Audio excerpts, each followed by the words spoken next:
Hello and welcome to the continued meeting from last week for the Board of Supervisors. Today is June 10th, 2020.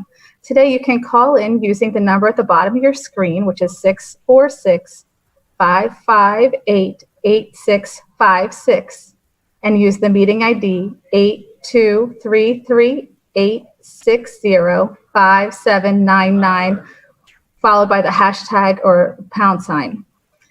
If you are watching this on YouTube or Facebook, there is a slight delay. So if there is a topic of interest for you, please be sure to call in early. Today we'll get the meeting started. Thank you, Monica. I welcome everybody tonight for the reconvening of last week's meeting. I call this meeting to order, and please join me in reciting the Pledge of Allegiance.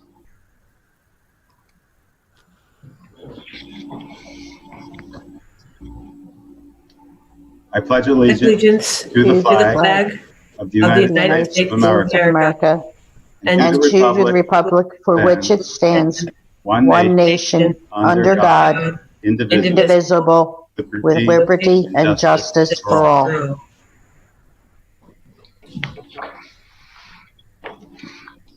I'll now call the roll. Supervisor Blondie? Here. Supervisor Lewis? Here. Supervisor Grenier?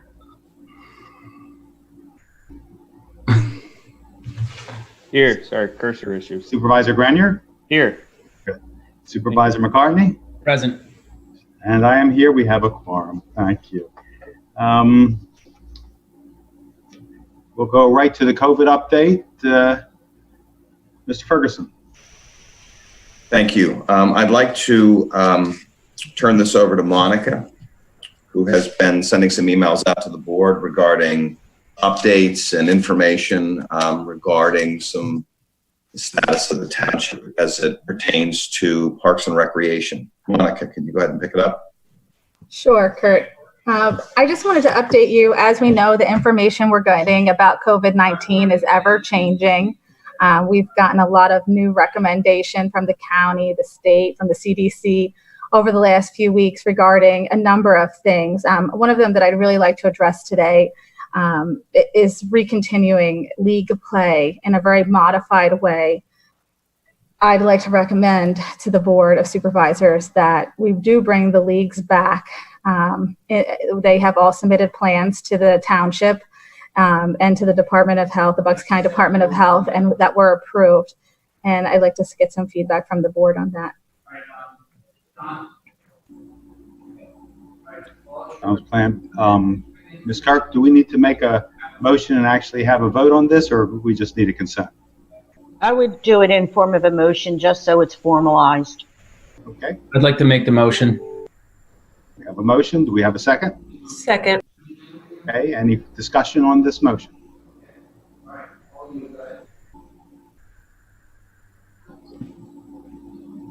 Supervisor Grenier. All right, thank you. So, that's a. I think it behooves us to explain to the community what reopening means for the leagues. As we all know, the virus hasn't gone anywhere.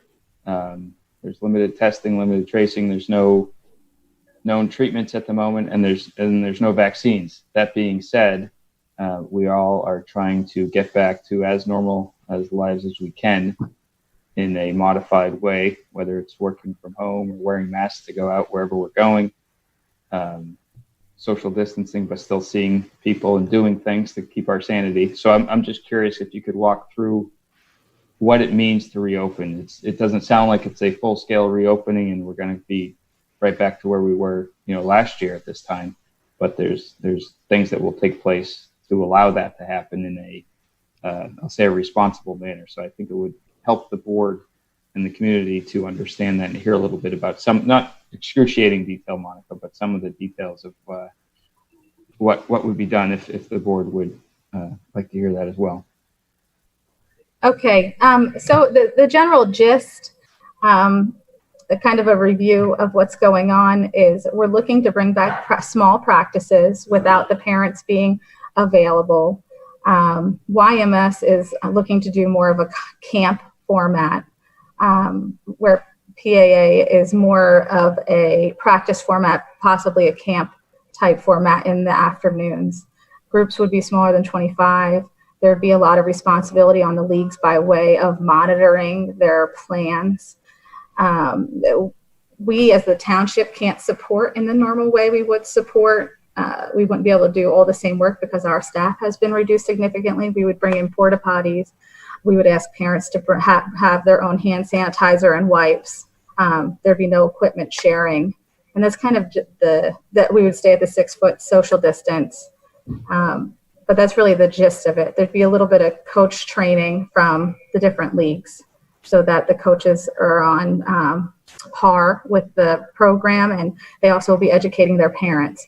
So they would be responsible for all of those things as a league. And you mentioned the 6 foot, and make sure I'm not on mute, right? Okay. You mentioned the 6 feet. I think most of us played sports over the years. Are we? Did I hear that correctly? Are we expecting kids and coaches to stay 6 feet apart during training? Yeah, yeah. Wow. They're modifying practices. It's not going to be a normal practices. And at this point in the yellow, coaches would be required to wear face masks. But yeah, we're trying to stay the 6 foot distance even outside. Won't be easy, but that's good to hear. Okay. And now what happens, I hate to use the word policing, but who's overseeing it? Is that self oversight by the leagues? It is self-oversight by the leagues. The leagues have identified kind of a leader to kind of inspect the area. The coaches will also be responsible for keeping track of their own team. But yes, it will be self-policed by the leagues. And obviously this is some of it.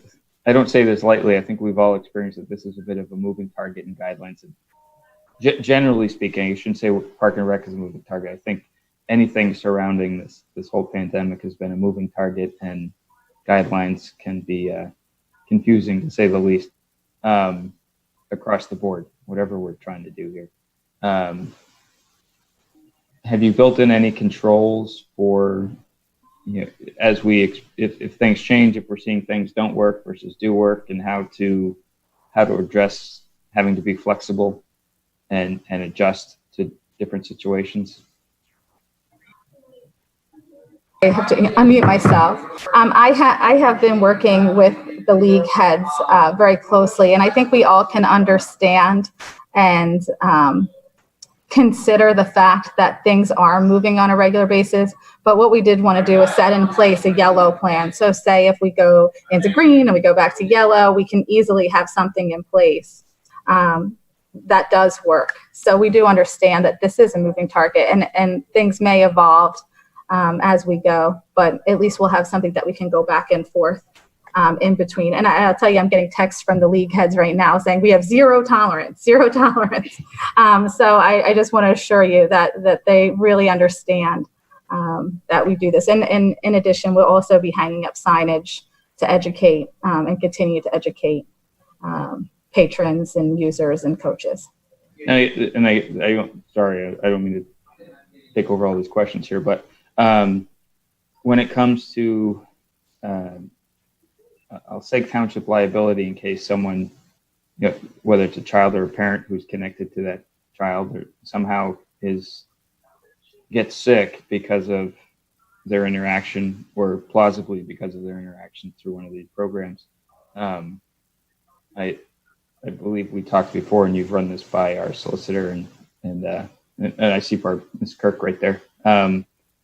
If they had any opinions in terms of potential township liability along those lines, just so we're checking all of our boxes here as we look at this.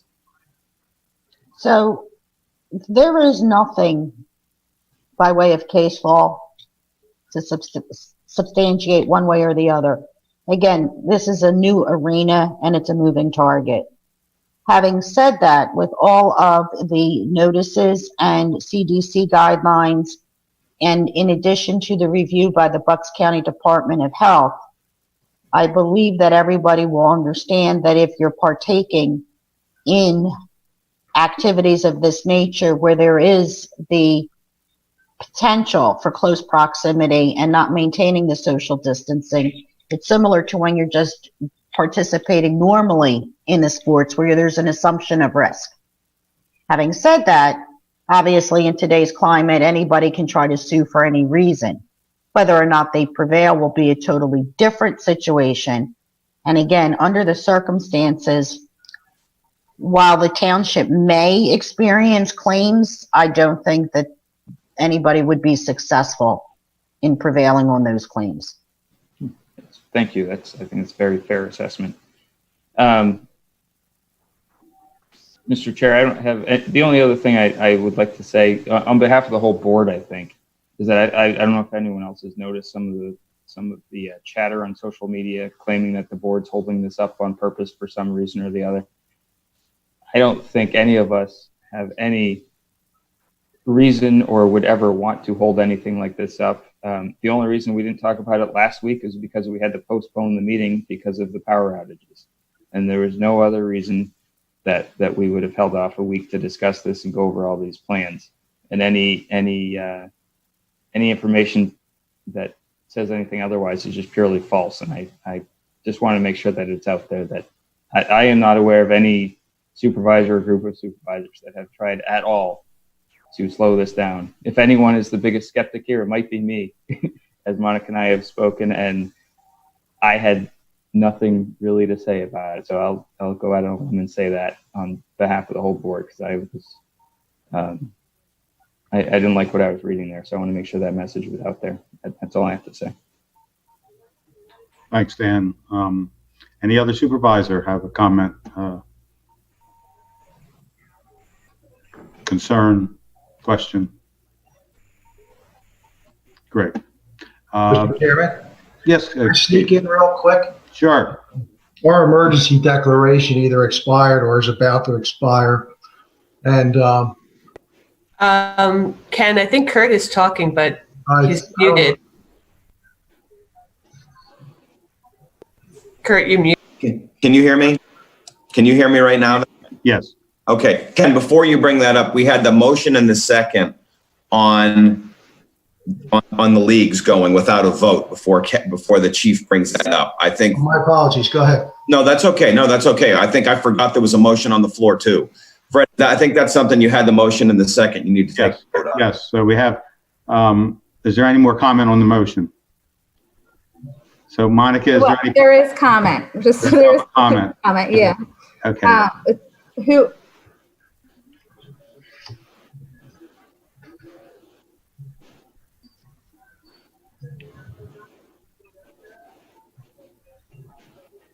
He's coming in right now.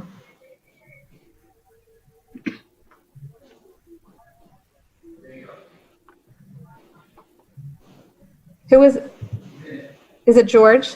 George. Hey, George, how are you? Hey guys, can you hear me okay? Yeah, sure, George.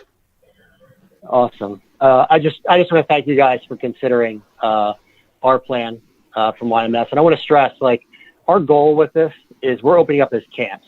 Like, I know the talk is around leagues, but we're opening up in small group sessions during the day camps.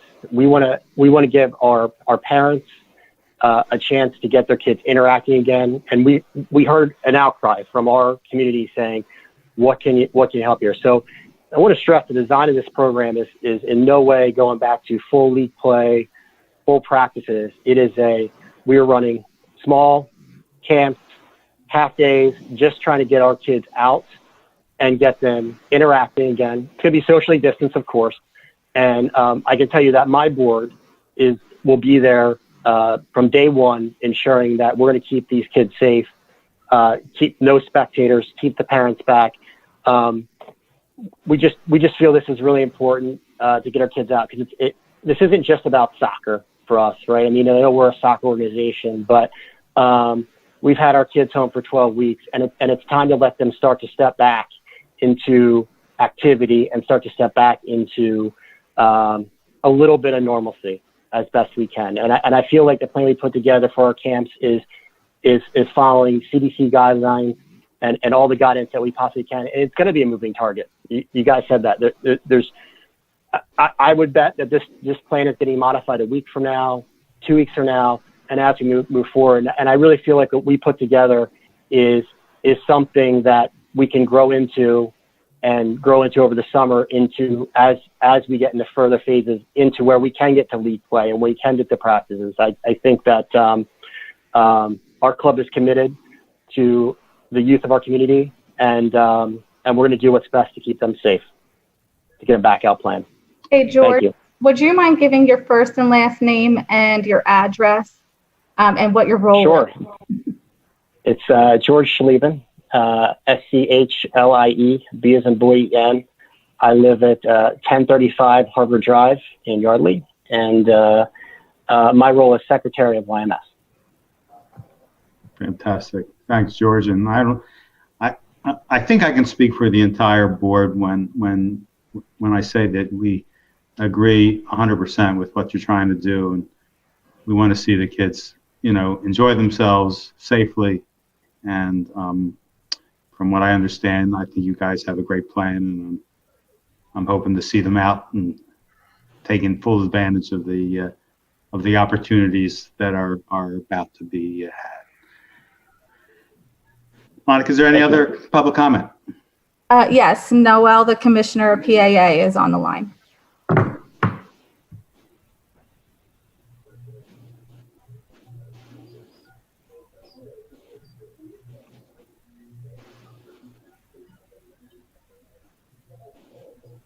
We still have George, which I'm happy to have George, but maybe we need to say goodbye to George to get Noel.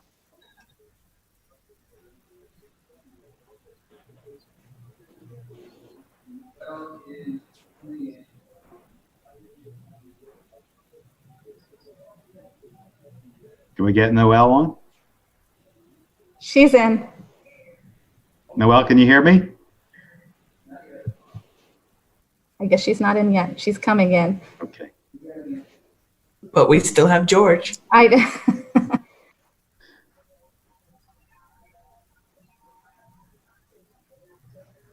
You can hide, George, but we still see you. We can hold 200 people, so we're all right. There she is. Hello, Noelle. You're muted, so just unmute yourself and give your full name, address, and then you can make your comments. Hi, this is Noelle Cataspati. I'm at 1908 South Crescent Boulevard in Yardley, and currently I am the Commissioner of Pennsbury Athletic Association, and appreciate the time you are giving, both to George and I in representing YMS and PAA. I commiserate with him as our children go to the same school and have been home and eager to get my kids out as well, although mine don't participate as much in the baseball and softball as much as I love it, which is disappointing in and of itself and separate from this conversation. But I did want to say that I really appreciate, the time that you all are taking to address these concerns. Not only for recreational sports, but for our whole community. It's not easy for anybody. And we've been really grateful for the opportunity to work with Monica these past many months on really all of these issues. I'm so fortunate to have a membership that also appreciates the work that is going in, but their love of our fields that the township provides and gives us access to far outweighs a lot of things that I've seen in my life. So really, we spent a lot of time putting together what we're calling our yellow phase proposal, which really is just for a number of our teams that are still registered. Back in April, we did refund our entire membership for in-house with the idea that we would be ready to put together a plan for kids to get on the field that would be in line with whatever guidelines existed at the time and in partnership with the township. Which the partnership that we've enjoyed for so many years. So we spent a lot of time on the guidelines, certainly reviewing that, which came from Bucks County Health Department, but even more so those that came from both the Little League organization and the Babe Ruth organization, which we are a part of. We have held a coaches meeting with those that continue to oversee some of our GEMS and travel teams, and have told them that we will have a zero tolerance policy for any child, parent, or coach that is in violation of the guidelines, understanding that our approval to use the field comes at the discretion of the township, but because we've agreed to such guidelines, we are working on a separate plan for the green phase that will allow us to get more of the children on the field. But even last weekend, our coaches spent a lot of time at the field putting up markers so the children would know where to hang their bags to limit contact, working on different kinds of drills that certainly aren't normal and certainly may not be normal for our coaches or children, but that would limit the number of times children touches the ball. We've bought hand sanitizer, disinfecting wipes, stations, thermal ray thermometers. We even bought lock boxes in case the sheds get broken into and we can still have our thermometers. So we are ready to be completely flexible, but very eager to see our children back on township fields. Otherwise, as a nonprofit organization, we don't have access to other fields to put our children back on unless we have access to the township. So appreciate the consideration and certainly happy to answer any questions or modify as needed to get the approval of the board. I appreciate that. Thank you very much, Noelle. Does any member of the board have a question for her from Noelle at this point? No. Great. Okay, thanks, Noelle, and hopefully we'll have a positive vote and we can move forward. And then all the rest of our members can hang up. I would say that would be a good idea. Yeah. they're happy to say a couple of words if they want. If anybody's against this, come to the head of the line now so we can hear you speak. Monica, is there anybody who has made any negative comments about reopening? Oh, of course, there are people who are concerned, but there's no one on the line now. Okay. Is there anyone who wants to add to the discussion at this point? From the public? We're good? Okay. So having no further public comment, no further discussion from the board, I'll call the question. All those in favor of this plan to open to league play signify by saying aye and raise your hand. Aye. Aye. Opposed, raise your hand. Say no. Ayes have it, 5-0. Thank you. But before I give this to the chief, Monica does have another couple of items to just go over with you regarding recreation things. Recreation things. Okay, Monica. That's fine. As we all know, playgrounds have been a hot topic, and I know that people are very excited to get on the playgrounds. However, our staff is lighter. There's really, it's very difficult for us at this time to get to a place where we can wipe them down in the way that the CDC is requiring them, and keeping up with the bathrooms in the way that the CDC is requiring. So I still recommend that we stick with our phased plan for that, and we continue on and open in the green phase. That is my recommendation to the board, and still to stick with the basketball and volleyball in the green phase, and just take a slow approach to it, just knowing that our staffing and manpower and keeping up with some of these things, it's going to take us some time to get everything ready. So it would still be my recommendation to keep that the same. We're working on summer camp. We're hoping to launch it in the next week or so. We've really gone through a lot with that. We're doing a legal review right now. So I look forward to that. I hope I can give a better update next week. And we have a couple events hopefully on the line, and I can give more on that next week. But I just want to make sure that I address those things, because I do know that they are on the top of people's mind, and people are wondering why we're doing it this way, and this is why. Thank you. But just to remind the board to clarify a comment Monica made, just remind all the board, part of the scalebacks or the cutbacks that we had instituted both in Monica's department and recreation and public works was not hiring any summertime workers to do what they normally do, which would be to help clean, cut grass, what have you. And we've placed all of those responsibilities for all of the parks to offset the $500,000 or so that we needed to as a result of the pandemic, and essentially 4 staff members' hands, the full-timers, to maintain all the parks, all the mowing, everything. So when those CDC guidelines talk about regular disinfecting or cleaning of the bathrooms, at this point, it becomes problematic to meet those minimum standards at a way that we're comfortable with to protect the public. They have similar standards as far as regular disinfecting of playground equipment beyond, that's not something we normally do when we have 15 or 16 employees on, including the part-timers. So for now, I think it's, it would be, that's part of the reason for the recommendation with that. And listen, as we go to green, if this comes in, we'll have to develop a strategy to sit in and talk about that with the health department, with Chief Calusi, and quite frankly, our own solicitors regarding minimum standards that we can protect people, but also protect the taxpayers, that we're doing things the right way. Very good. Monica, do you have anything else? No, not tonight. I might have more for the next meeting. Oh, good. Chief, all yours. Thanks, Kurt. I would ask the board that they approve an extension to the emergency declaration that we prepared and approved on March 14th. There was a 90-day expiration on the original declaration, and this new declaration would also coincide with what Governor Wolf did by extending his emergency declaration for the state. So I would ask the board to approve the extension. Do I hear a motion to approve the extension? So moved. So moved. Do I hear a second? Dan Grenier for a second. Any discussion? How long is the extension for? Dave asked how long the extension was for. 90 days. 90 days. And I was just going to ask, is the language identical, or is it? Identical language. I'll just prepare a new one with the new date.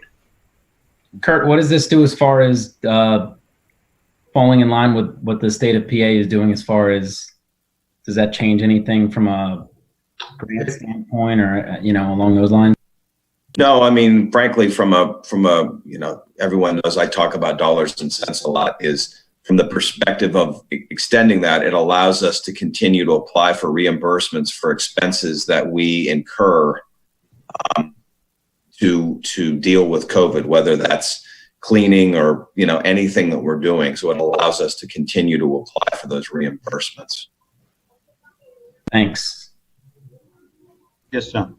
Chief, one quick question. There's nothing in the declaration that would force us to do something that's more limiting or less limiting than the Commonwealth of Pennsylvania as far as opening access to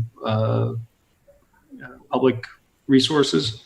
There is nothing in the declaration that would restrict your ability to open, close, or take any action that you deem necessary in this township. Excellent. That, because we get a lot of questions, so. Yep. Okay. Any other comments or discussion items from the board on this subject? In that case, Monica, is there any public comment? No public comment. Hearing none. All those in favor of extending the declaration by 90 days signify by saying aye and raise your hand. Aye. Aye. Opposed, no, and raise your hand. Ayes have it, 5-0. Thank you very much. Does that finish the COVID update, Mr. Ferguson? Yes, I'm sorry. Yes. Okay, no problem.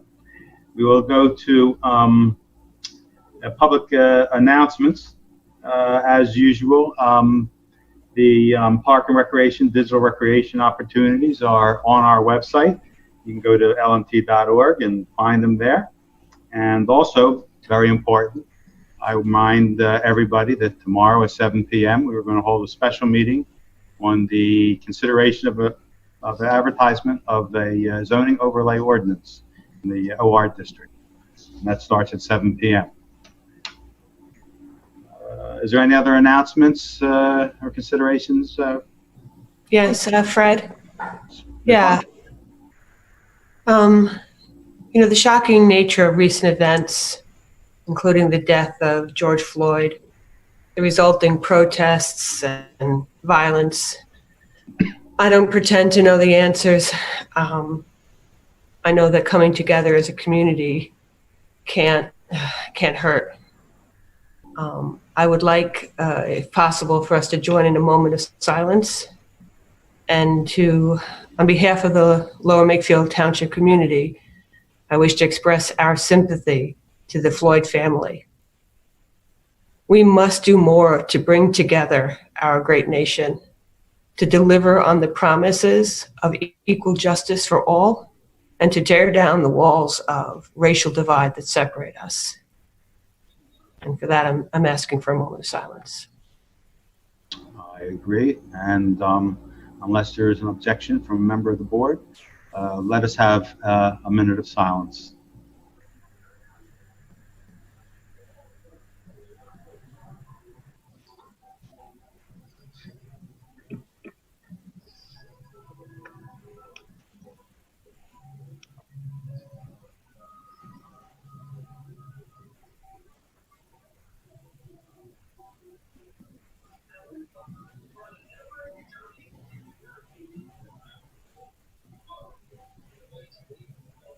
Thank you, everyone.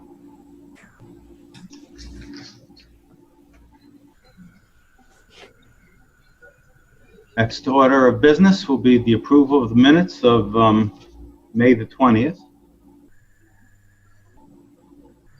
Do I hear a motion for the minutes? So moved. Do I hear a second? I'll second, Kurt. Second by Mr. Grenier. Any discussion on the minutes? There is public comment on this. There is public comment? Yes, we'll patch Sue in right now. Okay.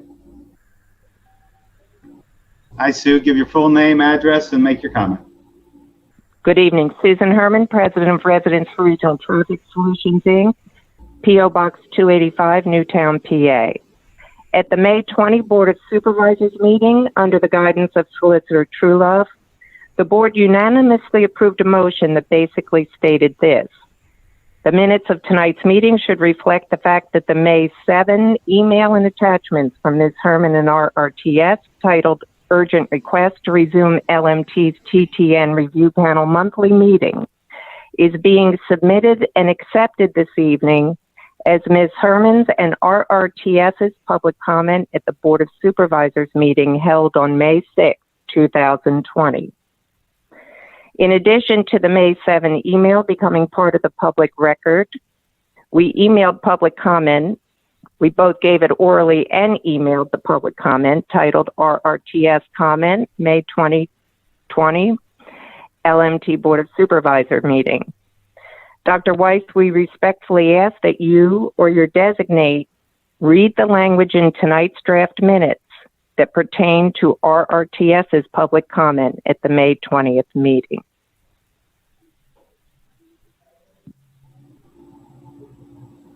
Can you please read that language? I don't have the language in front of me, Sue. However, I think the language is in the minutes of May 20th. And because you mentioned your comments, these comments will be in today's minutes or this evening's minutes. I'll be happy to make sure that the email and your comments are placed into the record for the 20th and for tonight verbatim, if that is agreeable to you.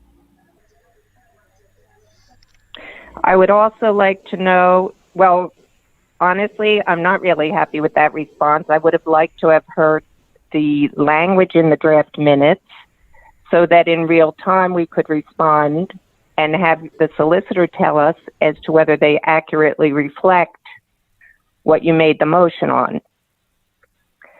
So we're not really happy with that response. Does anyone else on the board have the language for the minutes at their disposal? Or does the manager or our solicitor have the minutes at their disposal? I don't think we do. Oh, wait a minute. Mr. Ferguson is getting them up. I mean, are you asking if I have a copy of the draft of the minutes of May 20th? Because I'll say yes to that. Okay. I'm asking that someone read the exact language in those draft minutes which you're voting on tonight, the language that pertains to RRTS's public comment at the May 20th meeting. And I'm going to ask whether the motion, go ahead. I will read what is in the draft minutes right now for you and the board. Okay. Ms. Blundy moved and Mr. Grenier seconded that the minutes of tonight's meeting will reflect that the Board of Supervisors accepts Ms. Herman and RRTS's email and attachment from May 6th should be made part of the record of this evening's meeting, reflecting their comments at the May 6th meeting. The email was actually dated May 7th. We sent the email. Can you hear me as I'm speaking? Yes, Sue. So may I clarify something for you real quick? This is Dan Grenier. I'm looking at the draft minutes, and I think Kurt was talking about the actual motion. There's 3.5 pages of discussion. Just so you're aware, I'm not trying to. There's 3.5 pages of our discussion specific, and the May 7th email is. I knew you were gonna. I saw the May 7th email is listed here as where it's called out with the actual subject line of urgent request to resume LMT TTN review panel monthly meetings. And there's a lengthy discussion. Kurt was just referencing the motion that was made and seconded and voted on.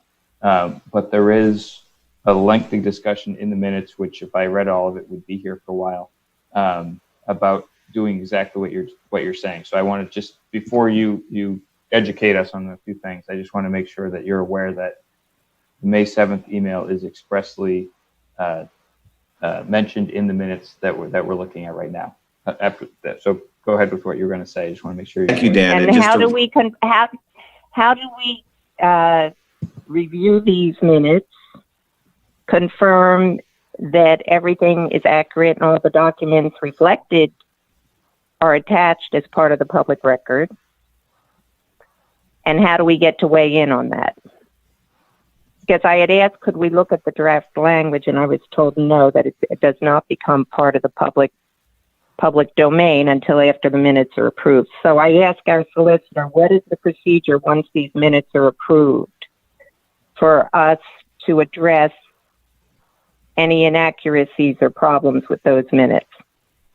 Well, what you would do is generally submit a request for a copy of the minutes through the open records process, review it, and if you're not satisfied, then at the next board meeting after you've reviewed the minutes, you can be permitted to make public comment as to how you feel the minutes don't reflect what was accurately stated. Having said that, however, the minutes, or I should say the meetings of the Board of Supervisors, are also videotaped to the best of my understanding. And you can request that a section of that videotape dealing with your request be included as a supplement to the board's meeting minutes. And that should reflect the verbatim comments that were made that night. I'd also like to add, while Barbara, what you're saying is obviously accurate with an open records request, approved minutes, once they're completed, if they're approved tonight and then signed, we place on our website every set of approved minutes as we go, so that you wouldn't have to go through the process of filling out an open records form, having those sent to you. Those will be online in a matter of a day or two. Okay, that's great. Well, then we will go through that procedure. I'd also like to comment that it is beyond our comprehension that we have not heard back from Supervisor McCartney regarding the date for the airport review panel meeting, which we asked to be held urgently. We don't see that listed as a remote meeting. So I appreciate. Wait a minute. I appreciate is the board not concerned? Hold on. I appreciate your comment, but we're discussing the minutes right now. You can revisit that at supervisor reports or a general public comment later on in the meeting. But right now, we're just trying to get the minutes approved. So I appreciate your comments, but I'd like you to hold off on further comment on other subjects until the proper time. On irreparable damage to our water supply, I hate to do that at the end of the meeting. I understand, but you're going to have to wait a little bit before we get to the actual general public comment. So, is there any other public comment on the minutes, Monica? No further public comment. Great. Hearing no further public comment, no further comment from the board. All those in favor of approval of minutes, signify by saying aye and raise your hand. Aye. Aye. Aye. Opposed, no. Raise your hand. Ayes have it, 5-0. Thank you very much. Next item of business will be, is Fred Ebert on the line? He is. So I just want to set this up for a second, if I could. So Fred's prepared and has some slides that he'll show regarding the motion to consider advertising various sewer work. I just want you all to be aware that this presentation was made to the Sewer Authority. Boy, I can't remember the date, but several weeks ago, where all of the items passed for recommendation unanimously. There you go, Fred. Thank you. Good. Can the board hear me? Yes. Okay. We have 5 contracts that we'd like to review with the board and seek authorization to bid. We will go over each contract individually. All 5 contracts are part of the approved 2020 Lower Makefield Township budget. Feel free to stop me and ask me any questions during each of these 5 contracts that the board has. And in each contract, I'll go over the purpose of the project, a summary of work, and then show you the location of the work, the construction budget compared to the approved budget. The first contract is for a cured-in-place pipeliner project. This is an important project, and what this does is it actually installs a liner in the inside of our sanitary sewer mains that stops leaks. It does not have any joints, and what it does is it does not require any excavation. This is important for several reasons. The first reason is that, and we're doing one project in the Neshaminy or Bucks County Water and Sewer Authority area, and one project in the Morrisville Municipal Sewer Authority area. In the Bucks County Water and Sewer Authority area, this is required by the PADEP as part of our corrective action plan. And that is required for us to have compliance so that we can continue to receive additional EDUs or connections into the Neshaminy Interceptor to allow for projects that the Board of Supervisors may approve through the land development process to go through. It's also very important to reduce this inflow into our system because we don't own a treatment system. So the only way that we can maintain our costs is we pay for sewage treatment on a per gallon basis. So as we reduce our cost of infiltration, we reduce our costs to our residents and reduce future rate increases. So it's very important for that reason. The leaks that we're going to be fixing, if you go to the second sheet now, I'll show you a few pictures of the existing sanitary sewer mains. If you can blow up into the picture right there and center it. This is a common, and what we did to identify where we were going to do this is we went through and we televised areas that had very high flows. So we looked at flow records from our pump stations, from our flow meters, and we looked at areas that had the highest flows. And we went through that and televised that. And this is a common picture. And you can see, this is in May, of how much water pressure is coming through a single joint. And if you scale down, you'll see another joint that's there. And this is, what happens when you have roots that infiltrate in to there, how the water just goes by the roots. If we go actually to the, let's blow up right into that area. This is the area that we are doing in the, this is actually the Neshaminy service area. In the Neshaminy service area, we're doing approximately 1,700 linear feet of 10-inch sanitary sewer main and 20 laterals. The area that we picked is upstream of the Derbyshire area. The reason we're doing this is the flows are actually so great in this area that we have a bypass meter or bypass pump station, and that actually bypasses it to a second area so that we don't overflow that line. So we've chosen to an area basically from Derbyshire Road up to David Terrace that we have good access to do this work. It parallels the creek, an area of very high groundwater table because we're near the creek. And we've also, this is an area that DEP, we've identified in our corrective action plan with DEP. We actually jumped from another study area over here because of the video inspection that we've done in this area. And actually, if you go to the next map, and then we'll go back to the cost estimate. And you can actually see, if you go back into that first one, let me go back there. The area in red is the area that we're going to line. The area that you see in yellow was also other areas that we televised so that we could prioritize the area that had the greatest need within our budget. So you can see we jumped up to between manholes 6 and 7 in there. So yeah, and if you go to the Morrisville plan, which is the other plan that we have,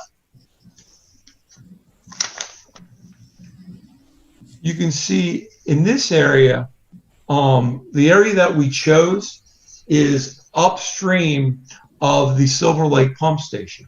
The reason that we chose this area is that in the 2021 budget, we are going to be upgrading the Silver Lake pump station.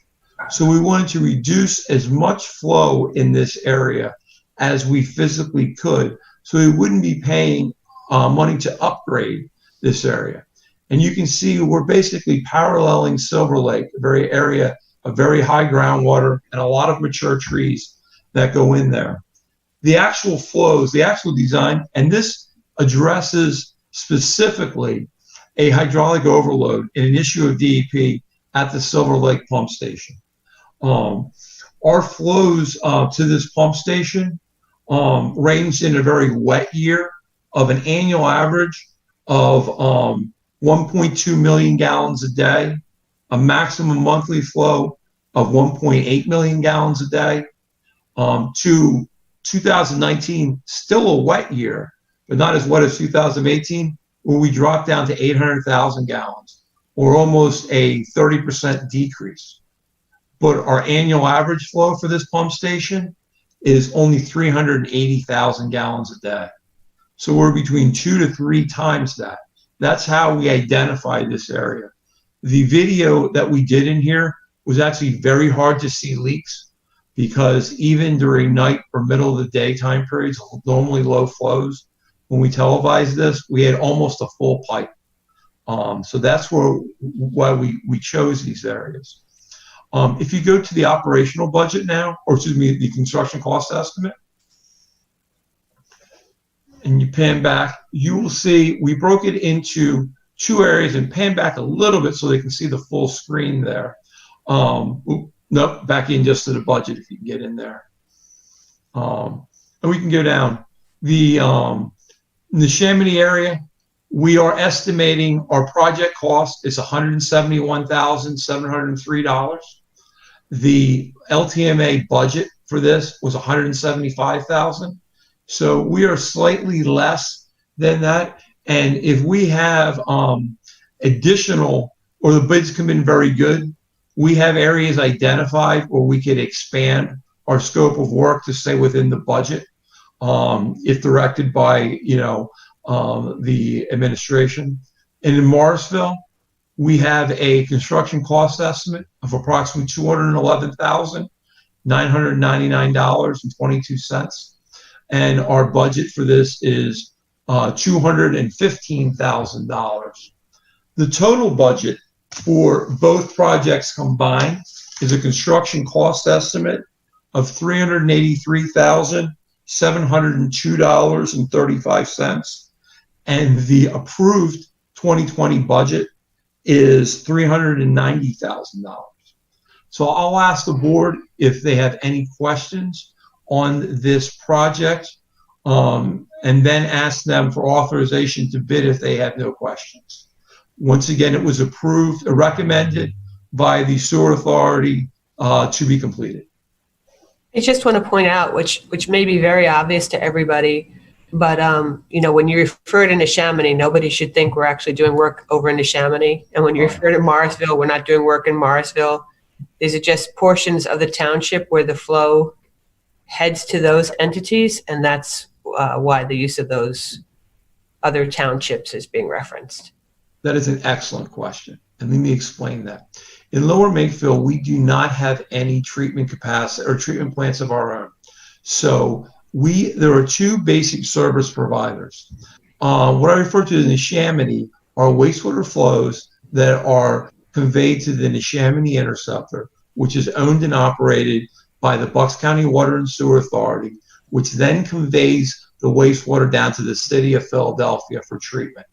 So we actually pay treatment costs that Bucks County receives from the city of Philadelphia, a conveyance charge by the Bucks County Water and Sewer Authority, all comes out into what we're charged on a per 1,000-gallon basis. So when I refer to the Neshaminy, that's the area that flows to the Neshaminy Interceptor or to the west side of the township. The area on the Morrisville area, our second service provider is the Morrisville Municipal Authority treatment plant. We are a partner in that treatment plant, and as part of our partnership in that treatment plant, we pay for both operational costs on a flow proportional basis. We also pay capital costs, but that's more of on a contractual basis.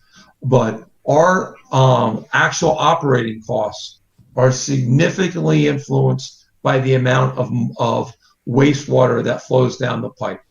And the only real control that we have of our operational costs are the to reduce our flows, to reduce the gallons per day that we send down there. And that has a direct effect on our bills. This is not a short-term project. This is something that we will basically go on for an extended period of time, if not forever.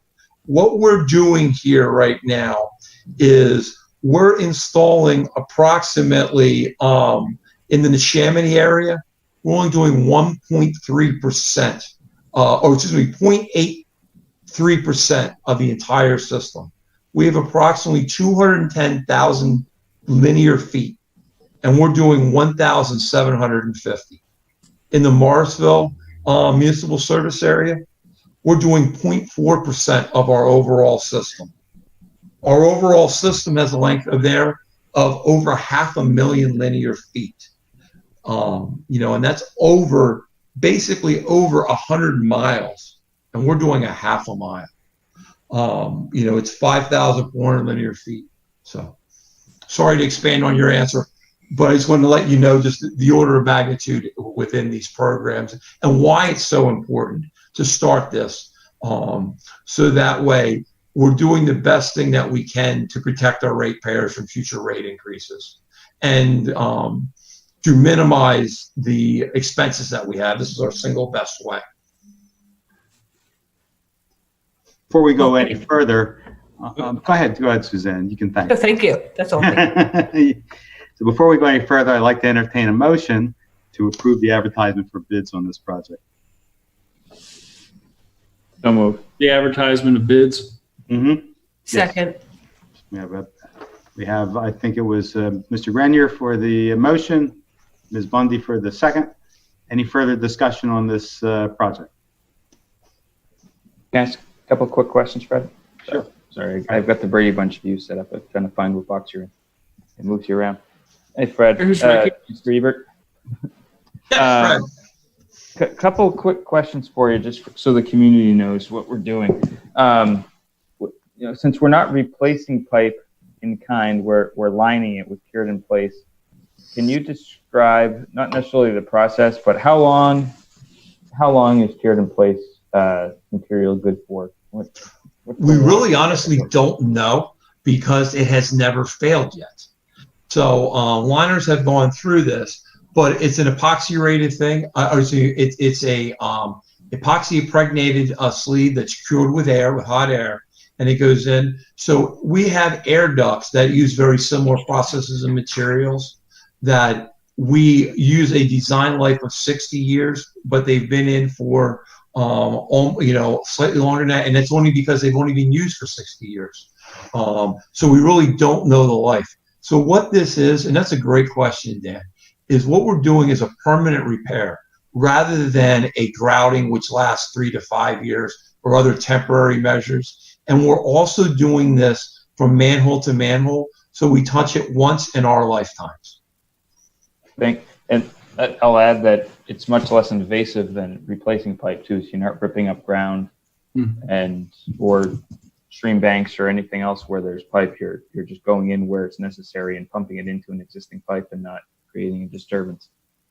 This is very commonly used. I've used it myself. Now, you made a comment about the percentage of length of pipe that we're lining in each service area. Now that was a percentage based off the total. What's in your best estimate, and I know you've analyzed this to some extent, what percentage of our overall system, whether it's by service territory, just the whole thing, do you think requires lining? Like, because you did the videotaping or the televising, and you're able to jump some spots because they didn't need it now, but I'm curious as to what your thoughts are on that. It's really based upon the age of the system. Basically, anything that was installed after 1980 to 85 uses PVC pipe. In PVC pipes, I have seen very limited failure.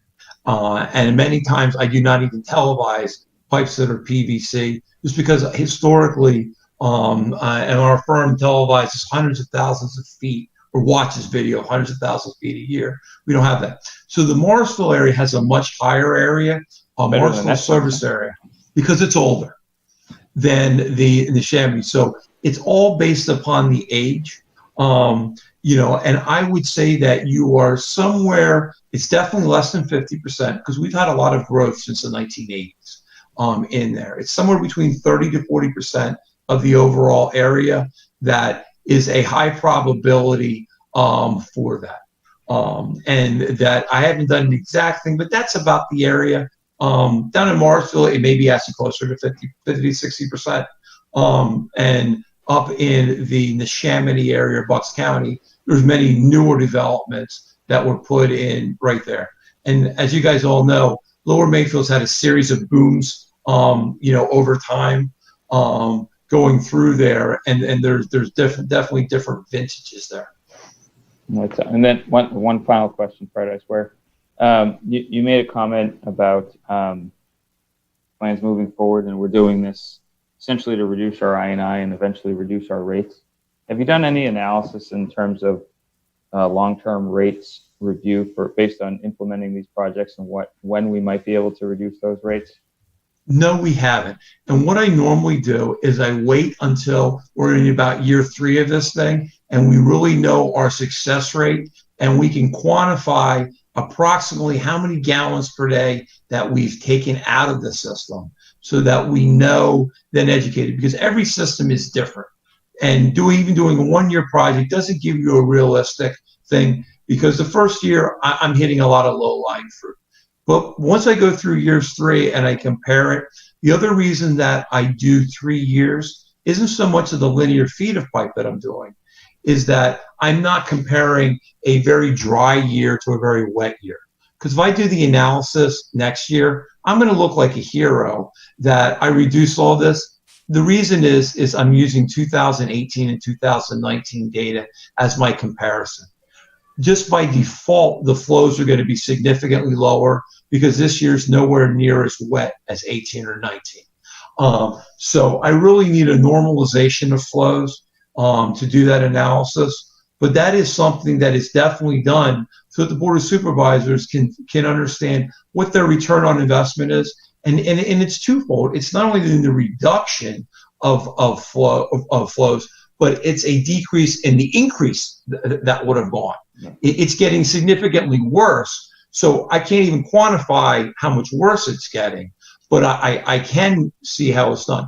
And we can a little bit by comparing areas, but I really like to do 3 years because every township is different.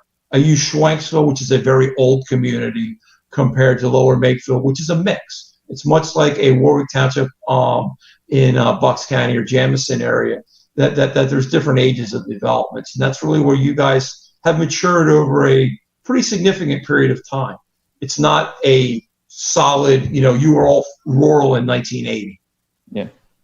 So we need about 3 years of data to really figure it out, what our future rates could be. Okay. Yes. Thanks. And Fred, if I could kind of expand on that question for a second, how many thousand gallons per day do you think we'll be reducing with these two projects? Just roughly, and then 20 to 30,000 gallons a day. And it's hard for me to let me tell you how I estimate that. I estimate that by looking at the videotapes and estimating the leaks that I see. Mm-hmm. So the hard part about that is, and then I assume that I take about 70% of those leaks out, to 80% of those leaks out, because they just move upstream. So that's where in 3 years, as they move upstream, they no longer move upstream. The water's actually going to a creek or someplace else. The groundwater table right now is being artificially lowered by these leaks. So then when I fix the leaks, the ground table goes up and it moves upstream, following the path of the sanitary sewer main. Once I kind of do 3 years of it, I've chased it far enough out that I can keep it out. And if you were looking to analyze this and you said it was, say, 30,000 gallons a day times 365 times whatever, $4.60 per thousand gallons, that's some pretty significant money, and the payback isn't that long. You're absolutely correct. For the investment, roughly 50,000. And that's exactly why, and hopefully I'm low on that one. Now it'll depreciate, it won't be as great as we continue, but that's why we put this program together. I actually put it in my 7-year budget. Probably, I think my 7-year budget I started, back during my first year when I was appointed, I did a 7-year budget, and this was one of the highest priorities that I put out then that would impact our rates. And I'm very thankful for the board putting in this year's budget and keeping it in this year's budget so that we can lower the rates ultimately. And this is it's a long-term process, but the only way to get the impact is to start it. It would be like about, I believe if you do that math, like 45,000, 46,000 or so would be the net effect of that repair being done. Per year, which puts you basically at a pretty quickly, return on investment. And it would get worse. And hopefully I'm low on that number, but I'm always hesitant to put it out. It'll look much better next year because of the rain.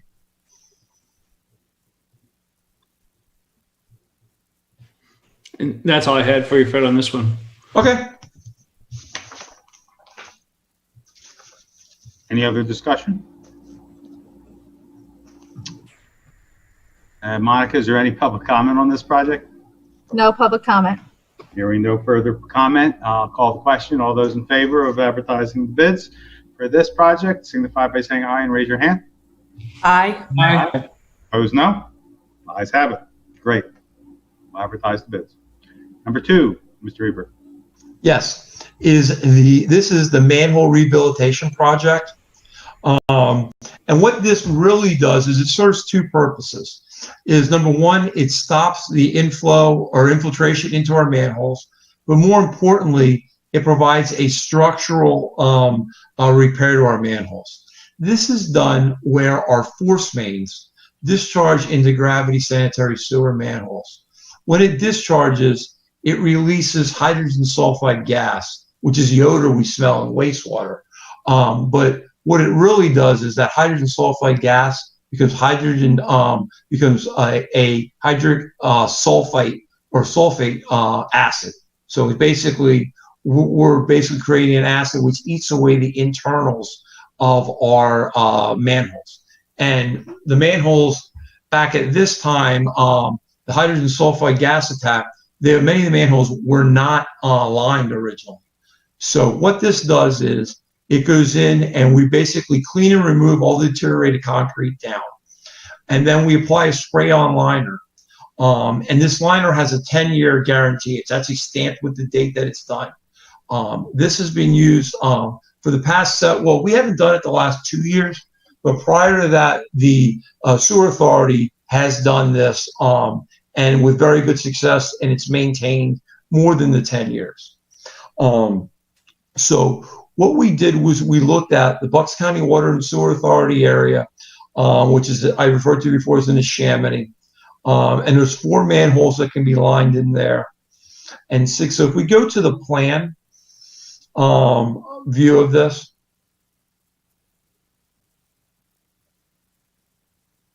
yeah, and just pull up in that area.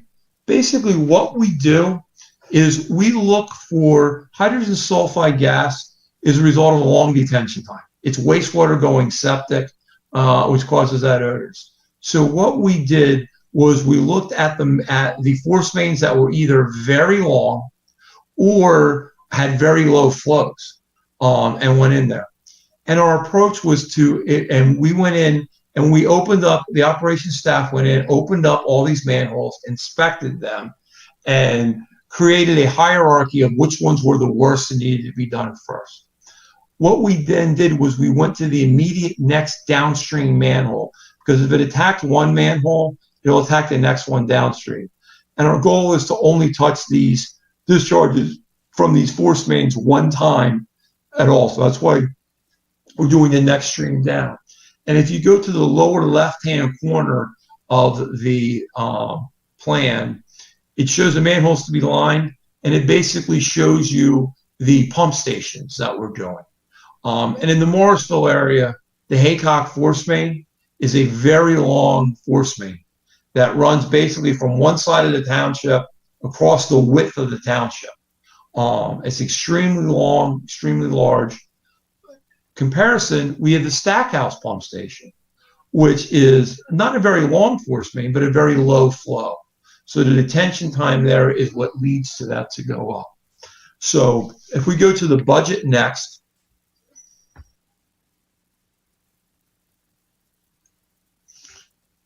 you'll see in our budget for the Neshaminy or Bucks County, we have a budget of $15,000. We have a estimated cost of $14,500. And if you look above, you'll see that our costs are basically the surface preparation to get rid of all the old concrete that we have in a degrading concrete, because this needs to sit against good fresh concrete or concrete of a good structural integrity. So we basically high pressure clean it. So we power wash it, then we hydro wash it, and then which is basically an acid wash. We then grind it, and then finally we clean everything with a detergent cleaning system. So it's a multiple step that we go through, and then they install this spray-on liner, which is both, I can't say that it's really a structural. The reason that it's a structural is that it protects the rebar in the manholes. And that's really what provides the structural. But for the construction cost estimate for this is a total cost of $34,500, with $14,500 being in the Neshaminy and $20,000 in the Morrisville Municipal Authority. So we're approximately $500 under the approved budgeted amount of $35,000. Does the board have any questions on this project? Do we need a motion? Motion to advertise for bid. All we're doing is advertising this for bid. No, I understand. To advertise the bid. Yeah, so I'll make that motion. Do I have a second? Second. Mr. Grenier seconds. Now we can have discussion on this project. Go ahead. Anybody? Any questions? Just Fred, I guess the real simple question. You explained why it's useful very well. Is this one where you have a good grasp, like the last one on ROI?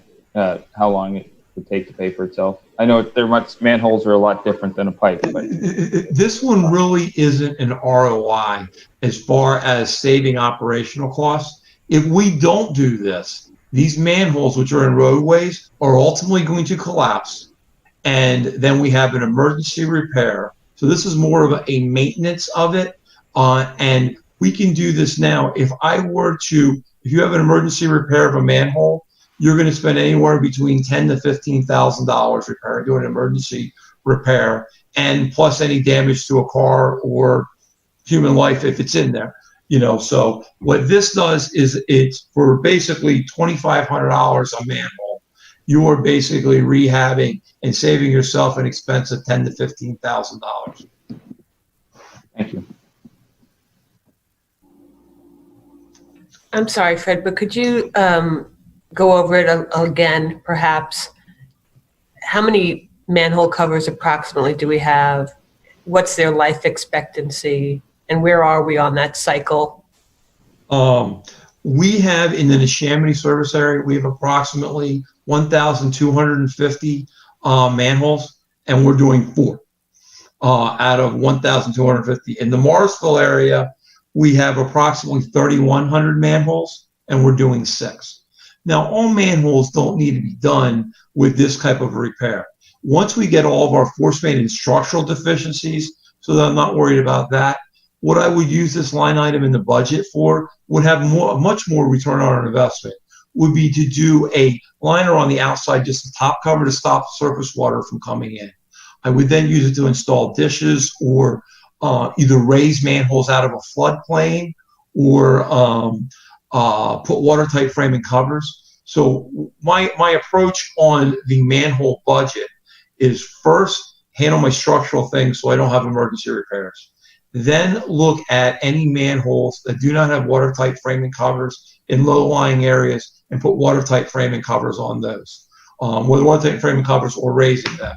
And then the next one would be areas that I don't need to have watertight framing covers, is to put a neoprene wrap around the top where the manhole framing cover connects to the concrete. There's a joint that's not very well sealed. So if it's in an area that has a lot of sheet flows, I would do that.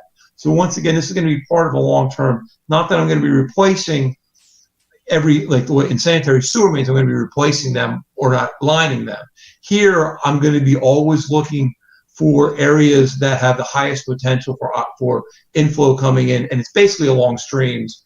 But I probably have 2 or 3 years of just addressing my force mains.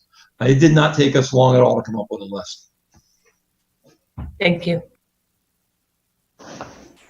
Any other comment from the board? Hearing none. Monica, is there any public comment? No public comment on this topic. In that case, I'll call the question. All those in favor of sending this to advertisement for bid, signify by saying aye and raise your hand. Aye. Aye. 5-0. Thank you.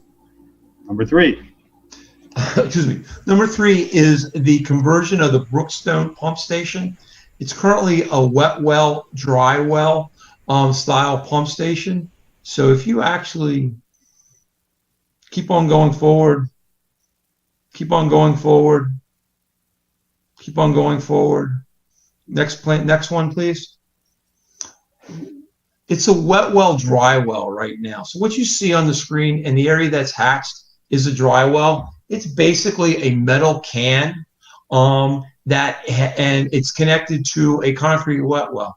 That metal can has actually risen out of the ground, because what happens is that metal can is so it doesn't float, is connected to a concrete pad, and basically the connection that was down at the bottom has rotted out, and it's no longer connected to that, or we believe that it's not connected. And as a result, the high groundwater tables have forced this up out of the ground, and as a result, we had fear of in 2018 and 19 of catastrophic failure. So we actually put an emergency bypass in there. What this project is to do is the area that's hatched right now has pumps in it. We're going to take the pumps out of that and put new pumps in the concrete wet well. which will then basically rehab this with brand new pumps.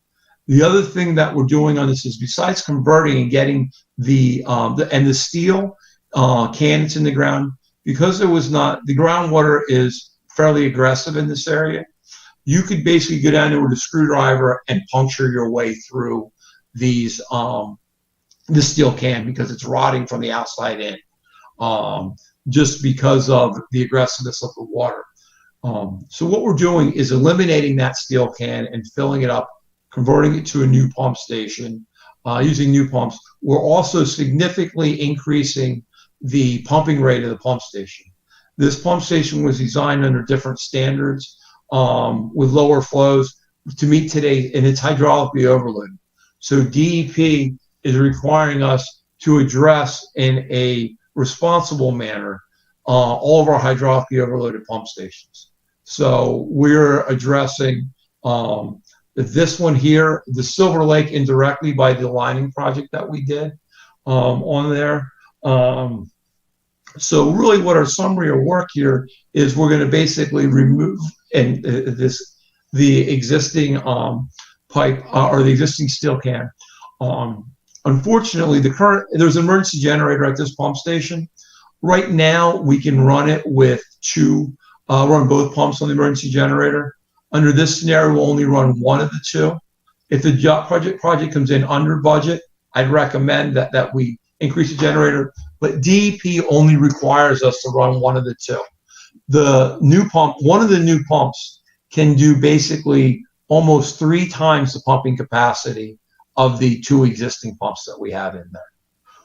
So we are making sure that these pumps operate for the long haul on here. If we go to the construction cost estimate, you can see it's one of the things that we're doing is, while we're doing this construction, we have to bypass pump this, and we have to we're working on obtaining an easement from the HOA to do this. But instead of using a diesel-driven pump, we work with our electrical engineer, because it's very close to condominium units right there. So rather than have a diesel pump run 24 hours a day, we've been able to work, and we're going to rewire and use an electric pump, which has significantly less, I don't want to say no noise, it's an electric motor that's outside, but a diesel pump would be obnoxious to live next to under a 2 to 3 week period of time, running 24 hours a day. So we've worked with so we had the least amount of impact on the residents by using an electric pump and an electric backup pump. That's one of the reasons that it costs $25,000 is to do that temporary electric. But I think it's in the best interest of the property owners that are there that we aren't, running a pump all night. The construction budget with a 10% contingency came in at $334,180. The budget, and we did not back into this number, was $334,750. I was honestly amazed at how well we have gone out, and we've done some additional things to make it safer for our operators. We've added fall protection grading, which they don't have now, and brand new pumps and controls. I'll ask if the board has any questions on this, on the purpose of this project, scope of work, or budget. I think we need the motion first. Oh, sorry. I move that we authorize advertisement for the Brookstone Pump Station Upgrade Project. I'll second. I have a motion from John Lewis, a second from James McCartney. Any comment from the board? One quick question, Mr. Ebert. Since we're going electric versus diesel, obviously there's noise items. It's probably, dare I say, a cleaner operation that way. What is the electric versus diesel in terms of lifespan and overall O&M costs associated with either one? Susan, what I was talking about there was just for the bypass pumping, which is only in for 2 or 3 weeks. There are electric pumps now that be replaced with electric pumps. And where I thought you were going to go, so let me answer that question, is if you're using electric pumps, what happens when the electric goes out? we have them hooked up to the emergency generator. So that way, normally when we take bypass pump, we don't have the emergency generator. So here, we're able to take advantage of the emergency generator to handle that. Yeah, but actually, a little bit of a sidebar. I swear it's not that far. I was working with a sewer authority in North Jersey that has started to utilize a group that networks all of these pumps, and so they can look at it on a mainframe, and they power the electric pumps by small solar arrays that they can see on their mainframe, and they can flip on and off. It's pretty neat. Much more expensive, big city thing, but it's amazing what they're doing with just with pumping their water through and about the system. But anyway, thanks for answering the question and adding some more. Any other comment from board members? Hearing none. Monica, is there any public comment on this agenda item? No public comment on this item. Hearing no further comment, all those in favor of advertising for this bid signify by saying aye. Raise your hand. Aye. Aye. Ayes have it, 5-0. Thank you. Number 4. Yes, number 4 is the Stack. Is actually 2 sister contracts. It's the Stackhouse pump station and conveyance system.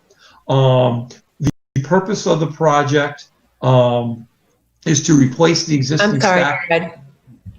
The first one's listed as the pump station upgrade, and then there's a second one as the conveyance system. So do we want to combine them for one motion, or? We may explain them together, and I'll ask for separate motions. Go ahead. Okay.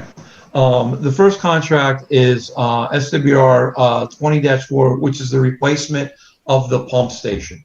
The existing pump station is what's known as a bladder style pump station, where it basically fills up a balloon on one side with air, and then it alternates 2 balloons, and they bounce back and forth to pump the wastewater out.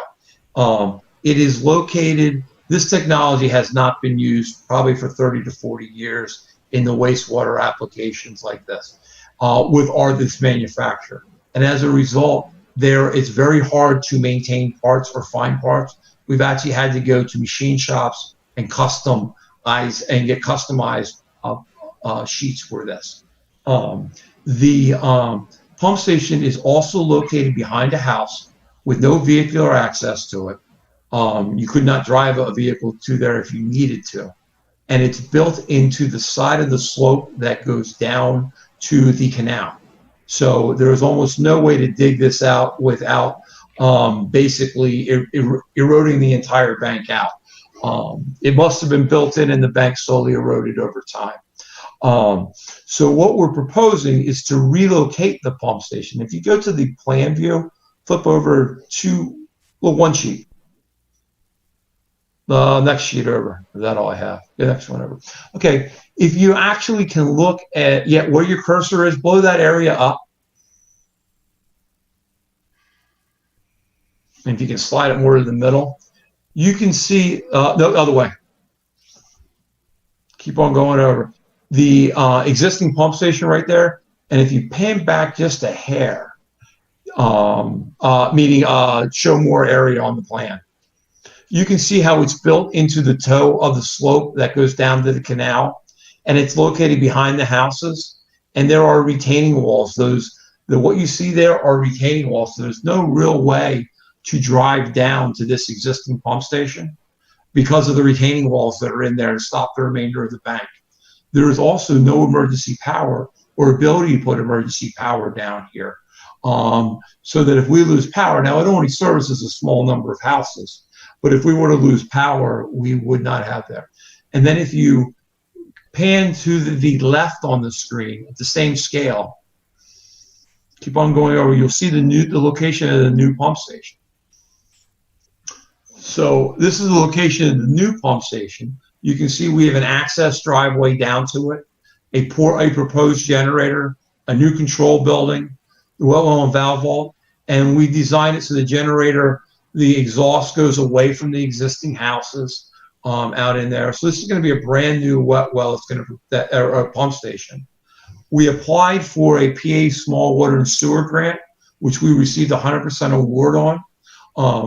The grant was in the amount of $425,789. The project is more than that, but the grant program is limited to a maximum project size of $500,000. So we had to break this project up, and that's why there's two contracts. The second contract is for the conveyance system, basically to bring gravity sanitary sewer flows from the existing pump station to the proposed pump station, and then a force main that goes back. That had to be bid separately because we couldn't fit that within the grant limits. The overall cost of this project is approximately $589,000, with approximately $488,475.90. Let's go to the cost estimate, which will be the page before this one.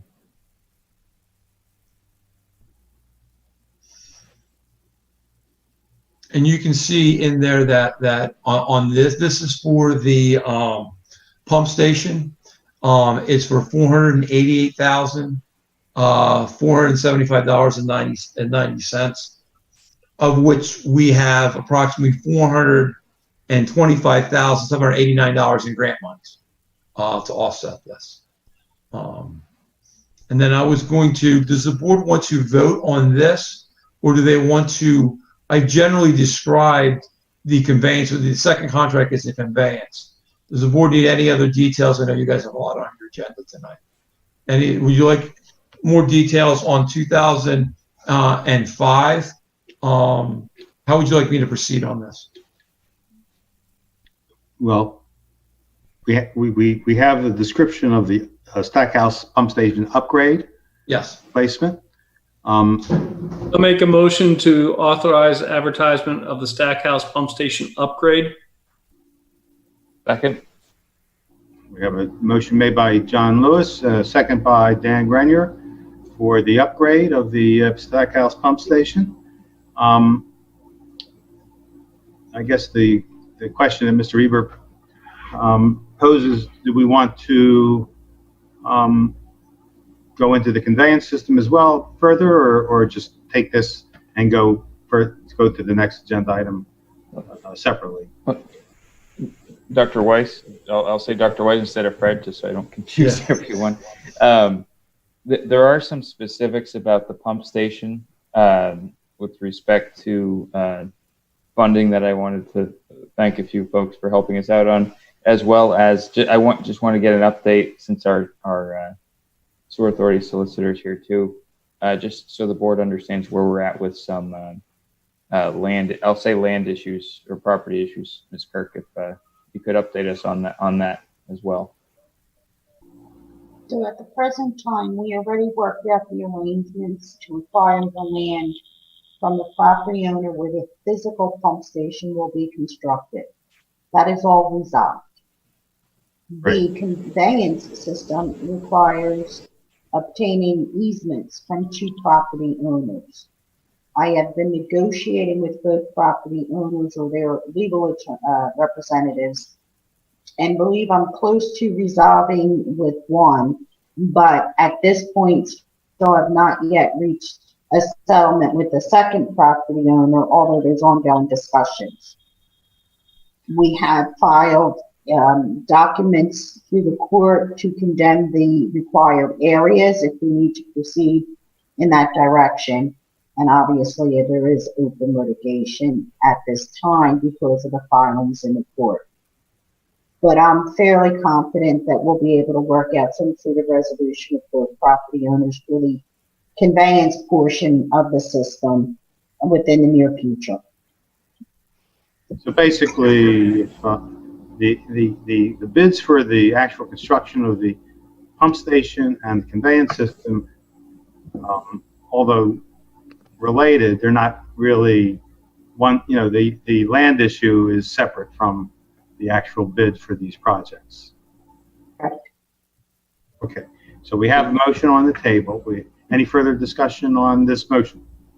Yeah, Fred, if I could just thank, this is one where I believe Representative Warren was a key person in terms of helping us to get a substantial state grant. So I would be remiss if we didn't say thank you on this one, because it is a significant project in the township. So I wanted to give him a shout out for that and a thank you. And then for Mr. Ebert, to Dr. Weiss's comment / question and Ms. Kirk's response, are you at all concerned, not that they're deal killers in terms of the project themselves, but any schedule issues at all with if we are delayed a little bit with some of the conveyance issues? Can we still do the pump station ahead of time without having to do the conveyance immediately if there is any delay at all? Are we okay with that? Yes, you are absolutely okay. And what we would do is we would not award. We could receive bids. We would most likely not award the conveyance until we own the land or had access or control of the land. But there is a significant difference in construction timelines and receipt of materials. The pump station is going to take at least 6 months from the time we award it to the time it's operational, just because of the amount of time it takes to receive the concrete. Well, it's more importantly, the pumps and the generator have 6 to 12-week timelines, depending on how COVID goes in. Whereas the conveyance system is basically readily available materials that we can obtain in 2 weeks, and it's probably 2 weeks worth of work. It's only, a couple hundred feet that a contractor could do well within a week. So we could stagger the actual award and construction of this. And depending on when we get it done, I would love to get it done, this spring or this fall and grow grass. I don't know that I want to tear up people's yards and leave them done, that we could, have to do that. So we will be looking at that, both from obtaining land, but then just the ability to restore the land and get it done within this budget year as well. And no bid expiration deadline issues? It would have to be, normally, what I have in it right now is 60 days from receipt that they can do. Other than that, I have to ask for a greater extension. I could change that to a longer time, but I believe that we're going to have, if I have a month of bidding and then till the board awards it, they have 60 days to award it, and then till they'd actually start the work. I believe that, and Barb can correct me, but I believe that within 90 to 120 days, we'd be relatively comfortable. We would have the land or would have made a determination, if necessary, to obtain it through eminent domain. Great. Thank you. Any other questions? Hearing none. Monica, is there any public comment on this bid? No public comment on this comment. Hearing no further comment. Thank you. Hearing no further comment. All those in favor of advertising for this bid, signify by saying aye and raise your hand. Aye. Aye. 5-0. And we'll go with the conveyance system now. Fred, is there any other description that we need to go through? I really don't think so. The overall cost for that is $101,494, and like I said, the net cost of the total project, which is $592,881, is $167,000.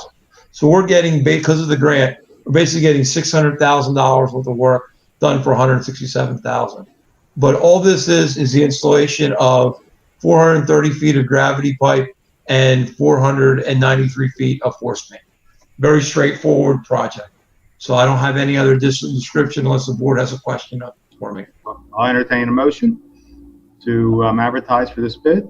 Mr. Lewis? Yeah, I make a motion that we advertise for the Stackhouse Pump Station Conveyance System upgrade. Second. Mr. Grenier has a second.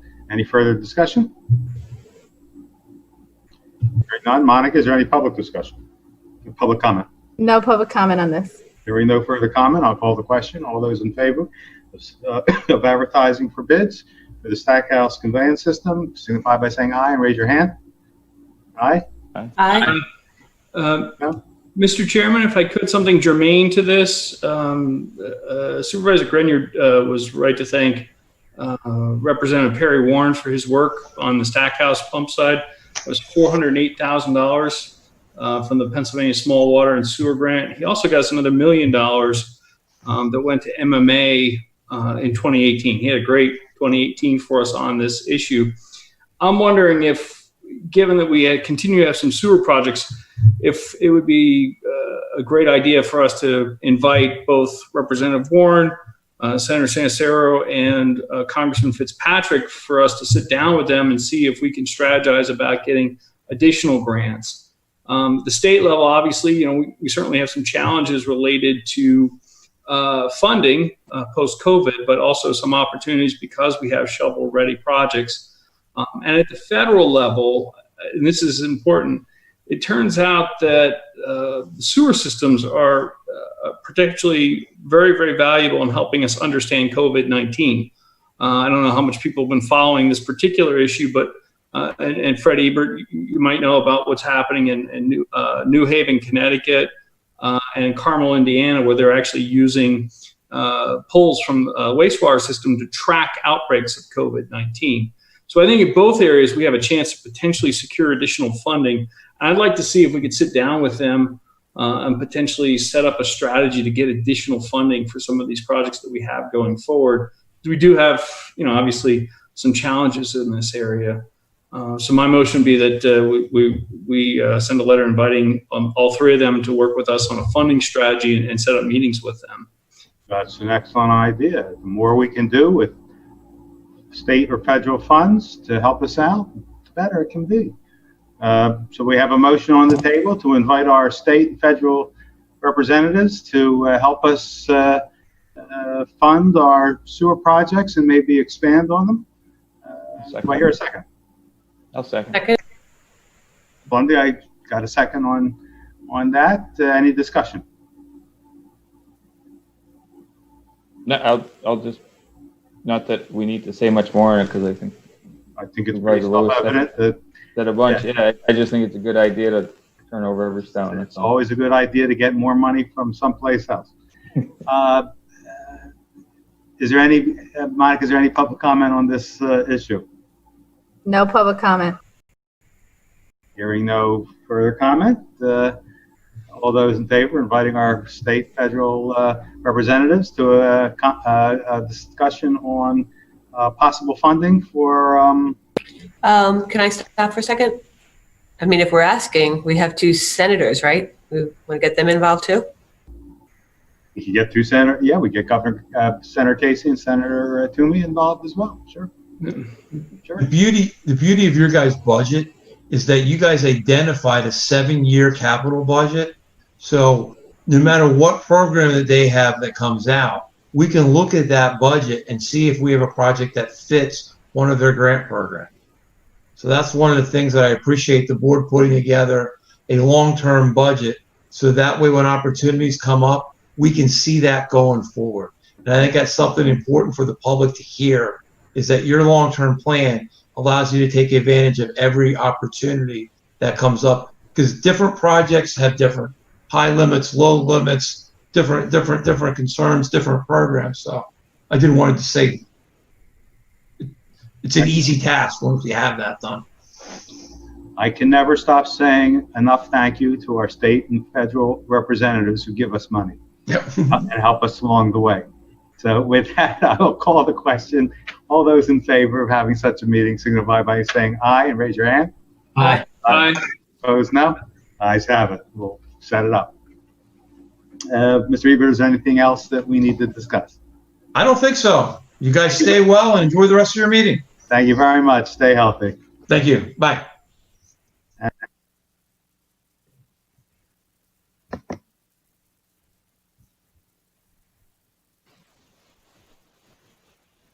Did we lose Fred?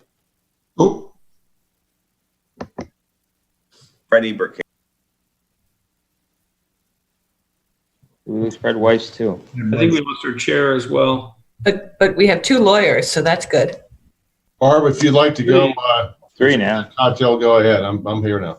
If it's all right with the rest of the board, I think I'll sign off and let Mr. Chulov take over the rest. Thanks, Barb. Thanks. Bye, Barb.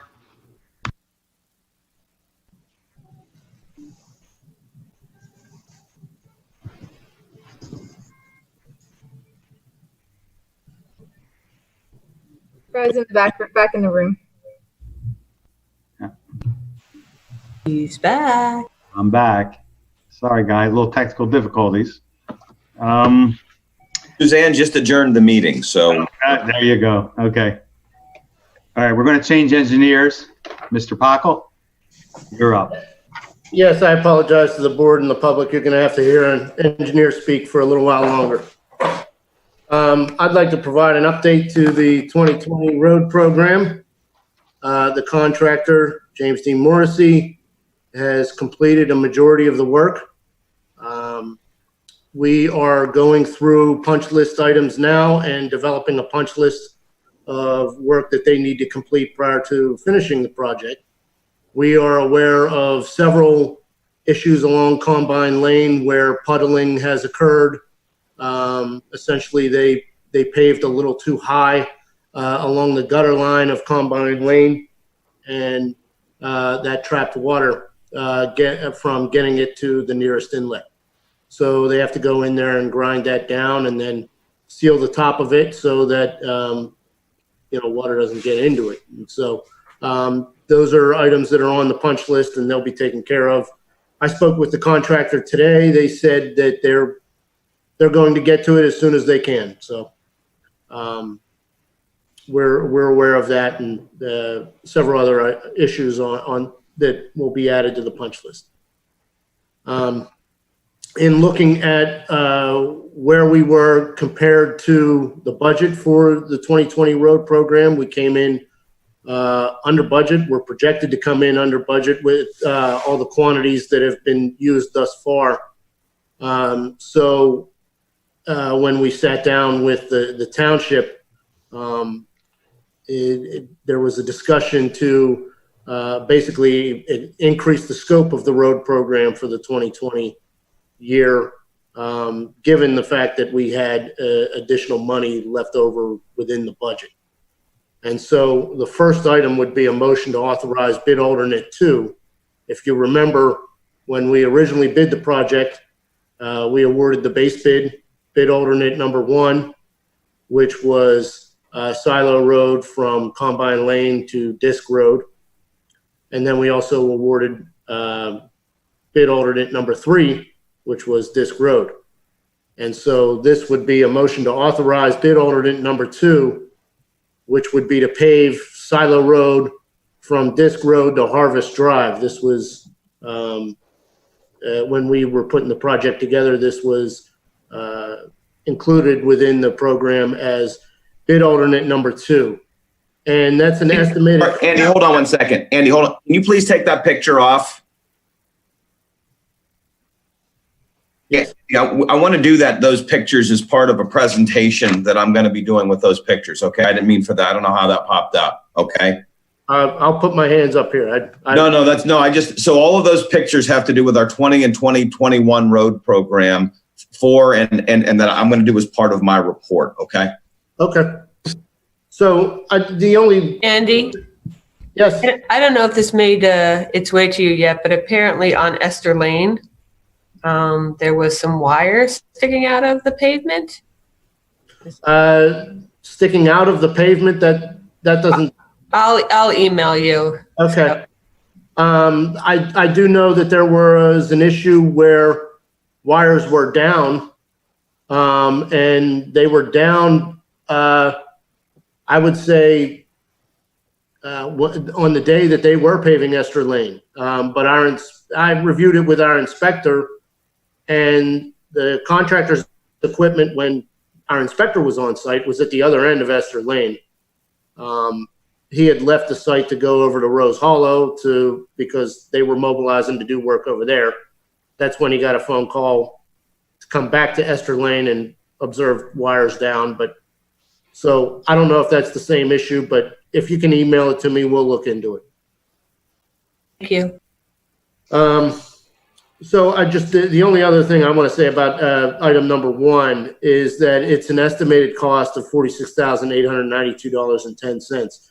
The cost would be at the previously approved bid line item costs. So it would just be, it's an estimated cost because it's all based on the actual quantities of work that is completed. So amount of asphalt, square yards that are milled, taken up, and then also tons of asphalt that are put down.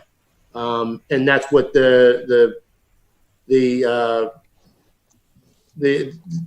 additional money would be for bid alternate number 2 at the previously bid quantities. The only thing that would be added in there is an additional mobilization charge for the contractor to bring the equipment back to the site, and that would be in the amount of $3,020. But that's included in this estimated cost that I have. So the item I have is what we're asking for the board to do is motion to authorize bid alternate number 2 to pave Silo Road from Disc Road to Harvest Drive at an estimated cost of $46,892.10. So moved. I'll second. We have a motion made by Ms. Lundy, a second by Mr. Lewis. Any further discussion on bid alternate 2 from the board? Hearing none, is there any public comment? Yes, we have a caller, Jeff. Okay. Hello, Jeff. Give your full name and address and make your comment.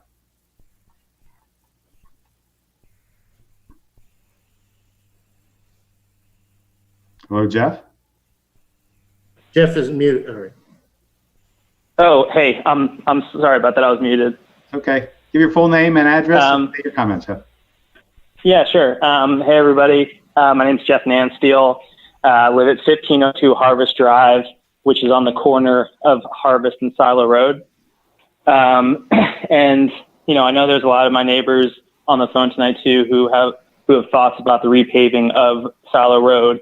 My wife and I have been lucky enough to really just move to Lower Makefield Township and Yardley.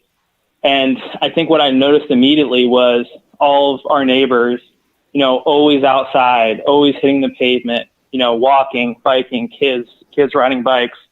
And me and my wife just had a baby girl 8 weeks ago. Congratulations. And so, yeah, so it's perfect timing, perfect weather. You know, she can't sleep. We're hitting the stroller outside, right? You know, perfect thing to do. And, you know, I will say that the condition of Silo Road, you know, the piece that remains unpaved is unacceptable. You know, the facts are clear, hasn't been repaved in 40 years. And it's really to the point where, like, the, you know, sides of the roads are so choppy, you know, towards the 2 curves that we like frequently feel tempted to kind of, you know, merge into the center of the road, you know, right? But it's the main artery, you know, it's the main artery of where our neighborhood is, that the other roads feed in. And really, it is our sidewalk, you know, so all the folks that live on Combine and Harvest, you know, and all the folks that live on Silo Road, you know, these are our sidewalks, right? So when I was just, you know, with my daughter and the stroller kind of heading along, and it's just so rocky, we at some points feels like we have to turn back and are kind of tempted again to sort of head into the center of Silo since it's so choppy. So, you know, I'll just pause there. I know there's a lot of other folks on the phone who have been living on Silo Road for, 30 years, who would probably be eager to have things to say as well. But, that's my piece on it. And it would be great if everyone, could reconsider paving it. And, thank you. Thank you, Jeff. Appreciate your comment. Congratulations. Is there any other comments? Public comment? Yes, Melody is on the line. Okay. Jeff, you can hang up. That's it. Jeff, you can hang up and listen if you want. Sure. Okay, great. Thank you. Hi, Melody. Give your full name, address, and you can make your comment. Hi, thank you. This is Melanie Henry. I live on 1425 Silo Road, down the road from Jeff. Been living here for about 5 years. And so similar to my neighbors, I'm trying to understand the rationale to exclude Silo Road, which is the main artery and most heavily traveled section by both vehicles and pedestrians. And again, we don't have sidewalks in the development.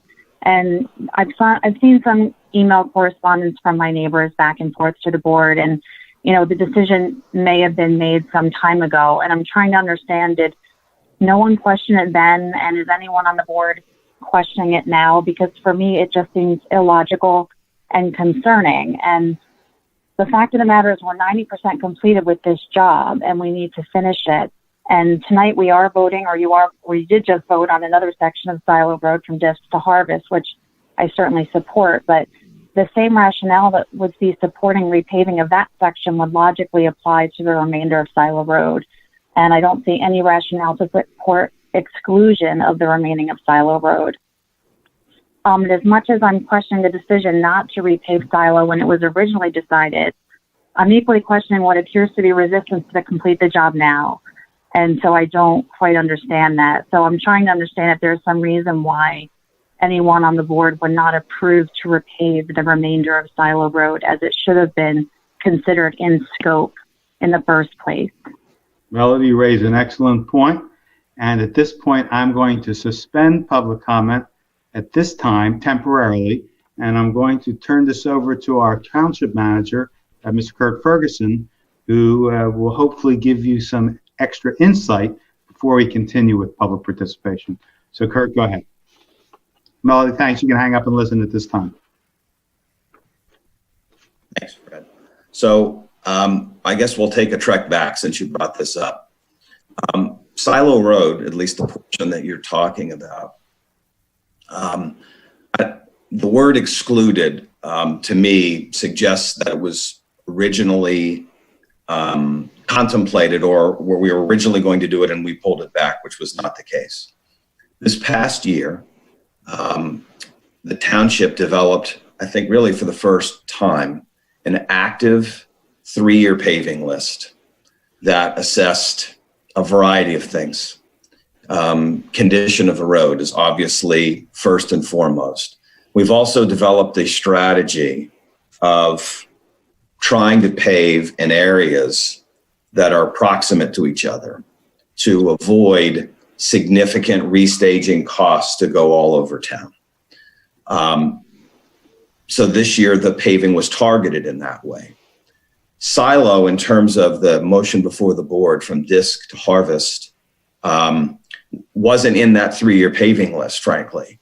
But because we were in the area and we had that as a bid alternate in the event that we had cost savings to pick off that area, which is 46,000 and change or so.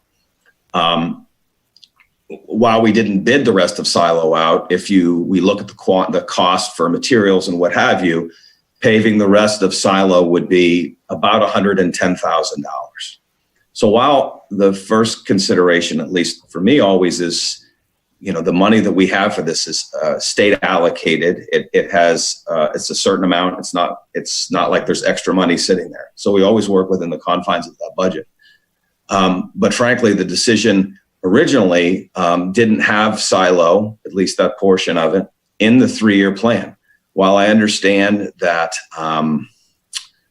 it's been 37 or 38 years since the road was paved, unfortunately, we have other roads in the township as well that have been that long or even in worse condition. Now, Monica, if you don't mind pulling the first picture up, and I'll start to talk through them.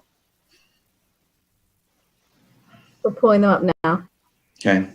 So I just want to make sure I'm trying to be as thorough with an explanation here as I can. We have 3 PEs, Mr. Pokel, who's here, who's a consultant for us, our public works director, who is also has experience in road programs even before his time here in Lower Makefield, and my planning and zoning director, who's also a PE and ran road programs as well. So I just want to start with a general description, if I could. So when we look at roads in our road program, our public works director, who drives these roads every day and consults with our township engineer, will work to preserve these roads as long as possible. These roads oftentimes, and again, we have a lot of roads that are all coming up at the same time. We'll start to get to the point that when we put patch, whether it's cold patch, the way you see them filling potholes, or where they're actually cutting asphalt and pouring hot mix in, we'll get to the point that the road starts to deteriorate where those patches don't hold. We've seen that on a lot of state roads in the area. So those are all of the general areas that go in for consideration. Now, when we establish a 3-year road program, that doesn't mean that that will stay exactly the same. Really, 3 years is a reasonable time frame that we pretty much could predict that not much will change. So to start off here, I wanted to take these pictures leading in because I understood there's going to be some people concerned tonight. So we took a picture. This is a snapshot. I tried to have this taken as far as we could see it at the 1400 block of Silo. Can you move to the next picture, Monica, please? So picture here of the 1500 block of Silo. Now, again, I'm not going to sit here and say this is a pristine road, so don't misinterpret what I'm saying. It certainly is bumpy, it's aged, and there's areas I've driven this that the asphalt is starting to dry in areas that makes it look less than perfect, obviously.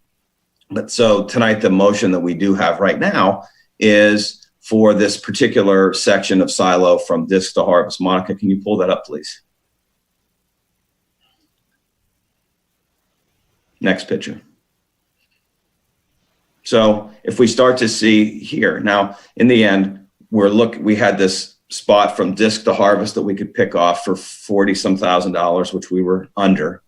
That, on the surface when you're eyeballing this is in, I would say slightly worse condition than the 14 or 1500 block that we've seen. Now, I'd like to add as well, if I could, that we do also undertake in-house road repairs when it comes to taking out sections if they're particularly bad. So even if in the section of 14 or 1500, someone said, well, there's a spot here that's much worse than that picture shows, we are always going out and evaluating those areas to determine if there's something that we can do in the interim. Now, there's another motion coming up here, which is after this one, to add Milton as a road to include in this year's road program. Now, Milton wasn't in this year's road program. Milton is in 2021 in our 3-year plan. Now, you can see here in Milton, when you start seeing what I sort of described here, is that when the road starts to move and crack, even when we put patch, whether it's cold or hot patch, it'll start to not hold. We patch it, the pothole appears 6 inches or a foot away. This is the rationale, but this was a 2021 road that was in that 3-year plan that we added to this year's budget specifically because it was listed. And we've also viewed, because we're looking at these roads, that in the last 6 months or so, this road had gotten progressively worse. Now, just to show as a basis of comparison versus Silo, we have some other 2021 roads. Now, we're not paving them tonight, but just as a point of comparison in our 3-year plan, that if you could go to the next one, Monica, please.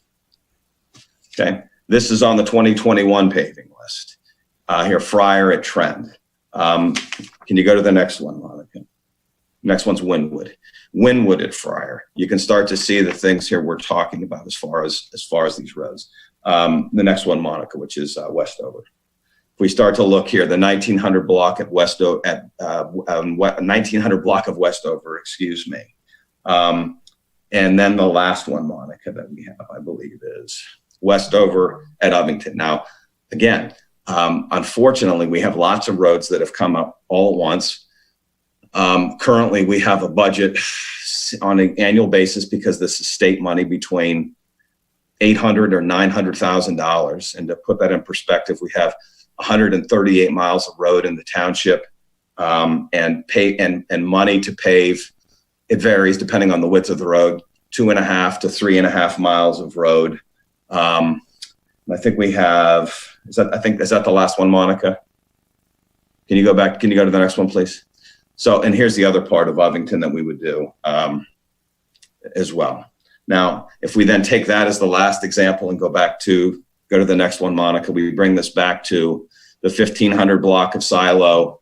And then if you could please bring the next one up, which was the first one we showed, the 1400 block of Silo. So I make no, I have no commentary to sit and say, especially the first caller, that he's pushing his daughter in a stroller. I do the same thing, and it's a bumpy ride. It serves as a sidewalk. It's not ideal. I have no argument that he's not mistaken. It is certainly a bumpy ride. The problem is, in the end, when we're having these other roads that we see that even on the surface you can see are substantially in a further state of deterioration, those roads were prioritized. So at least moving forward every year during the budget cycle, we update the 3-year paving program. So obviously 2020 is rolling off. The next plan will be for 21, 22, and 23. We've seen a few of the roads here that are on 21, and hopefully everyone would understand why.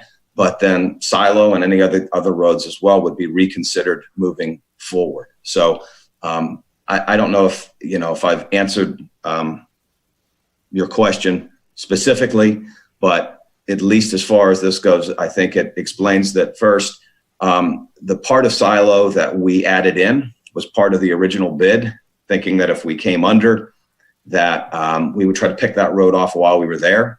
So, I mean, on a aggregate level, we'll end up paving all of the roads in this year's paving program that we outlined, both those that we bid as a primary bid and all of the bid alternates. The fact that we were a bit under allowed us the opportunity to pick off a 2021 road, that being Milton, which was one of the first slides I showed. It's actually the next motion up for consideration, that can be done at about the same cost as the segment of Silo. So that's the rationale behind it. And that's what we had recommended as a staff, which includes myself and essentially 2 engineers that have been actively involved in this, our public works director, who's out on these roads every day.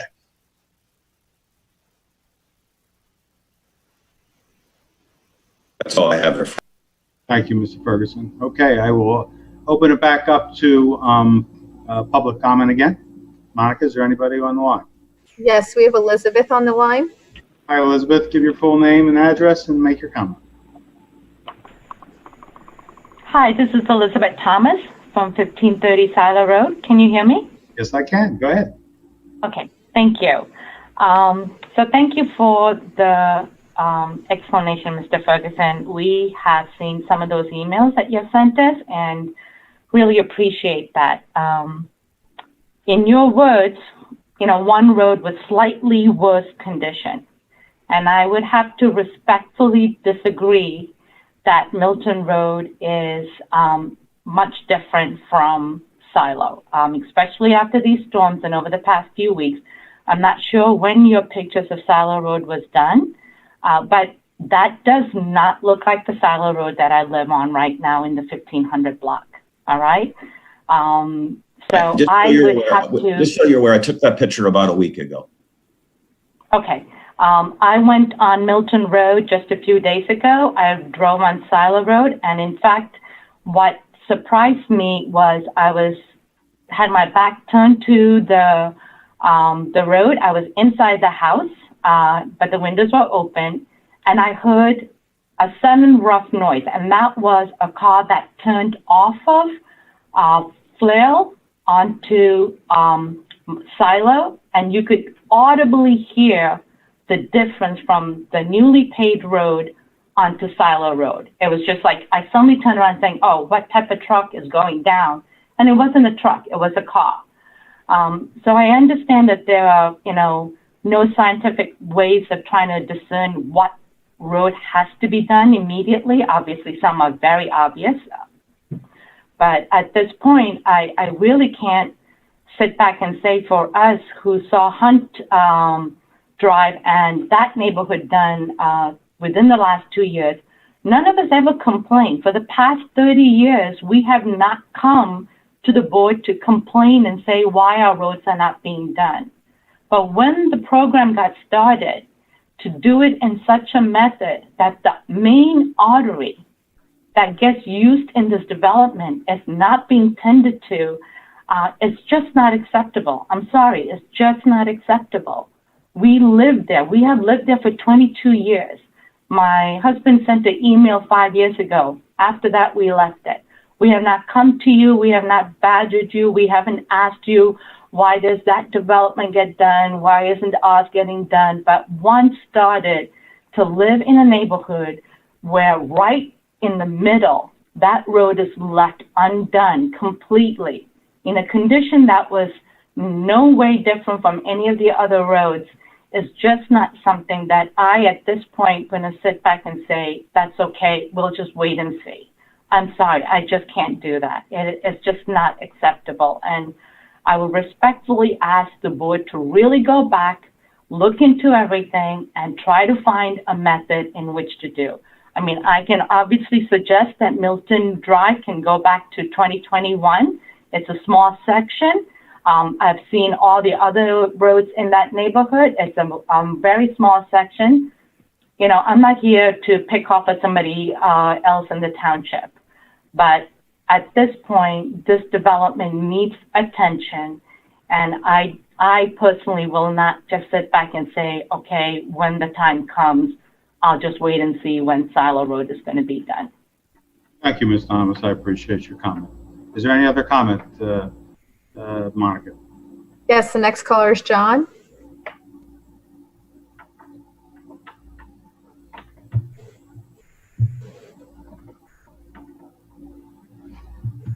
All right, John, give your full name, address, and state your comment.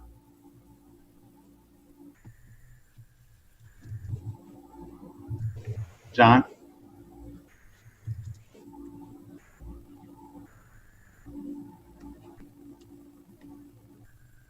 Hello, John? Just one moment. Okay.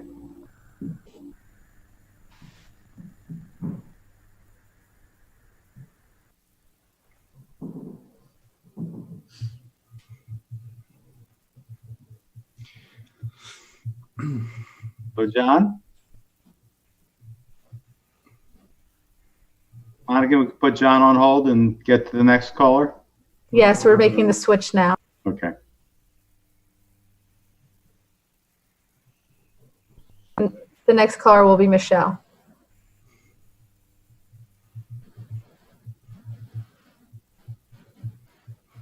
Michelle's in the room. Hi, Michelle. Give your full name, address, and make your comment. My name's Michelle Schachter. I live at 1500 Silo Road. We've been living here for about 13 years, and you probably hear about all the same comments from all of us on the road, not really understanding why you would do most of our neighborhood and not do not even 3/4 of a mile up. It seems in some ways a waste of money. You have to bring back all your equipment and all your men again. I understand that there are other roads in our township that need help, just like ours. But if everybody was here already, I think it's just a little hard to understand why we wouldn't have that same opportunity that everybody else has in our neighborhood. You know, we can all argue about our roads. I run on our roads every day, and I'm always avoiding potholes and holes in our road to make sure I'm not tripping and falling all over myself. And, you know, disagree with all the other comments that all my other neighbors have said also. We don't need to repeat everything. Thank you, Michelle. I appreciate your comment. Joseph is next. So, who? Joseph. Hi, Joseph. Give your full name, address, and make your comment. Joseph Thomas, 1530 Silo Road. I have a couple of questions, and I heard in that presentation that an assessment was done on the first round before you made your bids available. And in an email interaction we had, am I right, and I want to be on the record, that there are no records of that assessment? And my reason for asking that is I could make the argument that Flail Road that comes off Silo was not as bad as Flail. So I'm trying to understand the science of how these assessments are made. And my argument is going to be you chose some roads arbitrarily, roads that we live and we walk by. And what surprises me is you don't have any record of these. At least that's what I was told. And my second question to you is, you have roads in Willow, Wasp, like Farmel and Reaper, which are developments that are much younger than Mirror Lake.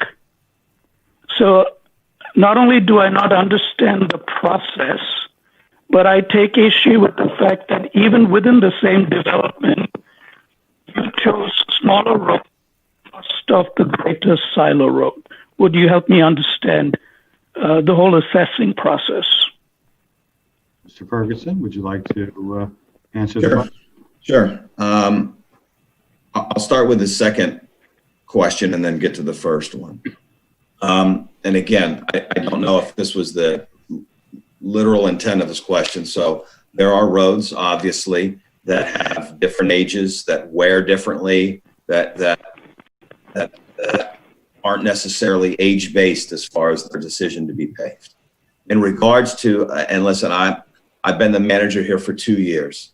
In regards to if we were there a number of years ago and we sat and we paved different roads, then you would have thought ideal. I can't address that specifically. I'm a relatively new manager here. We have a relatively new engineer here and a public works director, so I can't speak to that previously.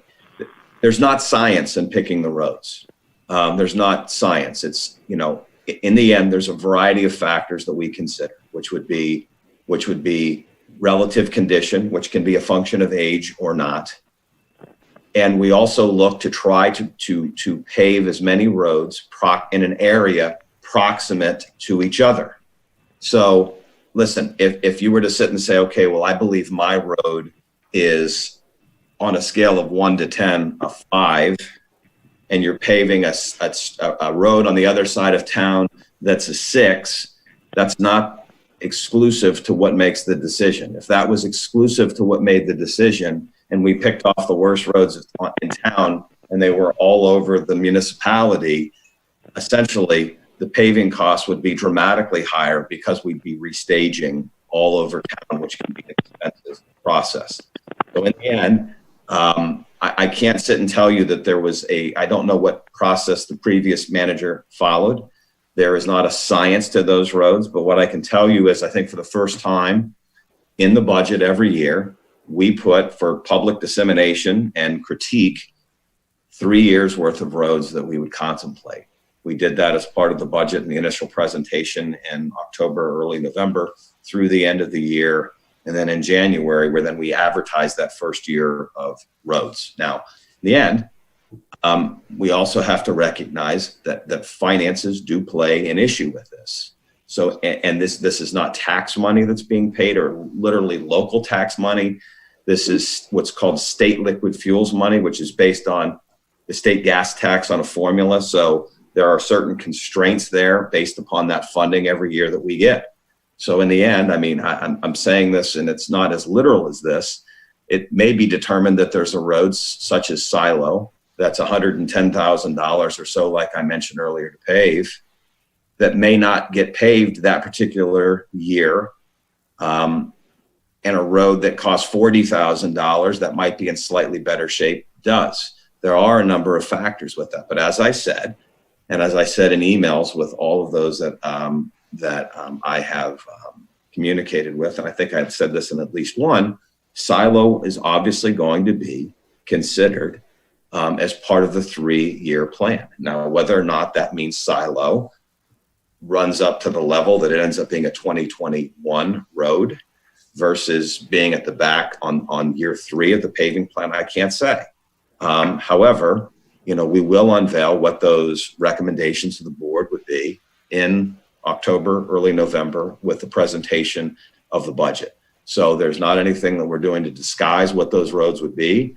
You know, my staff and I are certainly there to take critiques of that assessment, to reevaluate that assessment, to look every budget year for other sources of potential revenue to expand what the road program could be. And, you know, at this point, quite frankly, and I know people were not pleased with it, we did not bid Silo Road as part of the road program. Now, I also didn't bid Milton as part of the road program.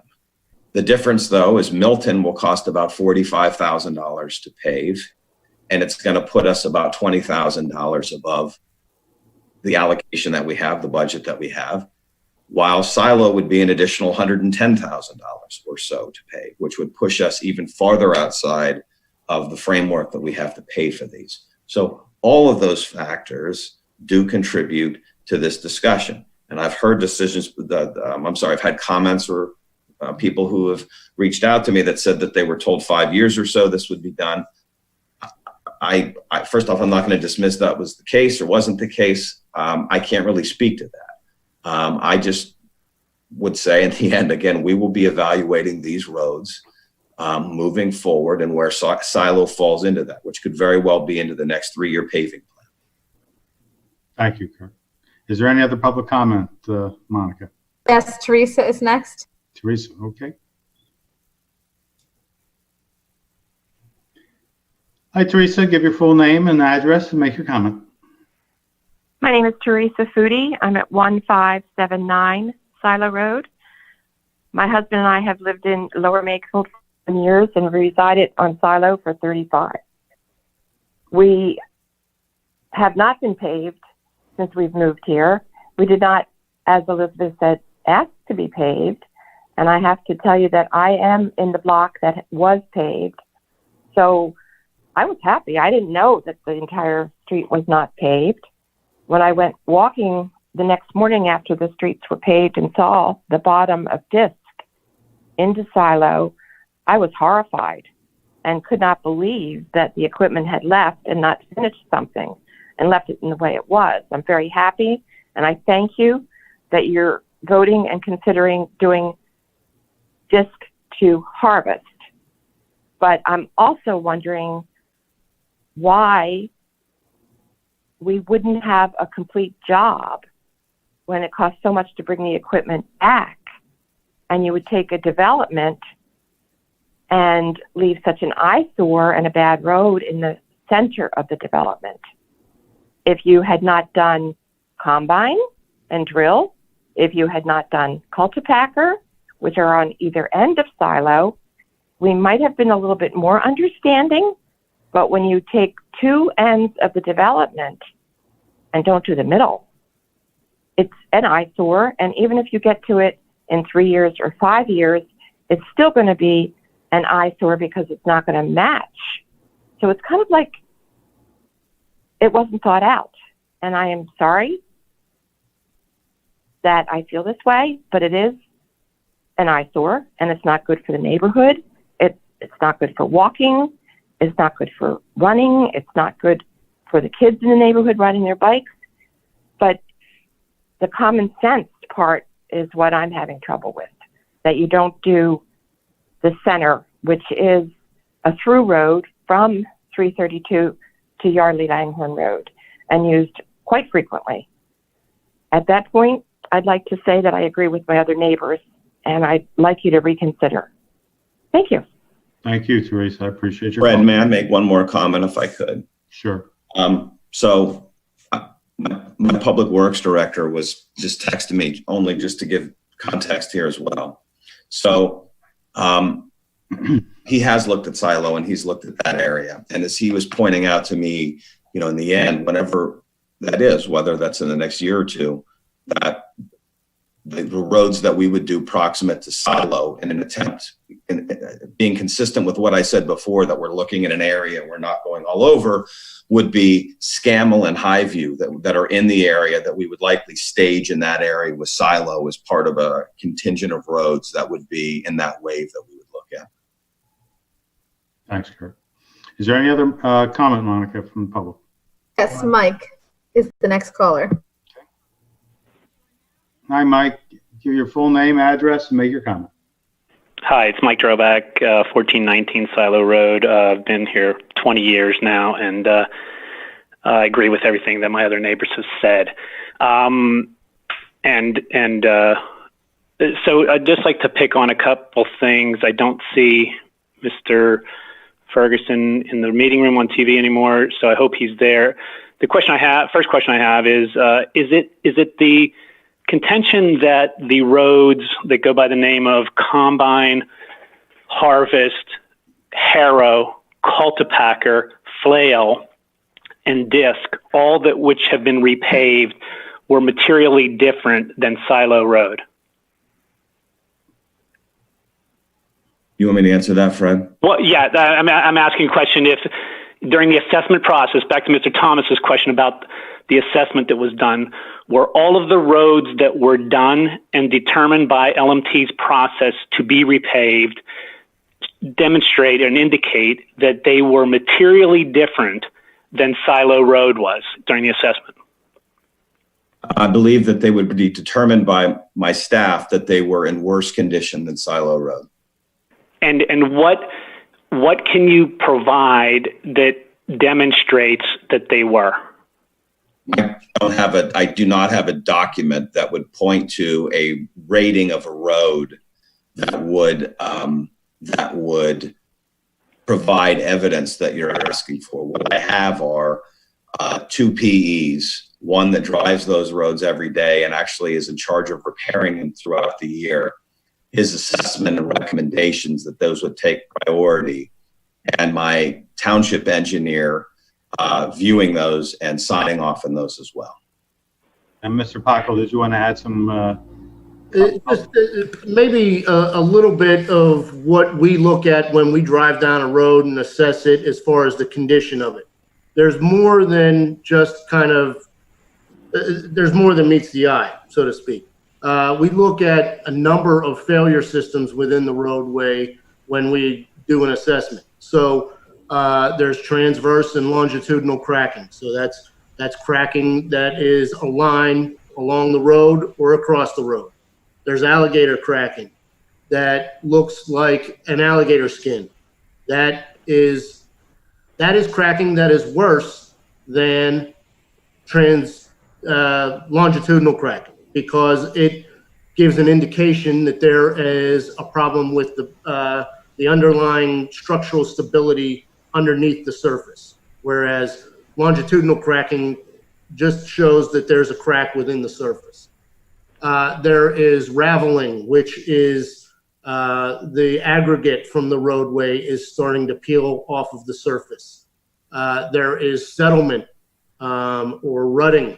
That is considered worse because, again, that is a failure, or that is indicative of a failure of the structural stability underneath the surface. So these are all things that we look at when we're driving down a road and making the assessment of what constitutes a road that is, what constitutes a road that needs to be resurfaced versus can it wait a couple of years because we're not seeing the soft spots underneath. We're not seeing any rutting. We're not seeing significant alligator cracking. Alligator cracking occurs in several spots, but if there's not significant alligator cracking, then that's not an indication that there's a further problem. And so, again, Kurt was right that the budget does play into it. We try not to put all of our eggs in one basket as far as paving every neighbor or one neighborhood and ignoring the rest of the township. Yeah, I'll just leave it at that. Those are things that we look at when we evaluate the roadway. Thank you, Andy. Monica, is there any other public comment? Yes, Peter is the next.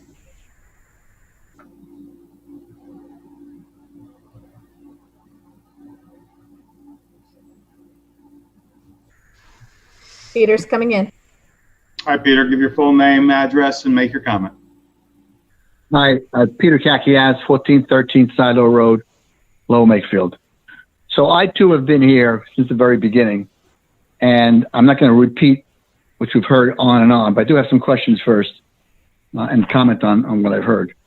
The supplemental number 6 attachment that was sent out to our neighbors, it says 2020 summary of 3-year road paving plan, years 2020 through 2022. Who prepared that? I did with the help of our township engineers and public works director. Okay. So, and when was this prepared? Would have been first submitted to the board in the preliminary budget in late October of last year. So this is what we have is the final document that was presented basically to the board for approval. That was part of the Is that correct? Yes, that was part of the final 2020 budget that was approved in December of last year. Aside from what my colleagues and neighbors said, I don't see DISC on this list at all. Could you explain how DISC wound up on this being done, and I don't see any money allocated to it? I'm sorry, say again, I didn't hear your question. Peter, On the list that I have. Sorry, Peter, I was going to interpret for you. Go ahead. Please do. I'm willing to listen, Suzanne. Peter was asking, how did DISC as a bid alternate get on the list? As we were reviewing the road program for the year, we were looking at, was there the possibility to have savings? And if we had savings, was there any portion in there? If we viewed that we could get, let's say if we had savings in the road budget, if we were hoping to save $40,000 to $50,000, was there a section that was proximate to where we were paving that we could have as a bid alternate in the event that we came under? So when we looked at those areas, that was the area that was determined that even though it wasn't on the bid list, but because we were there, we would look to try to pick that spot up to do in the neighborhood. Was DISC one of the alternates offered Silo, on that list? From Silo. From Silo, yeah, what DISC is. Yes. So I don't see it. No. How much, I'm sorry, how much is that for? Let me, Silo from DISC to Harvest was not on the 3-year plan. Like I just said, it was not on the 3-year plan. So when we were in the neighborhood, when we were looking to pave these streets, we were making the determination as we presented to the board, would there be a bid alternate that would be proximate to that area? That if we had $40,000 to $50,000 under that we could utilize, that we could pick off potentially as a bid alternate while we were there. That determination was made at that point. So there is another document that reflects that bid alternate? The bid. The cost for DISC is not reflected here. Is there another document that reflects that expenditure? Like I said, it's not on the 3-year plan. I understand that. So is there a cost? No. There's a bid. We bid out that item because our engineer and public works director had estimated and done measurements of that road to figure out in the end what the estimated cost would be. That was presented to the board, and we put it out as a bid alternate. As a bid alternate, that would be in the end, we may or may not award that. It's an alternate. But because we were there in that neighborhood, we evaluated that road, measured it, included it in the bid document as a possibility to get a price on it to see if we came under. It's sitting there. We are a bit under, so we're picking that off. That is not in a document. I understand, but as you said, as you were there, you decided to make that recommendation for DISC, which could have been a recommendation for the balance of Silo as well. What I'm concerned about, and most disturbing, no, it wouldn't have been for the balance of Silo. The balance you could have. Hold on, let me finish. It wouldn't have been for the balance of Silo. It wouldn't have been. Because? Hold on. The balance of Silo is estimated to be, just based upon quantities and measurements, and this is what our staff does, would have been $110,000. Correct. And it was the determination at the time that we bid that we tend to be conservative with our bidding. Our engineer bids or factors certain quantities that we think will be safely under. There would not have been room under the bid that we put in the interpretation of our staff that we would have been that far under to have that as a bid alternate. What I find enlightening, I'm sorry, our engineer, I'm sorry, your name again, sir? Andrew Pope. Yes, sir. You gave us some criteria dealing with cracking and alligatoring and all these different, technical terms.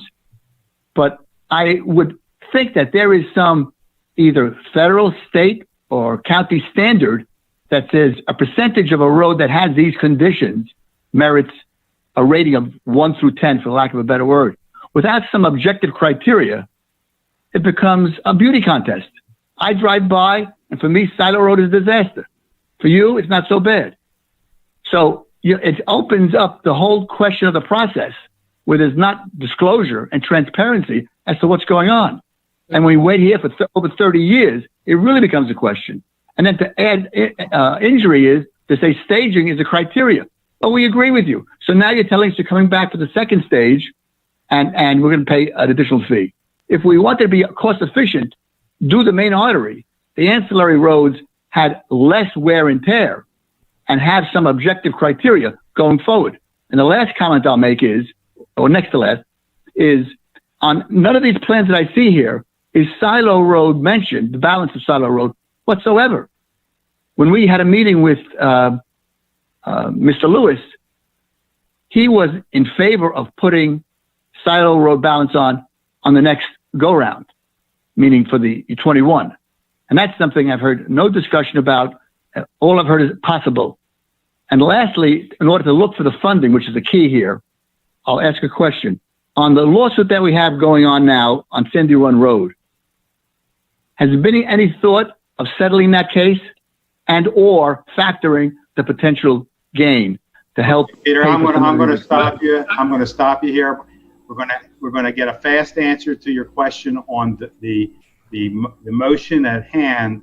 Sandy Run Road is not germane to this motion, so I'm going to cut you off. And I appreciate all your comments. And when we get to Sandy Run Road, I'll be more than happy to entertain your participation and answer those questions. So Kirk or Andy, could you answer that question really quick? I'm going to answer one of the questions right now, if I could. So let's start with this, because I did speak with Mr. Lewis about this. And I know Mr. Lewis went out there and in the midst of all of this and met with all of you, which I appreciate. What I had conveyed to Mr. Lewis, and he certainly conveyed back to me, was he understands that we have a 3-year look at roads and that we evaluate all these things. And what I said to Mr. Lewis when he asked was, in fact, Silo would be considered. Silo, we have a 3-year paving program. The reason it's a 3-year paving program is because when you start to go much farther out than that, it becomes hard to predict what the conditions of those roads would be. So as soon as this paving program is done, we will start with the next one. Could Silo Road make the 3-year paving plan? Absolutely, it could. It wouldn't be surprising at all if it does. Where does that land then in the next 3 years? I can't answer that question. Could it land in 21 or 22? Quite possibly. We will be looking at the sources of funding that we have, the conditions of road that we have, staging as best we can to not go all over town. And I conveyed that to Mr. Lewis, who I think strongly was in favor of us exploring that aggressively, which I told him we would do. And as far as there's, the other part of what you said, I'd argue to you, even if you disagree with the conclusions, that this is the most transparent the township has ever been with putting out there a road paving plan that was part of its budget that the board approved. I understand that there'll be people that want to question some of the conclusions with that, but we will be putting the next one back out in October. And it very well could be, you may like or may not like where Silo Road lands, and we could be having this discussion soon about where it is. So in regards to road rating, there are towns that use road ratings, okay? However, it is not a perfect criteria. What Andy talked about was essentially how a road rating would be conducted. But however, just because a road has a rating that is a 3.2 and another one is a 3, those aren't exclusive to the decisions. I think the staff recognizes it's been practically 4 decades since that road was paved, and you could make the argument those final decisions are subjective. However, we make those determinations on the criteria that I said. It is There's not going to be a scientific analysis that I can say to you on the 8 criteria, this is how this road rated out. This is where this landed. We tried to add in that portion of silo to pick that off while we were there. I understand the main artery is still sitting there. We are aware of that. Our goal, and I will say this, and I've said this to our public works director, I understand the direct link between property values, home resales, and condition of road. I absolutely have said that, and I'll say this now. If you look at the size of our town and the amount of roads that we have, and I've said this to the board in last year's budget discussions, we have not, and previous boards have not paved nearly what they should have been paving or been focusing on, limitations of funding notwithstanding, to keep up with these roads. I said this in last year's budget. I am of the belief that we get on a road program that essentially, on a blended mix, we try to pave every road within 20 to 25 years as a standard. That would mean in the end, we should be paving upwards of 5.5 to 6 miles of road a year. We're doing about half that now. And especially as our neighborhoods have gotten older, all at once, all these roads are going all at once. And it becomes very difficult to pick for this board out of 138 miles of road, what will be the 2.4 miles or 3 miles you want to do this year. Because in the end, I'm not disagreeing with you that silo needs to be done, and it would be on a relative short list. Unfortunately, we probably have 60 roads like that, and we have to make these difficult decisions that I understand you believe are very subjective. So I don't know, Fred, if that answered all the questions, but I think you did a very good job, Kurt. Thank you very much. I understand we have Mike as our next caller, Monica. Yes, it's Mike. We're patching him in. Okay. Hi, Mike. Give your full name and address and make your comment. Yeah, this is Mike Droback. I'm back.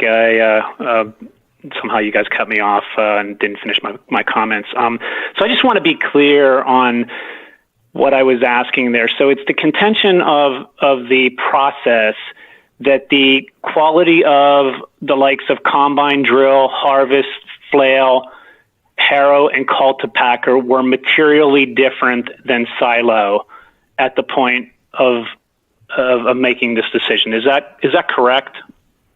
That is correct. Okay. And am I correct that there's nothing to support that, but for whatever driving the roads, there's no document. Mike, there's no document. I'm sorry. I'm going to cut you off because of time, and you already had a chance to, Sir, with all due respect, I was cut off by your. I'm going to answer the question that I think you're going to, and I'm just going to make it as plain as I think I can. I'm going to speak for my township manager and for both my engineers on this, and forgive me for being blunt. We, for the most part, make educated decisions, but they're qualitative decisions from our professionals. The board approves it or rejects it according to their education, their professional experience, and their recommendations. And we, as Kurt had said on numerous occasions with numerous of your neighbors, that when it comes down to it, it's a matter of prioritizing a lot of bad roads, and we hope to get to silo as soon as possible. You may disagree with the methodology of our professionals, but that's the way we do things in the township. And I apologize for our shortcomings. I apologize for the lack of funds that we have and our inability to do everything we want for every neighbor in the community. So that's really all I have to say about it, and I'll take the next caller, Mike. That's it for this topic. Thank you very much.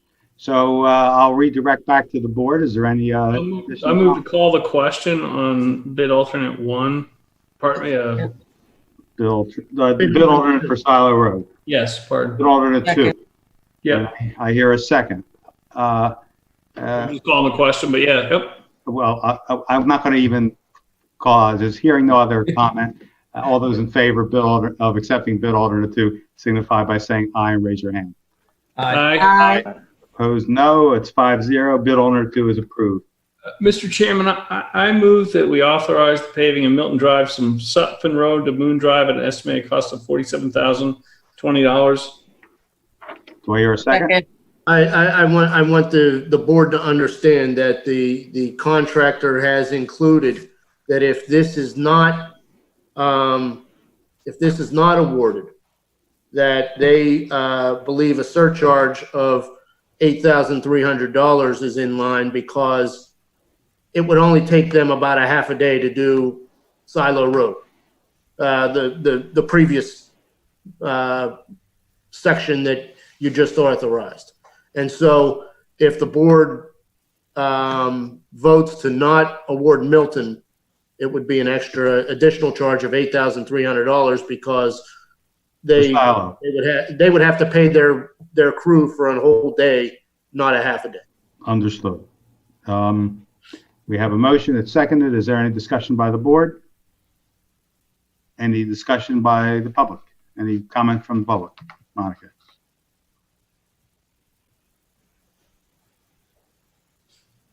Monica, you're on mute. Eric will be coming in. Okay.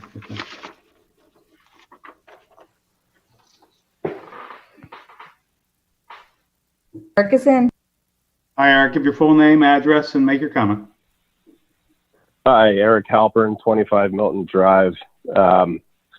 First of all, I just want to say thank you for your patience this evening. Obviously, you've had a lot of calls, and this is running pretty long, so I'll try to keep my comments short. I just want to point out that it's the belief of the folks on the street that it was a minor mistake at some point in 2018 that South Milton was paved in lieu of Milton Drive. While there's no direct evidence to support this, logic would dictate that the street across Sutphin was in much better condition and should not have been paved when the only road that was not paved in our neighborhood was Milton Drive. I would also direct at your leisure for you to check out the board recording from March 28th of 2018, about the 27-minute mark for the road improvement program, where it's discussed the rating program or the rating protocol that was used at the time, which apparently was a 1 to 5 rating, 1 being the best, 5 being the worst, for both road condition and travel. And all of the roads on the bid, as well as the alternates on the bid, of which South Milton was an alternate, the board asked of Mr. Pokel and Mr. Hucklebridge whether or not they were all 5s on that list, meaning that they were the worst condition. And it was answered in the affirmative that they were, meaning that South Milton was one of the worst roads out there, which we all know was not the case. So I'm asking that, we just recognize this. I understand the frustration of the folks calling in from Silo, having, part of a road or a road not paved in their neighborhood. That's exactly what happened here in Old Linwood, with Milton Drive being the only road that wasn't paved. So, it's in two years worse for wear. Mr. Pokel, everything I think that you mentioned earlier with regard to road condition, I think you can check the box for us having all of those things. I can walk out in front of my house and grab a handful of gravel from the road deterioration. So again, safety of the children, safety of the folks that use our street for recreation. I ask that you move to approve this, and I will waive the rest of my time to my neighbors. Thank you. Thank you, Eric. Is there any other public comment, Monica? Yes, Dennis. Dennis, okay.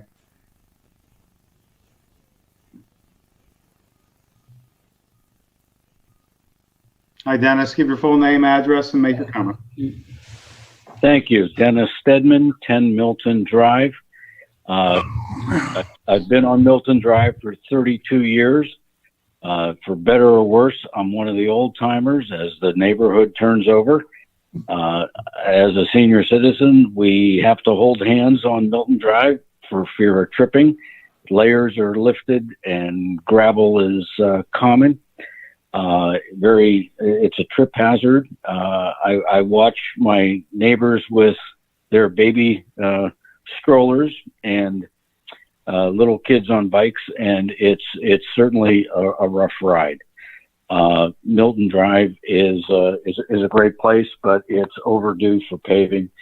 At the intersection of Rickard, there is a very deep depression where we've had an orange cone sitting for about a year and a half now to prevent cars from kind of dipping into that depression, which is a risk.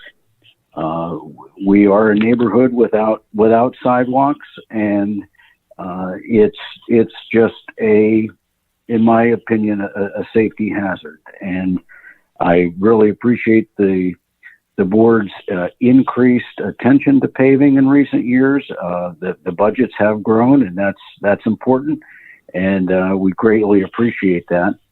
And I think Milton is certainly deserving of this kind of alternative budget approval. And I thank you for your attention. Thank you, Dennis. I appreciate your comment. Any other public comment, Monica? No more public comment. Okay, hearing no further comment, I'll call the question. All those in favor of authorizing the paving of Milton Drive from Sutphen to Moon at an estimated cost of $47,020, signify by saying aye and raise your hand. Aye. Opposed, no. 5-0, Milton gets paved. Okay. We have one more agenda item as far as the engineering report. Actually, we have one more agenda item for the road program. One more for the road program. And that would be a motion to authorize the installation of reflective pavement markings on Hecock Road. Oh, reflective pavement markers. Yes. I'm sorry, just so you know, staff now refers to this as the Bundy provision. I just want to go on record to say that. What a legacy. But I all kidding aside, after you told me about this and I looked at the agenda, I drove the road and I understand why these reflectors will be a real safety improvement. So sorry, Andy, to steal your thunder. Well, let's entertain the motion and make a second. So who wants to make a motion to authorize the... I'll make a motion. Mr. McCarty makes a Second. motion. Mr. Lewis seconds it. The only thing I will Let me shut out of that motion. Any discussion? Make it quick, Andrew. The only thing I will add is that it is an estimated cost. The cost is going to be based on the number of reflectors installed. Okay. Any public comment on this, Monica? No public comment. Hearing none, I'll call the question. All those in favor of the installation of reflective pavement markings, signify by saying aye and raise your hand. Aye. Aye. Opposed, no. Ayes have it, 5-0. Thank you very much. Agenda item B. Yeah, one more item on the agenda. So recently released, we have the 2020 PA Multimodal Transportation Fund grant. And the guidelines for that grant fund have come out. The application was initially July 30th, but now has been pushed back to September is the deadline for the application. In discussing it with township staff, I think that an appropriate scope that we have come up with is to improvements to ADA ramps that are on the 3-year road program. These are historically what we've done is, PennDOT requires us to upgrade the ADA ramps as new roads or as roads get repaved.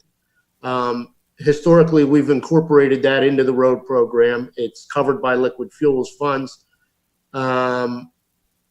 But having said that, if there's a grant out there, and this type of work would certainly qualify for that grant, we could do this work in advance of the road program, thereby eliminating the scope out of the road program. And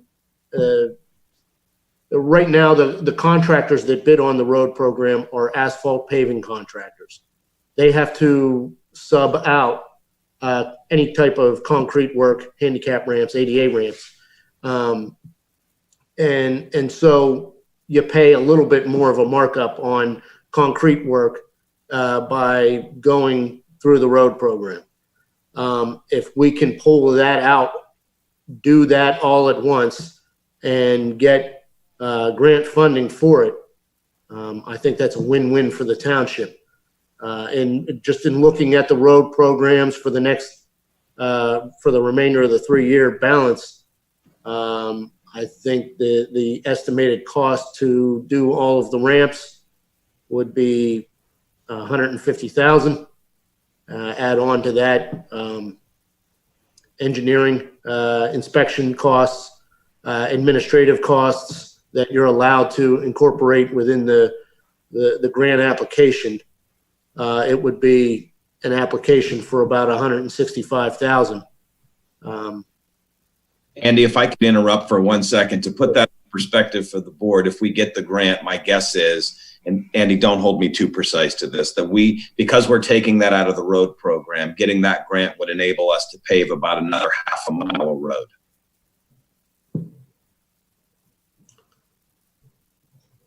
$160,000 or so, and whether that would be in next year's road program or the year after that, every dollar we don't have to spend on that can be plugged into more road work. Yes. I definitely don't have an objection to that. Any discussion on the board?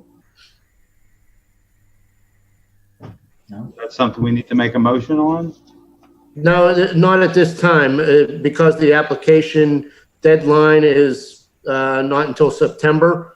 In speaking with the grant coordinator, it would most likely be awarded in January, at the January of 2021 meeting or the March of 2021 meeting. So I've discussed with township staff ways that we could still keep the scope, still add language within the application to incorporate ADA ramps on future road programs if it comes out that, you know, we were awarded money at a time when we were already out for next year's road program. Andy, quick question. If things change structurally, can we use that money for other transportation or road repairs, whether it's path repairs or something like that? Well, so yeah, I mean that grant fund. There's a number of different types of work that fund is eligible for. Let me see if I have that. And do we have to specify what we're going to use the money for, or can we give an option or range of projects? You don't have to be too specific, but you do have to explain what the nature of the work is, and so for instance, we would say that it is, you know, pedestrian improvements, ADA improvements at along certain roadways, and then explain how that assists the township in maneuverability throughout, you know, from residential areas to commercial corridors and things like that. But for our application tonight, we don't have to say which roadways or which types of improvements. Well, so we're not asking for the applicant. This is kind of an informal discussion at this point. Yeah. And so I think that it would help our application if we did list which roadways, so that we can, you know, show them that we have put thought into this and this is pretty close to shovel ready. Yep, and we have some of those, so. Right. I think that would help with the scope of it and assist the grant application, increase its viability. So tonight we're just voting on whether we want to apply for the grant. Would we vote on the particulars of what the grant covers later? I believe so, yes. Okay. Andy just wanted to convey to you a concept that we've stirred around with staff, also understanding in the end that there's a lot of road talk. And I've asked Andy to try to come up with any avenue he can that will allow us to do more road work. And he quickly came back to me with this possibility. So we put this by the board. And then I don't know if Andy, you remember, was it 2018? We got, was it $300,000 from the state in a program that we were able to allocate toward roads. Big Oak. Big Oak, yeah. No, Oxford Valley was a big Oak. Yeah, Oxford Valley.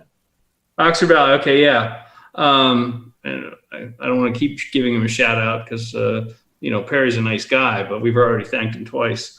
But is there another shot for us to get grants like that again? You'll probably hear that one.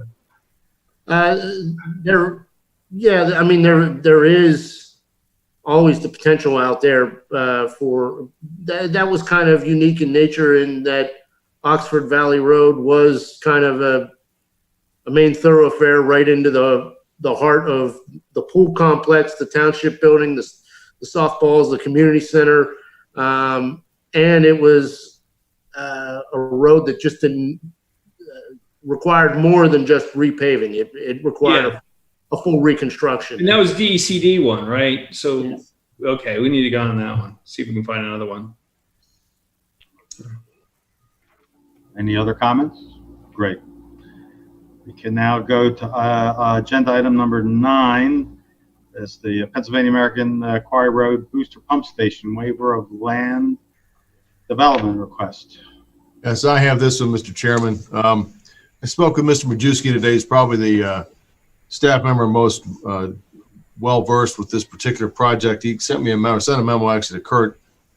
I'll just kind of paraphrase it here. PAWC has requested a waiver of land development for their proposed booster station project at the Snipes Tract along Quarry Road between Creamery and Dolington Roads.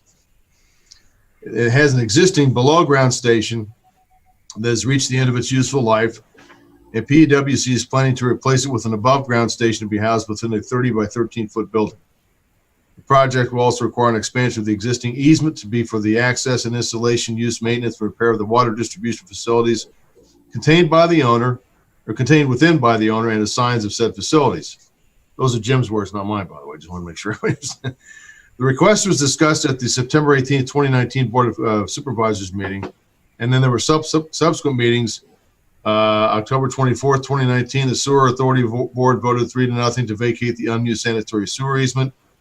October 28th, 2019 meeting, the Planning Commission voted 5-0 to recommend approval of the special exception to the zoning hearing board for the utility use to replace their existing underground station with an above-ground station. And at the December 3rd, 2019 meeting, the zoning hearing board voted 4-0 that the special exception be granted and relief for the 3 variances requested, which were reflected in Mr. Fokel's recent review letter of May 15th.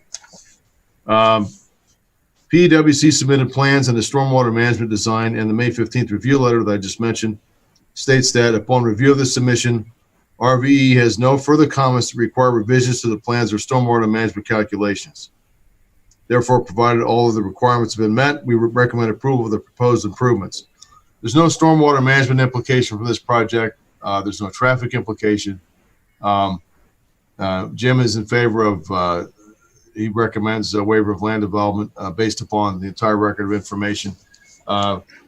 Waiver of land development is permitted under certain circumstances, both authorized under the MPC, which is also reflected in our ordinances under 178-126. And, the conditions would seem to be appropriate if the board so desires to waive land development in these circumstances. So, Andy, anything else you want to add? Dave, can I ask you a question? Sure. Just I don't want to put you on the spot. Just so there's not any confusion. If the board is to contemplate a waiver of land development, that does not waive them of having to go through professional reviews regarding components of their project. It's not like they get a pass. No. I mean, there's still permitting. There's other kinds of, it's a less formal process, but it's certainly not, they don't just get to go out there and do what they want. No, there's still a lot of review. Andy's crew will be out there. Jim will be out there. So it's not a question of whether they just pass go. No, it's not that at all. So, Andy, you have any comments? I don't want to steal your thunder. Everybody's doing it tonight. You could take mine if you want. Next time I'm up, happy to do that. No, I'll just say that in reviewing the plans, we did review it. There is a different level of review that goes into something like this versus somebody who's putting in a pool in their backyard or a shed, so to speak, even though this is largely the size of a glorified shed. So we did look at it with a stormwater management review. We looked at it we looked through the Saldo code section and reviewed the plans as though it were a subdivision of land development or subject to those ordinances. And so I will say that we did give it the same attention that it would be had it been a subdivision or land development. Thank you. And at this point, I'll entertain a motion to waive. Yeah, the motion would be to approve the request for waiver of land development. I guess that'd be the appropriate. I'll entertain such a motion. So moved. Get a second from Mr. Lewis. Now we can go into discussion and comments. Any discussion from the board? Mr. Grenier? You're mute, Dan. New computer. I'm having trouble with my mouse here. It's going across the screen. So when does where are you, Mr. Trulove? Yes. In terms of we got a set of plans here. If they're not going through land development, does that mean they don't have? There's no sort of public notice requirement in this case, so neighbors don't get to chime in on anything? Well, the neighbors have already been notified about. They've already gone through, like I said, planning commission, zoning. They're probably. I don't think there's any requirement again for letters to go out about a hearing. You'd be right, because there's nothing they'll be coming for. But they would certainly be aware, I guess, as they haven't already, with any type of activity. I suppose if you wanted to, you could attach a condition to the waiver of land development that certain notices would have to be sent out, just notifying people when activities were going to occur. That would be something that could certainly be a condition attached to this. Dan, just to answer your question as well, as part of that original notice with the zoning hearing board, a mailing did go to a radius of 1,000 feet. That we didn't get any feedback as far as, typically when people get something and they're upset or concerned, they'd show up or call without any negative feedback as a result of that mailing with an overview of that. Okay. And I was at the zoning hearing board. I think they were, the public was okay. There was no public comment on it. Do they require a variance of any type to put barbed wire on top of their fences? I don't think that was one. They had requested 3 variances. Here, I'd have them here in Andy's letter. One of the special exceptions allowed the pump station. One was not to provide the required 80-foot front yard setback from the collector road. Not to provide a type 2 buffer yard in a wooded area abutting residential areas. And the final one was from buffer requirements. So there's nothing in there about any type of fencing material that I see. I can't, Andy, you might know this off the top of your head, but I don't, when I've looked at fences in the past, it's barbed wire is oftentimes something that needs a little extra review, whether it's here or somewhere else. I was curious as to putting barbed wire in a residential neighborhood, that might be visible is a concern.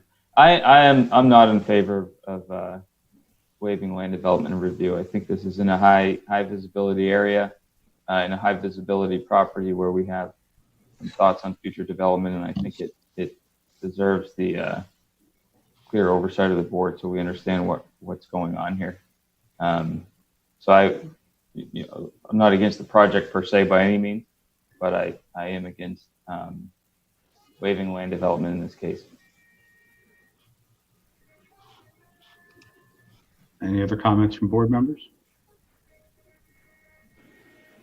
Well, I guess what complications, Dave, does this add to the applicant as far as getting the project done? Oh, it'll take a little longer to get plans submitted and reviewed. I can't say how long. I'm sure that as Andy said, they're already familiar with what they'll look like. But they'll have to come before the board for a formal land development approval.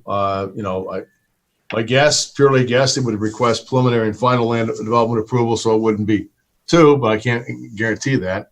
And I think two of their representatives may be on now, so I don't want to speak for them, but the process would take longer than not having it. And from a township standpoint, does that incur additional expenses, or it's the expenses on the applicant? Well, if they're a typical review costs, you're normally borne almost entirely by the applicant. It's part of the escrow process. It would go to the planning commission. They'd post an escrow. It would get a recommended or not recommended approval from the planning commission. The consultants would review it as part of that process, and then it would make its way to the board for final consideration. Right. Have we discussed the location of the pumping station with possible future relocation of the intersection between what is it, Quarry and Dollington? You're right. Yeah. Dollington Creamery and yeah, is all right there. Yeah. Well, I know we've informally discussed. Yeah.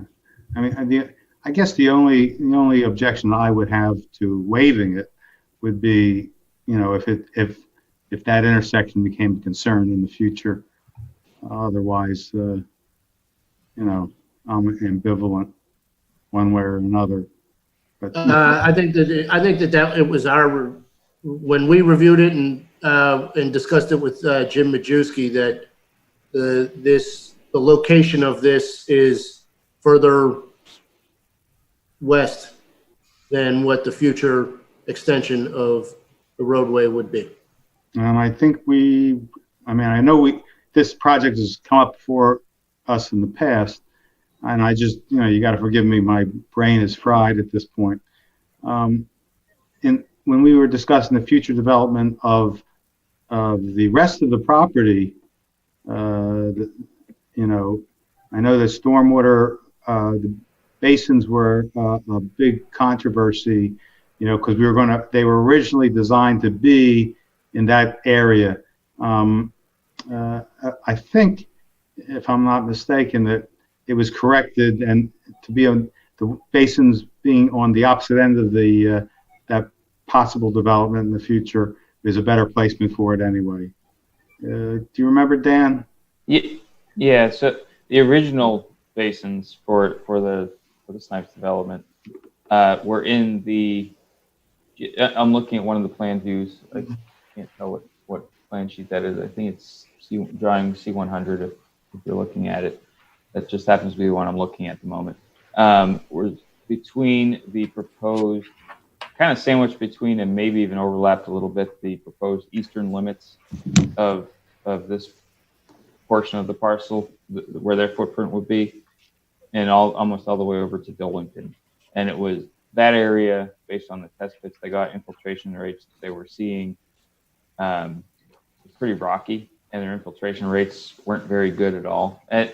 And the issue with that is that most of the water drains from generally speaking, not all of it, but from the northwest to the southeast. So there was concern about a development of that size, not this one, whether or not that those basins would be able, that one basin would be able to handle all that water, because just downstream of there across the road, and if you remember just a couple of years ago on Memorial Day, this entire intersection was flooded over the curbs, and it was nasty. I walked through there in my knee-high boots, and not a tall guy, but I almost got in over the boots if I walked too fast, kind of thing. So there are drainage issues there. I don't know what your additional impervious areas. I don't know what your infiltration rates or infiltration tests were telling you for the rain garden. If the rain, we just had that issue on what street was Scammell's Corner area with the rain garden that wasn't infiltrating. University Drive. Yeah, and so that's based on what we were seeing with the design for Snipes versus some of the infiltration rates they might have been getting on that other rain garden. I'd want to see make sure that they were something distinct and that the rain gardens would indeed infiltrate, so we didn't have that same issue, especially in this neighborhood. And I am, not to jump off, but I am concerned about barbed wire that close to two schools in an area that's, lots of kids walk through.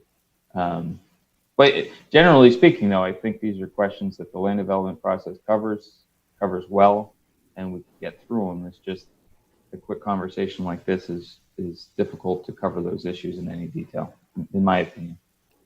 And I offer this as mere information for the board, not to sway your decision one way or the other. But I'm looking at the plan that submitted and we reviewed, and there is no impact to the future 70-foot wide right-of-way.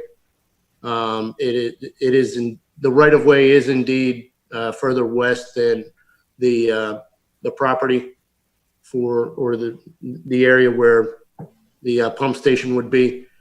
And this area for the pump station was further south than any type of development that was considered when we looked at the Snipes tract as well. So it would be my opinion that this would not have an impact on either one of those two. Dan, just to answer your other question, Jim Majewski texted me, since he's always watching. I say that jokingly, and he said that there's not anything required regarding barbed wire, that's what's around our other pump stations, our own pump stations, is barbed wire. Your comments notwithstanding, he just wanted me to text you. No, and that's good info. I think during the land development process, we should consider that, and the landscaping buffer, because this site specifically, if has very high potential to be developed as a premier public park. It's also across the street from two schools. There may be additional pedestrian access immediately surrounding this. So we want to make sure it's done right. It looks good. It's safe, just in case someone does something stupid around a park, as they may do sometimes. And I just want to make sure that we take all that into consideration. That's all. I'd like to, not necessarily a rendering, but I would like to see some elevation views as to what the facade might look like. I didn't see any in the package, just to make sure that it fits in with the surrounding area and our future plans for the area. Andy, did you say that the stormwater management issues were taken care of already, to your satisfaction? Yes, they were. So I'm just trying to wrap this around my head. If we waive land development, what would we possibly miss versus going through land development on a small project like this? Are you asking me, Chris? No, Andy. Oh, okay. Other than an opinion from a recommendation from the planning commission, and like Dan said, if he's interested in looking at architectural elevations or that nature, that might be something that I would think that's something that Dan could get through the building permit process, that you could hold up the building permit until you see that and review that, and all the elevations and the final architectural plans, all that stuff, that would be part of the permit process, and we would be able to evaluate that to make sure we're within the MPC, basically. To my knowledge, yes. Okay. Do we actually review building permits as a board ever? No, we don't, but our staff will. Again, Dave, what's the advantage of waiving the land development piece of it? Well, it's the advantage, ultimately is to the applicant, because it cuts back on their submissions and things like that. But in this case, it sounds like they've already had conversations and submitted information which effectively met a lot of those concerns and a lot of those standards. It's just a matter of whether the township is interested in helping the water company get this project done quicker because of certain. I don't know what urgency in terms of the mechanics are, but I'm sure it's not doing well in terms of its current status. So I think there's a couple of representatives here could probably, if they want to add, don't say they have to, but Mr. Skinner, Mr. Darash are here, and they could probably answer those questions. So, well, before we get to that, I think this came to us once before, and perhaps we had to set it out back onto its natural course. And at that time, I remember that they showed renderings and construction material, and it was quite lovely. But I'm not sure, if we're all on the same page in terms of if Dolington Road should ever be relocated. The way I'm reading the plans, and this is one of my strong points, it's as if the road would go from, let's say, one side of the structure to the other side of the structure. And I point that out because it almost sounds like now suddenly we have a freestanding structure in, the middle of the road. I don't know what would happen to old Dolington Road once it was relocated. So that might make me lean a little bit towards, do we need to take a halt for a second?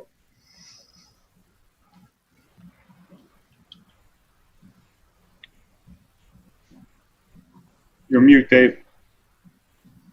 I don't know if either one of the applicant representatives want to say anything. They're certainly. Darius, you want to say something? And introduce yourself, and then let the board and the public know who you are, what your. You go ahead. My name is Craig Darish. I'm the project manager for Pennsylvania American Water, handling this project. We came in here, I think, first we came in September of 2019, and at that point we explained to the board, and since then the Planning Commission and zoning hearing and everybody, that this, much like the I believe it was the Stackhouse pump station, the sewer pump station. This is an underground can, and its structure is failing. So we've already observed some settlement in it, and so time is of the essence in this. And we do provide a public utility to your residents. So, that was part of the reason why we were requesting a waiver to try and speed this along so that we can get this station replaced without any interruption to the public. That being said, I believe we did provide a PowerPoint for tonight, and the station is actually constructed. It's a prefabricated station. It was constructed almost identically to the renderings that we presented at all of the multiple meetings we were at.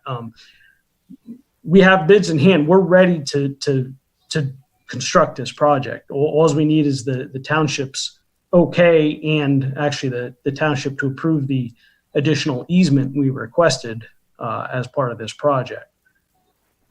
So to be clear, you've already built the structure before getting any approvals from the township? It's a prefabricated pump station, yes. Slide number 3. They can take they take 24 weeks to build off site. Obviously, we didn't do anything on site yet, but yes, the station was constructed. Did you say 24 weeks? I'm sorry, Craig. Yes, that's how long the process for, and that didn't even include bidding the station. But once it's awarded, they provide submittals. We review submittals, and then they start fabrication of that, and that whole process takes 24 weeks. And Dave, what's the typical turnaround for land development? Well, if they go for preliminary and final, and there's not a lot, I could see 3 months. Is that a fair estimate? If that's quick, but I'd say 3 months could be the turnaround time. So for 12 weeks. Does that sound about right? 12 to 14 weeks. Yeah. Craig, why wouldn't you go through land development concurrently as you're building this structure? if I may add information, I'm the engineer, Jeff Skinner, the engineer for Pennsylvania American Water. We have essentially gone through land development with this waiver. We've gone before the zoning hearing board for a special exception on use and buffer requirements. We've gone before the planning commission on the special exception too. They've agreed that this is a useful project. We've gone before the sewer board for the waiver of the or vacation of the sewer easement. There's really no difference than that process than this process, other than creating an escrow for development issues as we go through construction and recording the plans. Sorry, I guess my question is, if the process is the same as far as time, the only difference being escrow, why wouldn't you just go through the normal land development process? We were of the mindset that this project didn't necessitate full land development. It's essentially a shed going on an easement on the site. We've met all the other land development requirements, and it was we thought we'd make it a little quicker and not have to go through a couple extra meetings for this project. But if you determined 24 weeks ago that you would start building a building, I guess I'm just trying to figure out the timing of it. How long when did you decide that this needed to be replaced? What was the timing on that? Craig? The structural deficiencies were noticed in December of 2018. We had our corporate engineers came in and did a structural evaluation and wrote up a report to determine, was it feasible and cost effective to take the station offline and pull it out of the ground and try to repair it versus, replacing it in full. And it was determined that it would, due to safety reasons, that we would prefer to have an above ground station. And for the cost, it was definitely more to have an above ground station, but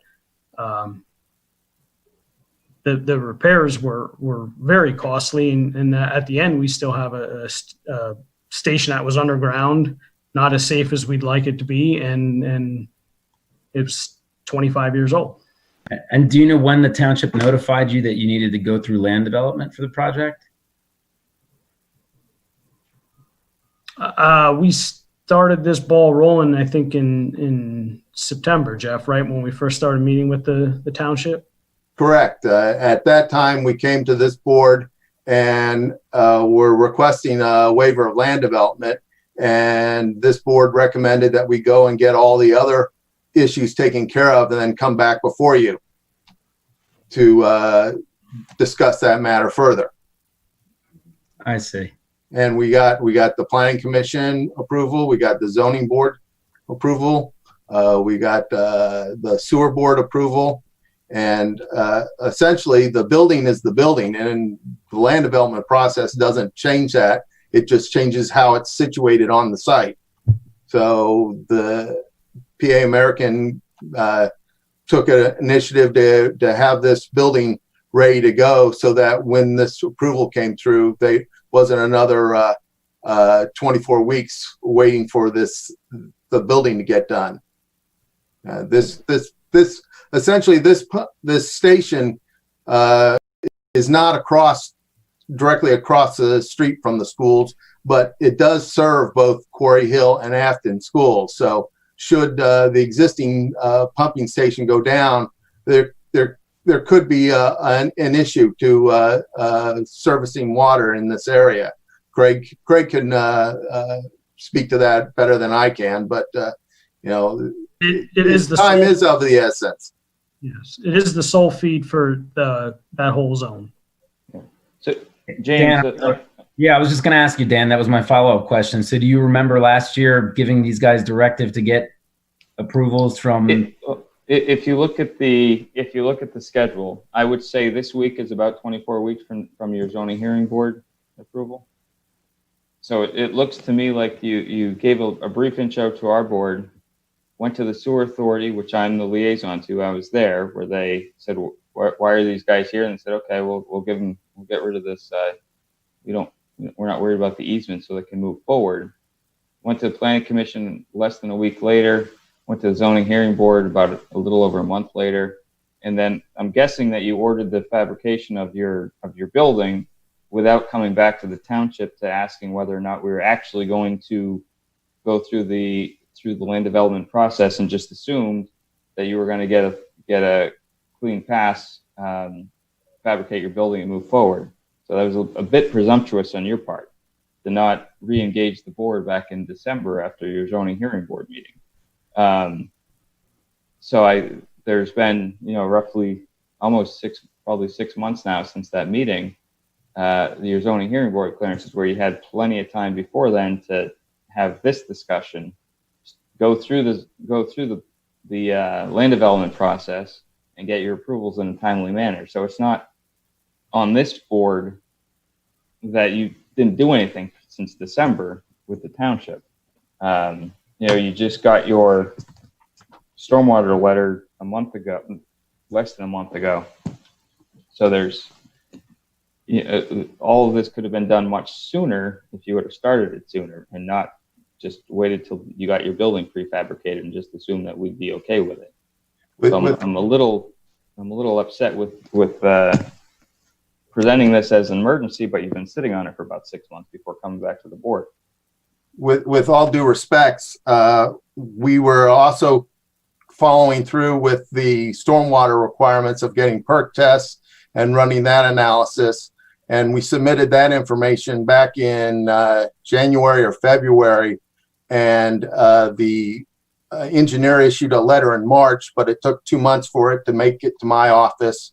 I had to call and keep requesting for a copy of it. And then once I got that letter, within a matter of a few days, I had resolved all those issues and submitted it back and got another letter, although it took a couple weeks after it was dated for it to make it to my office as well. So there's been a communication breakdown along the line here, and I don't think it's all on the client's fault for this. It was both. And as the engineer has stated, there's really no more engineering review to be done for the site. We've met all the land development ordinances, and we have all the zoning variances and use approvals necessary for this. So essentially, we've gone through the land development process. I don't know what more can be gleaned from getting this pushed back to go through land development. We've been through all these boards, and they've heard the project, and nobody has, as was previously stated, nobody has said that they're not in favor of this. So I don't know what can be gleaned by dragging this out for 2 or 3 more months. Suzanne, do you have any comments or questions or concerns? Yeah, I mean, I'm kind of two minds, but I'll tell you that I lean one way when you use what I would say is somewhat provocative language, dragging it out. We didn't drag it out. We haven't seen you and your lovely plan since the fall, I think since September. So, and you referenced the middle of March, and I hear COVID. So, I think en masse, we like to work with people, but we also don't like to be poked at. So let's try to get this conversation back a little bit more civilly. John? Well, I was going back because I was curious to what our direction was at our September 19th meeting.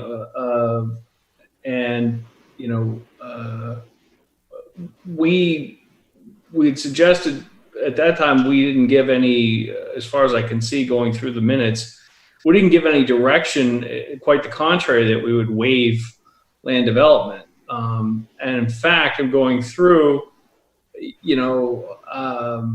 we asked, when we said, hey, you got to go through and get the approvals, we said that if you were planning in the spring, there was nothing that would stop you from doing that. That's like page 14 of 30 on there. So, and generally we're trying to work with folks. I guess I'm thinking here, I mean, if you'd gone through the development process, I mean, we haven't really stopped our work at all with respect to the pandemic. So we could have continued reviewing the land development process here without being in your critical path.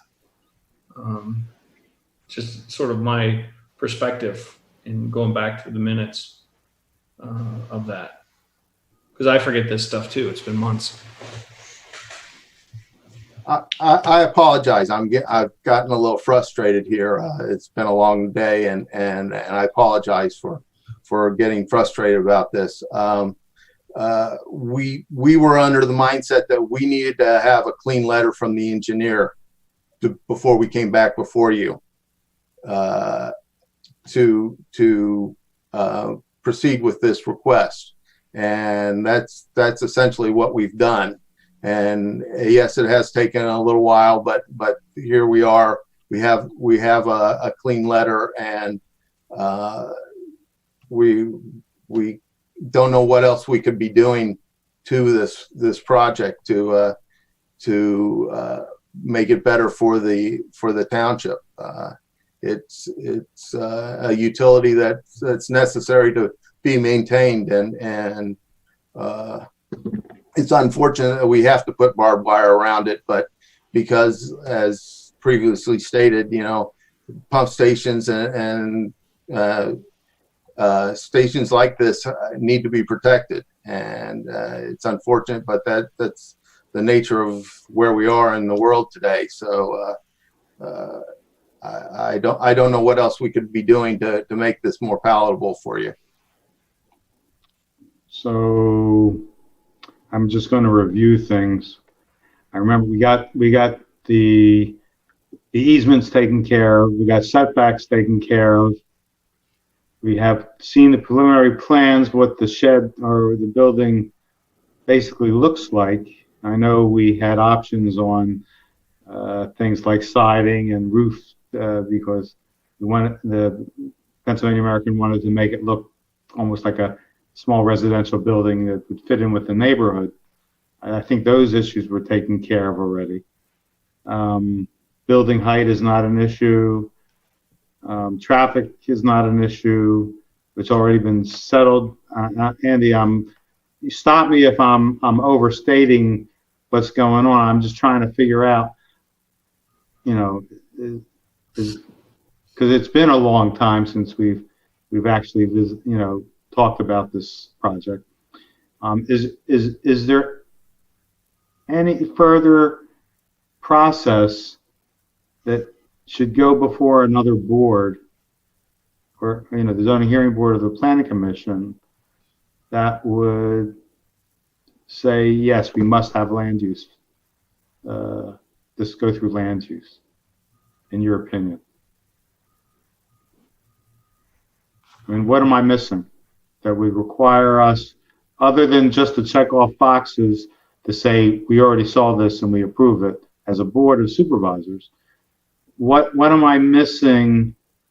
If there's something that we need to see to make this work, I could say, yes, let's do land use. But if on a practical basis, if we've already taken care of everything in the past, and this is just coming to fruition where they want to get it assembled and put together, do we need to see a final plan? We can make this contingent upon the board approving the final plan and leave it at that, or do we need to do something more specific to ensure that we're going to do this right?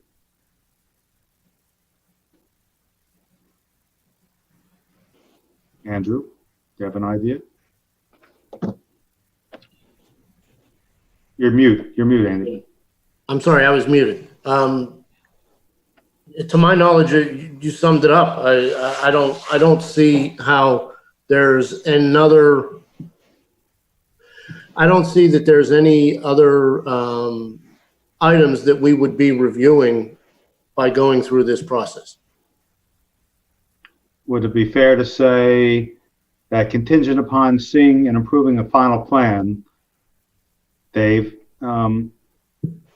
we can say we can waive the process? Yeah, I guess it would depend on what, I mean, if you're talking about, the question is going to be, like, for me, and I guess you're going to have to look at Andy, is what level of detail in the plans you're looking at there? Because you could say it's contingent upon supplying. I mean, I guess the question is what level and type of plans that you'd have to require for that.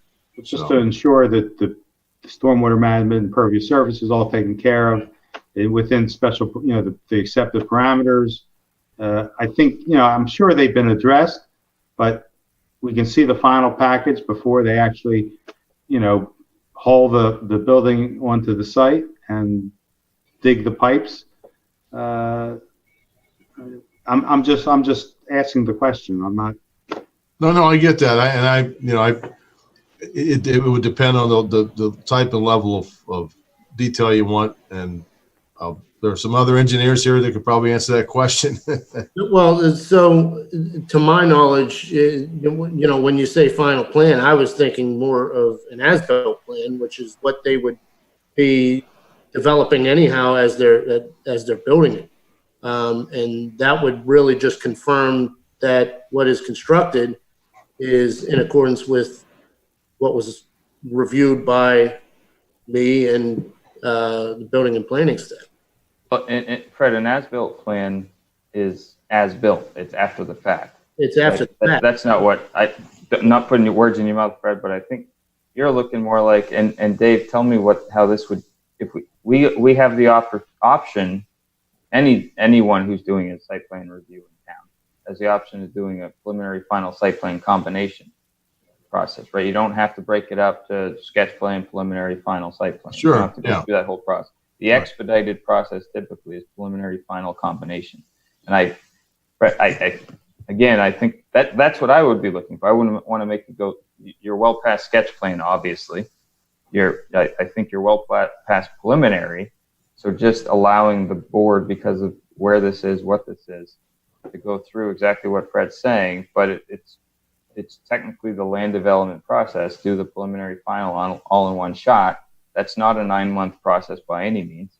And I'm not sure it's not that long. And Andy, you could wax poetic about how long you think that would take, as could probably Kurt or Dave, but that's a fairly quick process, but allows the board to go through in detail this great set of plans that you put together, ask a few questions and see if we may want to ask PA Water about conditioning a few things that the board may have concerns about before it goes in the ground. That's it. We do that all the time, and I would be very comfortable with doing that. And I just stress that although I understand the need for quick, the township has a history of going without real oversight and then ending up with extra expense. And I know you guys are pros and you know what you're doing, and I'm sure this is going to be fine, but you have to forgive the board for being extra cautious on all our projects because of our past. And I'm talking about years past. So if we waive the process, but we still get some kind of, before it's put together, plan like Dan was saying, I don't think we have an issue. Can we do something like that? Jeff? Yes, I believe Andy can answer this, but I believe the plans we've submitted are our final plans and need no more adjustment. Right. So I would think that then you could have a presentation at the next Board of Supervisors meeting, or it's up to the chair to decide what's on the agenda, but you could have that available to review the plans as soon as the board wishes. That's essentially what we were prepared to do tonight. I delivered a PowerPoint that actually has a picture of the building, both inside and out. I don't know if it's been brought up yet or not. I haven't seen it, but that may answer a lot of questions too. So Well, if it's possible, Kurt, could we arrange maybe some one or two-on-one meetings with Pennsylvania American to answer any concerns or questions, and then maybe call this question at the next regular meeting? Is that possible? I mean, we have a limited number of days that we would obviously, if we wanted to do like a Zoom meeting where they could sit and share those things like we've seen in other things before. I mean, we would just have to do it before Wednesday. So that would presume you're going to have them on the agenda for Wednesday, right? The goal will be to get through everybody before Wednesday, and they would be making a public presentation. That's essentially what you're saying, correct? Correct. And then we can probably come to a conclusion next week. If the timing is right. With the presumption being board members will have a chance to ask questions or to critique something in advance of the meeting to help a decision if there's something that they need to change or address, so they can do it in time for the meeting. Is that agreeable to the board? Yeah, I'm okay with that. Yeah, I mean, I think, back in September when John had the idea and we all agreed that it was good to do the more rigorous notice to the residents. I think that was really smart and will be helpful to where we find ourselves today. The fact that we haven't gotten feedback, I think that's positive. So I think that that makes total sense. So I think Pennsylvania American kind of knows how we feel. If we can get this wrapped up for next week, I'd entertain a motion to postpone until 17th. Do I need to amend my motion? You need to. No, you could just do either that. You could just have it motion to defer to the next meeting. It's like a motion to table. And second, no discussion, and see if everybody agrees to do that. Yep. So moved. Second. Okay. All those in favor? Aye. Aye. Okay. All right. So we'll Opposed, just so you. 4-1. Yep. But we'll have opportunity to meet with the Pennsylvania American, ask questions. We'll have a presentation next week, and we'll hopefully come to a decision by next week. Thanks, guys. Appreciate it. If Greg and Jeff, you were here for the later agenda item as well. Is that correct? I am not. Greg, you here for that? No, I am not. There's a different project manager on that one. Is that Mr. Bruce? Is that who it is? Who's on that one? Dave Lentowski. Okay, well, I'll make sure. I just want to make sure I have the right name when I do the letter. That's fine. Thank you. Thanks, Greg. Thank you. Thank you. All right. Item 10, project updates. You see before you a summary of where we are on township projects. If any of the members of the board have any questions on any of these projects, now's the time. Kurt, as we're sitting on we were talking about all the road stuff. I'm getting text messages and Facebook videos from the people on Mapleville. They're still concerned about if you were to compare Mapleville to some of the roads you showed today. I think Mapleville might be the worst one on the list. Rather embarrassing story myself. This weekend I went for a run and I can no longer jump quite as far as high as I used to, and I jumped one pothole, landed in the other one, and landed on my backside, and thankfully no one was looking at me. But it was a good indicator of what has been going on in Mapleville with just basically falling apart with all the bridge work, PA water work that had gone on that they didn't fix and they staged there. All that work that had been done by a couple different groups that really haven't fixed anything. So I'm curious. You had mentioned in the past that you were going to talk to the bridge folks and/or PA Water about fixing some of their what they've dug up in our township roads. I'm curious. We started talking about that several months ago. Where we're at with that. I'll have to ask Greg that question. Those have been. I wasn't prepared to obviously answer that. So I'll have to ask Greg that question as far as any updates to that, and I'll make sure I get that answered to you ASAP. Yeah, if I could just enter one thing, we had a situation, we had just finished paving River Road. I don't know if it was the state who done it or what have you. And then there was a cut. I think it was Pennsylvania American Water, and they left it wavy and a mess for a while. And we had to repeatedly go back and get them to fix it so that it wasn't, they kind of put a rough patch on it. And the people who lived in that area, they called frequently to, this predates you, I think, Kurt. But yeah, it's one of those things we got to follow up every time someone's cutting in on our roads, that we make sure that they leave it as good or better than they found it. So yeah, generally, I think we need to improve communications with PA Water to make sure that they follow through on things and keep fixing our roads when they dig them up and follow our processes and procedures.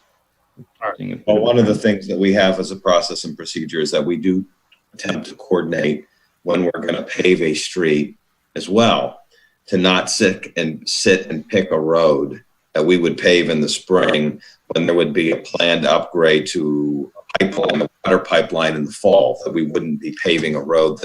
So we do work to coordinate that, but I'll work to get you that question answered. Thank you.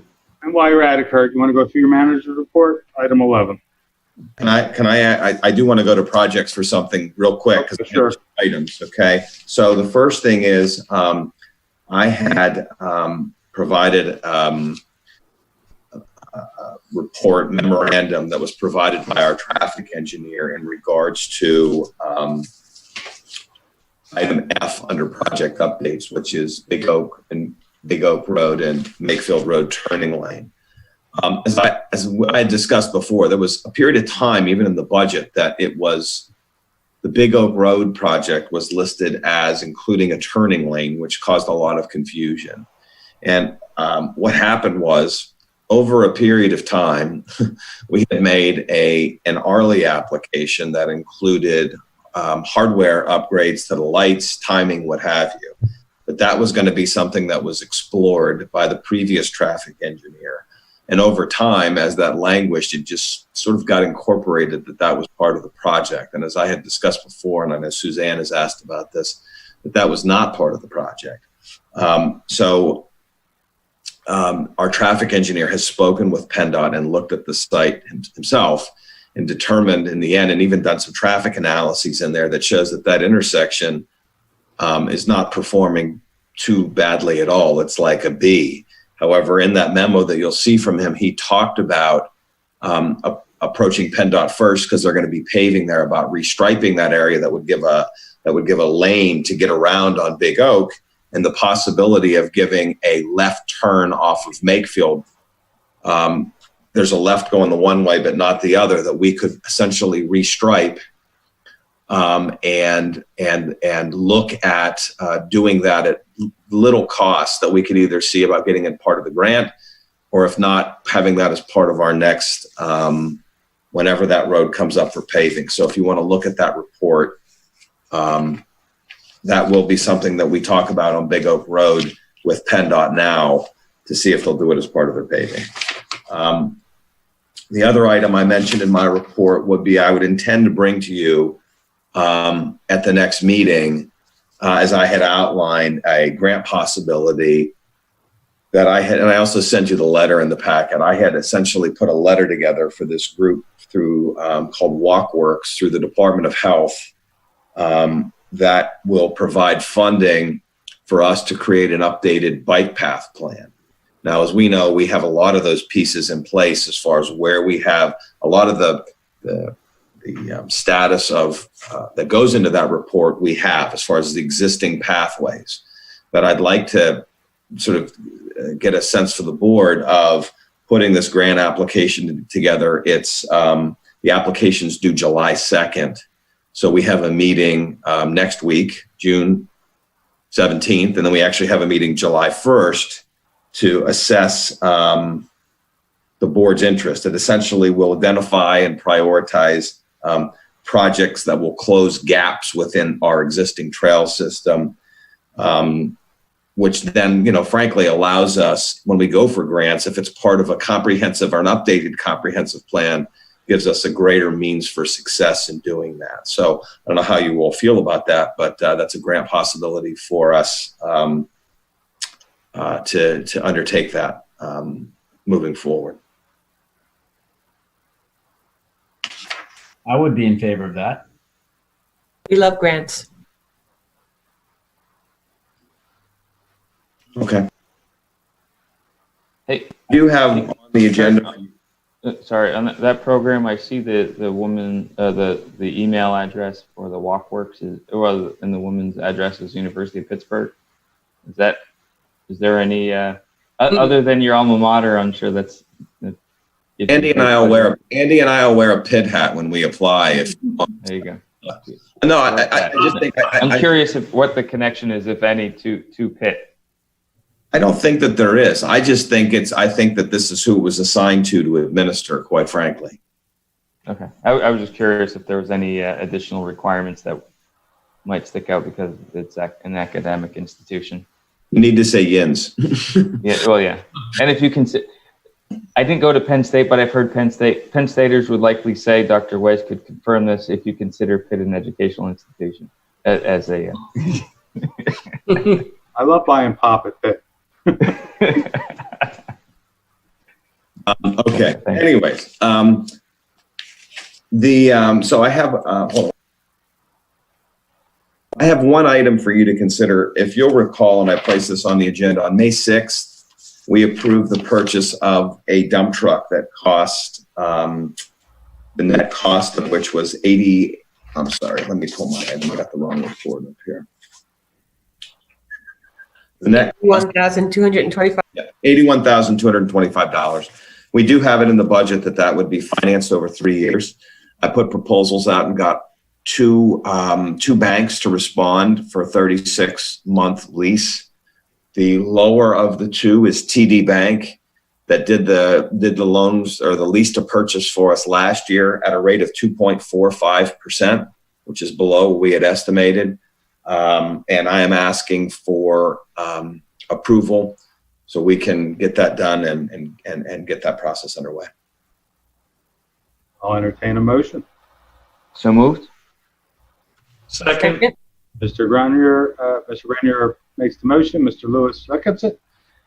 Any discussion? Any public comment, Monica? No public comment. Hearing no further comment, I'll call the question. All those in favor, say goodbye by saying aye. Raise your hand. Aye. Aye. Opposed, no. Ayes have a 5-0. Thank you. I have. That's all I have. Thank you. Thank you. Next item on the agenda is zoning hearing board issues. Mr. Trulo. Yes. Only matter before us tonight, James and Kimberly Perry are requesting a variance for property located at 1316 Lexington Drive in order to permit construction of an in-ground pool resulting in greater than permitted impervious surface. Based upon the information I think that I had available, that I was told this is not in a flood zone, so therefore there should not be any issues implicated accordingly. So we would recommend deferral to the zoning hearing board unless the board thinks otherwise. Okay. Do I hear a motion to defer? So moved. Second. McCartney makes the motion. Ms. Bundy seconds it. Any discussion from the board members? Hearing none. Monica, is there any public comment? Yes, we have a caller, Larry. Okay. Larry wants to make it contingent on a pool party, I think is what he's going to ask for. Yes. Good evening. Larry, give your full name and address first, and then make your comment.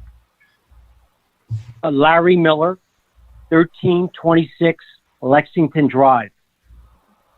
My wife and I are concerned about the amount of allowable increase of the impervious surface with the construction of the in-ground pool.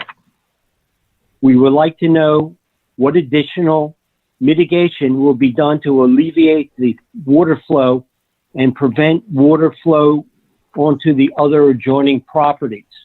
We asked the board to put off making a decision until the zoning board meets, which I believe is June 16th. Yeah, Mr. Miller, this board does not have direct authority on the decision. Their vote tonight was whether they were going to participate, send my office to participate, or whether they're going to defer to the zoning hearing board, because the zoning hearing board has experience in dealing with issues, including the concerns you've raised. So, in fact, Mr. McCartney was a former member of the zoning hearing board. I think just about every other member of the board here has been a liaison to the zoning hearing board. So everybody's familiar with the process. So your concerns are going to be preserved. What I would suggest you do, you make sure you go to that meeting on whatever it is, the 16th or whatever date that it's scheduled, and make your concerns known. The zoning hearing board has frequently heard these types of applications, and frequently, if not almost every time, takes those concerns into account and does make a condition of any approval certain mitigation measures as you've indicated. In fact, I believe in this application, which I don't have in front of me, the applicant does indicate that they're not only willing to do that, but I think maybe have started making some preliminary plans in that direction. However, in order to make sure that it's binding, you want to make sure that the zoning hearing board hears your voice and that they follow your lead on that. And there may be other people who have the same concerns too. Yeah. And Solicitor Trullo, if that meeting is a Zoom meeting, it is Tuesday, June 16th at 7:30. So you were able to dial in, sir. And they often work with residents and applicants to find solutions that work for everybody. Okay, thank you very much. Quite welcome. Is there another comment you said, Monica? Yes, Fred, we're patching in. Fred, okay. Hey, Fred, give your full name and address and make your comment. Hi, it's Fred Childs, 1345 Lexington Drive. Go ahead, Fred. Hi, Fred. Just want to support our neighbor, Mr. Miller, and his wife, Jean Burdick, in their concerns about the water flow that might impact their property. And I ask that the board take that into consideration before deferring this to the zoning hearing board. Okay. Mr. Childs, I know you and I have spoken about your property in the past and dealing with drainage issues. Do you know if there are drainage issues on I guess if you're 45 and they're 16, they're probably on the opposite side of the street. Do you know if there are drainage issues in that area historically that you're aware of? We are across the street, so I understand from Mr. Miller that they have had previous issues due to the grading of the properties behind them on Knox Drive. Mr. Pokel, are you aware of any of this stuff? I am not. Nothing's been brought to my attention. Okay, is this? Sorry, everyone's boxes are moving around here on me.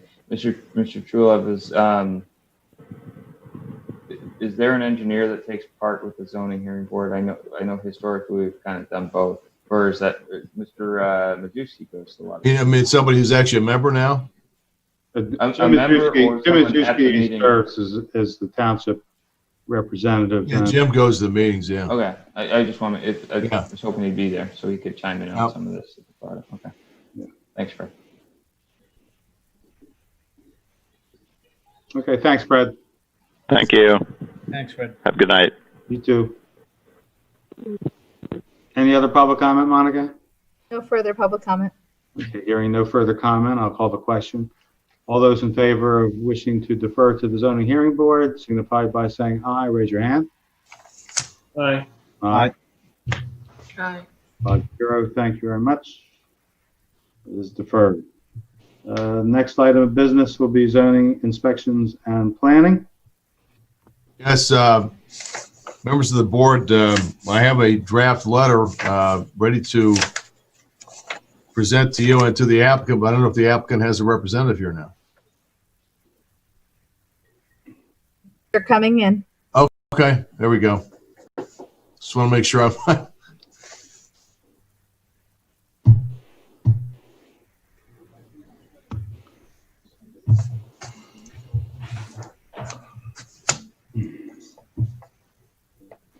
Looks like we have two representatives, Mr. Lentowski and Mr. Thomas, I guess. Is that what we're seeing here? Yeah. There we go. Yeah, that's correct. Roger Phillips, also from Gannett Fleming, should be probably moved into this room too. He's our engineer of record. Okay. So who should the letter be? The only name I have was somebody else from your company. Should I direct it to you, Mr. Lentowski? Yeah, that's fine. That's fine. Okay. And are you located in Mechanicsburg? I am not. I'm in why I'm missing. But if you, I guess, yeah. If you want the address for the why I'm missing office, or would you just want to keep it for Mechanicsburg? If you could email it to Mr. Majewski or Mr. Pokel, that way I can they can send it to me, and I'll just when I put this letter in final form, I want to make sure that have all its correct contact information. Okay, that's fine. I can do that. And since it's late in the night, I want to make sure that we obviously do this comprehensively, but do it efficiently. So whichever one of you wants to describe what this project is about. It's across the road from the township building. It's at the water company facility there. If one of you wants to take the lead on this and just describe what it's about, then I'll do sure. I have a very short presentation if I can share my screen. Sure, okay. That'd be great.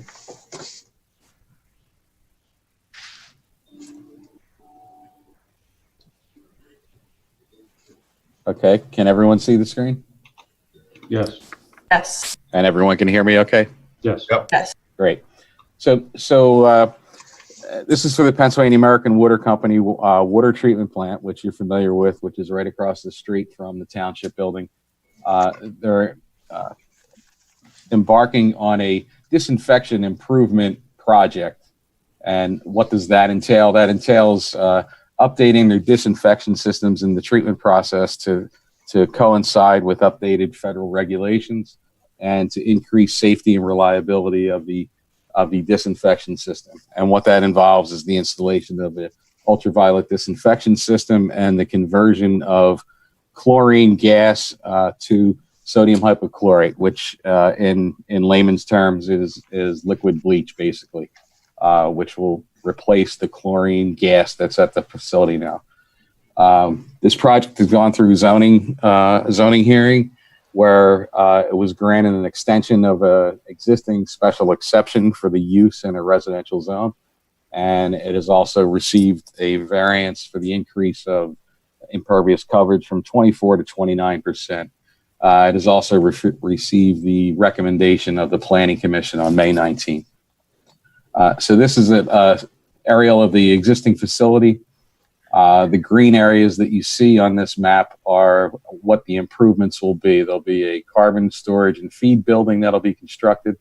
There'll be carbon contact basins and sedimentation basins, and a UV and chemical building, and a sludge thickener, which is basically a tank for storage of the sludge before it's removed from the site.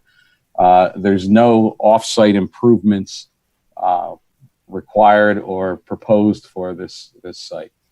The site plan here basically shows these improvements that I just described, and in addition to those improvements on the northwest portion of the site is the stormwater management system. I want to bring to your attention that even with the increased variance from 24 to 29% of impervious, the stormwater management system for the site meets your ordinance.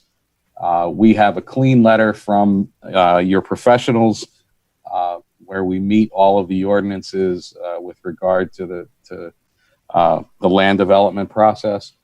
We've prepared a landscaping plan for the addition of trees on the south and eastern side of the property to increase the buffer. And we've also agreed to work with Mr. Majewski in his office to coordinate that those trees will be, in fact, what would be in the best interest of the township and the neighboring property.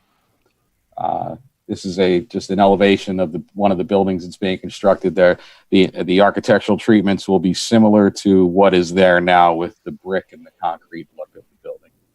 And that would conclude my presentation. Thank you, Mr. Phillips. All right, at this point, I'll entertain a motion to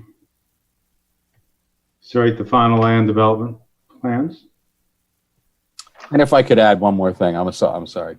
There is one waiver that's being requested, and that was at the request of the township to reduce the number and the amount of paper copies that are submitted to the township. And I believe that Mr. Truelove should have that in Mr. Majewski's letter. That I remember. I do have that in my letter. It was actually mentioned in the Remington Vernick review letter. So the motion would be, it's with reference to the Yardley Water Treatment Plant improvements at 1145 Edgewood Road, amended final land development plan, tax map parcels 20-034-044-1 and 20-034-045-2. And this would be directed to, I guess, I'll make sure I conform the letter tomorrow, but it's for land development approval for the project mentioned above, for plan sheets from Gannett Fleming dated February 20th, last revised April 8th, 2020, consisting of 25 sheets. Subject to the following conditions: applicant shall comply with the Lower Makefield Township subdivision and land development ordinance and the zoning ordinance and all applicable state and federal ordinances, statutes, and/or laws. And of course, variances are granted as indicated in your previous presentation.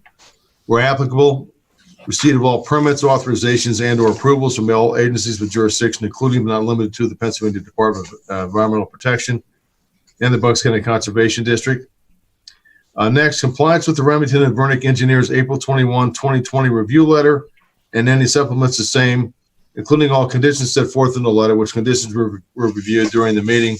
They weren't reviewed in specific, but I think you did touch on many of them.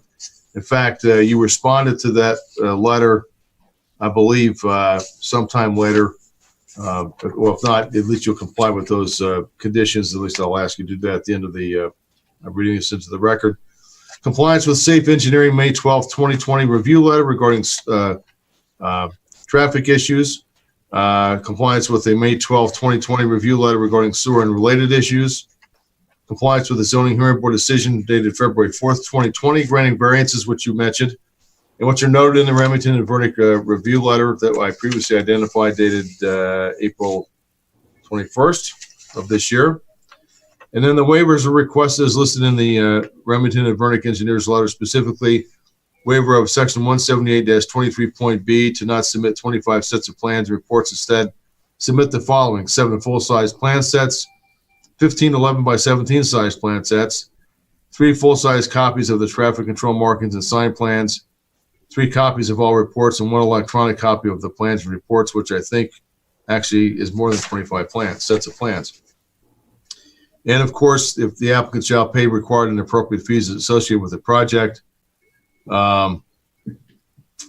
And if does the board want me to read any conditions in the record from Remington and Vernick's April 21st letter, obviously it'll be made part of the record and attached to the approval. There are several comments, none of which are, I would say, are in great detail, other than they do mention the specific sections mentioned, and including impervious surface ratio, which is already discussed as part of the presentation tonight. Mr. Phillips, on behalf of the applicant, do you accept the conditions as indicated, as I just read into the record? I do, and for the record, I would state that we have addressed all the Remington Vernick comments already and received a clean letter from them, as well as the traffic consultant and the sewer consultant. Okay, thank you. And Mr. Pokel, do you have any comments other than what I've read into the record, sir? No, no further comments. Okay. I would just reiterate that, yes, our April 21st letter has no further conditions. Okay, thank you. With that, I guess, do we have a motion? I'm sorry. I'm sorry, Mr. Grenier. Second. We have a motion by Mr. Grenier, second by Ms. Bundy. Any further discussion on the motion? Unmute yourself. So now this is how you go through final land development right here, I must say. Nicely done, gentlemen, putting this together. I would say that this has gone through the process. It looks like everything's been addressed.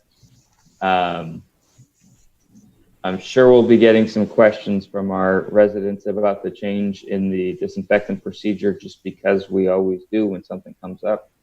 Hopefully you'll be not Mr. Phillips, he's from Gannett Fleming, but I believe Mr. Thomas, or anyone else from PA Water. I know your public outreach people will probably do this, but please be ready to provide some information about what the differences are to the public, because I'm sure there'll be plenty of questions as things change, because they always are. In going through this, it looks like you're going to do some nice stuff with the structure, and some nice stuff with the landscaping, which needs improvement in that area, just because it's near the train tracks, and these are edge habitats, so what you often see are vines and some other nasty stuff that creates some issues with sight lines and whatnot, especially at this sort of odd angled intersection. So I'm glad you're taking a look at that. But I did have a question for you. When I look at the dates, it looks like you started in February of this year, and when you got through the process with planning, with zoning hearing board, and you're now with us for a final vote here in June. Is that correct? I believe that's accurate, yeah. Okay. In the middle of COVID, and you were able to pull that off. So good job on both parts, I think, both on your part and the township for keeping me open. So other than that, I just wanted to emphasize that I'm glad you went through this process. It worked well. You got comments back, and you ended up with a nice project, and you'll be able to get it done in a timely manner. So thank you for doing that during a very tough time for all of us. Thank you. You're welcome. Any further discussion? Any public comment, Monica? There's no public comment on this topic. Very good. Hearing no further comment, I'll call the question. All those in favor signify by saying aye and raise your hand. Aye. Aye. Opposed, no. 5-0. Ayes have it. Thank you. Thank you very much. So I'm sorry, Dr. Weiss. I realized I did not give a report on an executive session which took place last week before our abbreviated meeting. An executive session took place at 6:15 to about 7:30 last Wednesday, virtually, of course. Everybody who was on the board was present at that meeting, as well as Mr. Ferguson and some members of consulting agency. Items related to litigation and contracts and confidential information were discussed at the executive session. I didn't want to forget about that as well. Other than that, I have nothing else to report, so I think my work tonight is finished, I hope. Thank you. Thank you, Mr. Truelove, and thank you, gentlemen. Appreciate it. Like you're getting shorter. Next item on the agenda is for general public comment. Monica, is there anybody on the phone? Yes, we have Sue on the line. Sue? Okay. Hi, Sue. You're muted, so unmute yourself and then go ahead and make your comment. Can you hear me? Yep. Go ahead, Okay. Sue. We got you. Sue Herman, President of Residents for Regional Traffic Solutions, Inc., P.O. Box 285, Newtown, PA. As you know, we're not trying to shut down Trenton Mercer Airport. Another alarming development took place at the May 26 agenda meeting and the May 28 formal meeting of the Mercer County Freeholders. Resolution 10, also known as R10, was approved at the formal meeting with Freeholder Walter having the only dissenting vote. We share her concerns.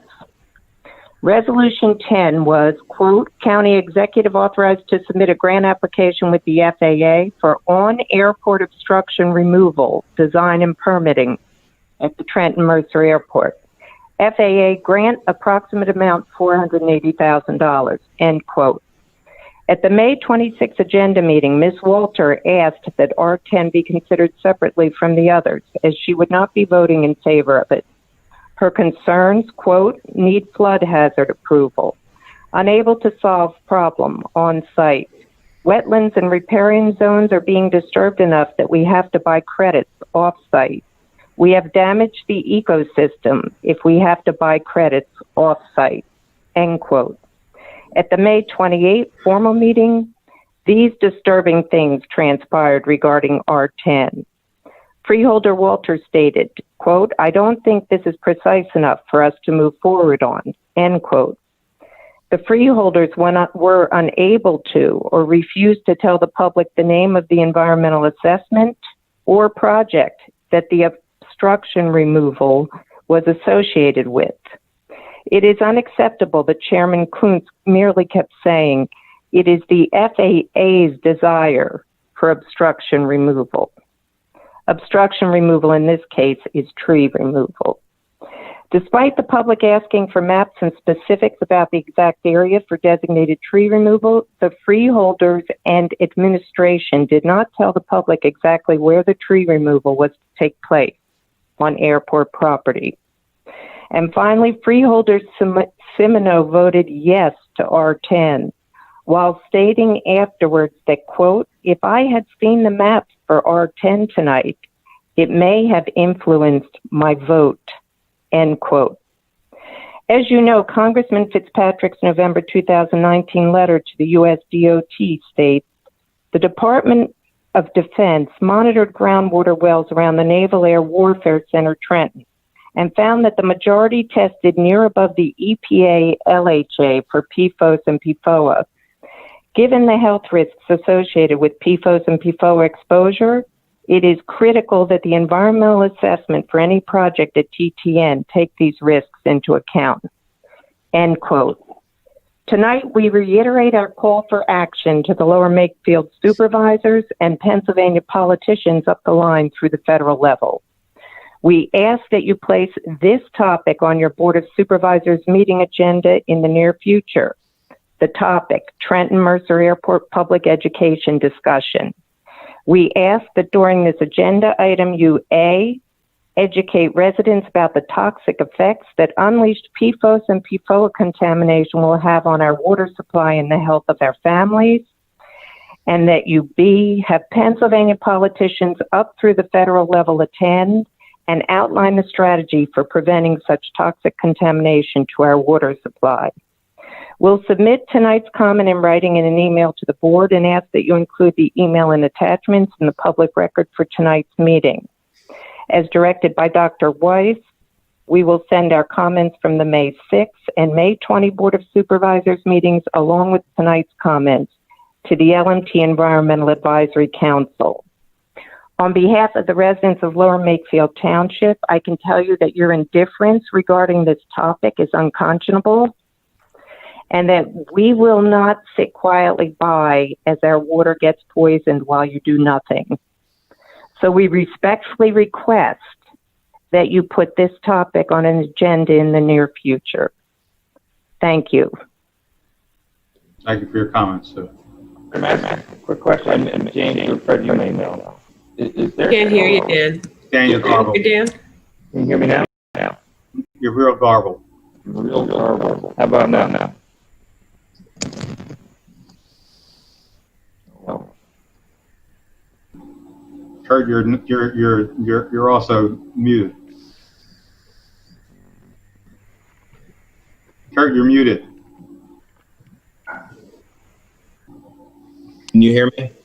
Yeah. Can you hear me? So I do want to raise one other point about Ms. Herman, since she said this when she called earlier, since she had mentioned Supervisor McCarthy's name in the meeting of the airport group as far as them getting together. So as you all are aware, we had a previous meeting and correspondence where we talked about trying to get these groups together, all of our advisory groups, to meet and set the meeting dates up. So I just want everyone to be aware first that Supervisor McCarthy was pressing on, this is one of his groups, about trying to get them an opportunity to meet. So we had emailed the chair of that committee on May 8th without a response about setting up a meeting, May 12th without a response, and then in conversations with James, who had asked again, we emailed then again on May 13th. We got a response on May 13th from the chair, from Mr. Preston, saying he'd check with another member on their availability to meet, and we've never heard back since. So Mr. McCarthy was pressing the whole time about have they set up a meeting date, because he has his own schedule if he was going to participate. And That was, and we emailed that group more than we did any other in an aggressive attempt to give them a time to meet. So I just wanted to make sure we had that on for the record. I also would like to say that I've had communications with Ms. Herman, and in the recent past, she is very concerned about the contamination of the river. I made it known to her, and I think I've said this before to the board, that I've formally requested from Representative Perry Warren and from Steve Sanaciro, Senator Sanaciro, that they contact the Pennsylvania DEP and then the other agency that may be responsible for the quality of the Delaware River and test the water in that area. Unfortunately, I haven't received any response from either office. I do take a little umbrage at the connotation that this board is not anything but that this board is indifferent to development of the airport. I think that over the past 2.5 years, we've done everything possible to see that the airport expansion is mitigated as much as possible. And I'm a little taken back and surprised by Ms. Herman's remarks. However, we will follow up with our colleagues at the state and federal level, and hopefully we can get our airport review board to meet. Fred, can I try again? Can you hear me now? Now I can hear you. There we go. It's like a Verizon commercial. So, and here, sort of a segue, but you were mentioning reaching out to our state representation. I'm curious from either you, Fred, or Mr. McCartney, if I did say McCarthy. I was teasing. I know that on purpose. 11:30. Well, he doesn't have a beard now. It's a different person. That's okay, Kirk. That was good. Yeah. Next time I'm going to say Mr. Weiss, and we're all going to go. Yeah, whatever. But no, I'm just curious because last year there were a series of meetings that I attended and I think maybe others attended too at different times, that involved a whole bunch of different elected officials at the state, county, local level, and it wasn't just Lower Makefield, but I believe Yardley Borough. And we had representation across the board talking about things that we could do, working with the federal government. I know I penned a few letters on behalf of that group that went to different agencies, did some research, provided some guidance on a few things, given my personal technical background, and move forward. What I don't know is if those meetings are still occurring, because I always thought those were the best ones to bring this group, not this group that we're talking to tonight, but the group that Ms. Herman was discussing. Those were always effective at bringing those individuals together and coming up with these types of approaches. So I'm curious if you all have heard anything about that, because I haven't. The last meeting that I had with them, Dan, was probably in January. It was, and that's the only one we've had. It was, Steve Sanacero was there, Perry was there, and a representative from Mr. Fitzpatrick's office was there as well. And there was some other representatives there, and people from different groups that were part of this, I guess, group that you would sat through as well. I think the way that we had left it with Ms. Herman was, I think that a lot of this lies in the group over in New Jersey, not necessarily the Pennsylvania group. And that, as much as we're concerned as, neighbors of New Jersey, a lot of these decisions are being made outside of anything that we can control. So, the pushback from us was, you really need to get those folks involved. And there was some concern by some of the folks on that side of the river saying that they didn't really want to get too involved in it. And it's really their fight. And that's the way that we had left it with her. And again, unfortunately, it's not on our side of the river. We can, obviously oppose things that are going to impact the environment along the river because we neighbor it. But the fight itself really needs to be taken at Mercer County, and it seems like they're doing some things, but it seems like they're not really accomplishing much with it. Okay, thank you for that update / summary. Yeah, no problem. Is there any other public comment, Monica? No further public comment. Just kidding. There is someone else. Hold on. Okay. Sorry.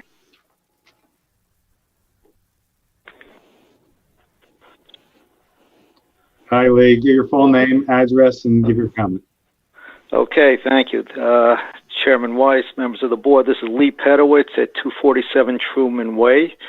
And I just want to make the board aware of a hazardous and dangerous condition on the walkway adjacent to Oxford Valley Road in front of 301 Oxford Valley Road. That's the Makefield Executive Quarters. If you take a look at that walking trail, there are places where the roots are just about protruding through it, creating a very severe tripping hazard. And there's one portion of it where it's really subsided, and it's not a wide subsidence, it's a small subsidence. So if somebody's riding a bike through it or walking through it, that's going to be another severe tripping hazard.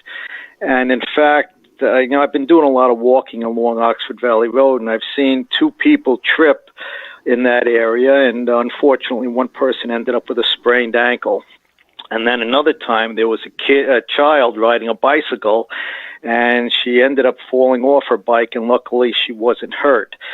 I was listening to the board meeting, I guess it was back in May, and it said that the repaving project for the walking trail or walking path along Oxford Valley Road was put on hold.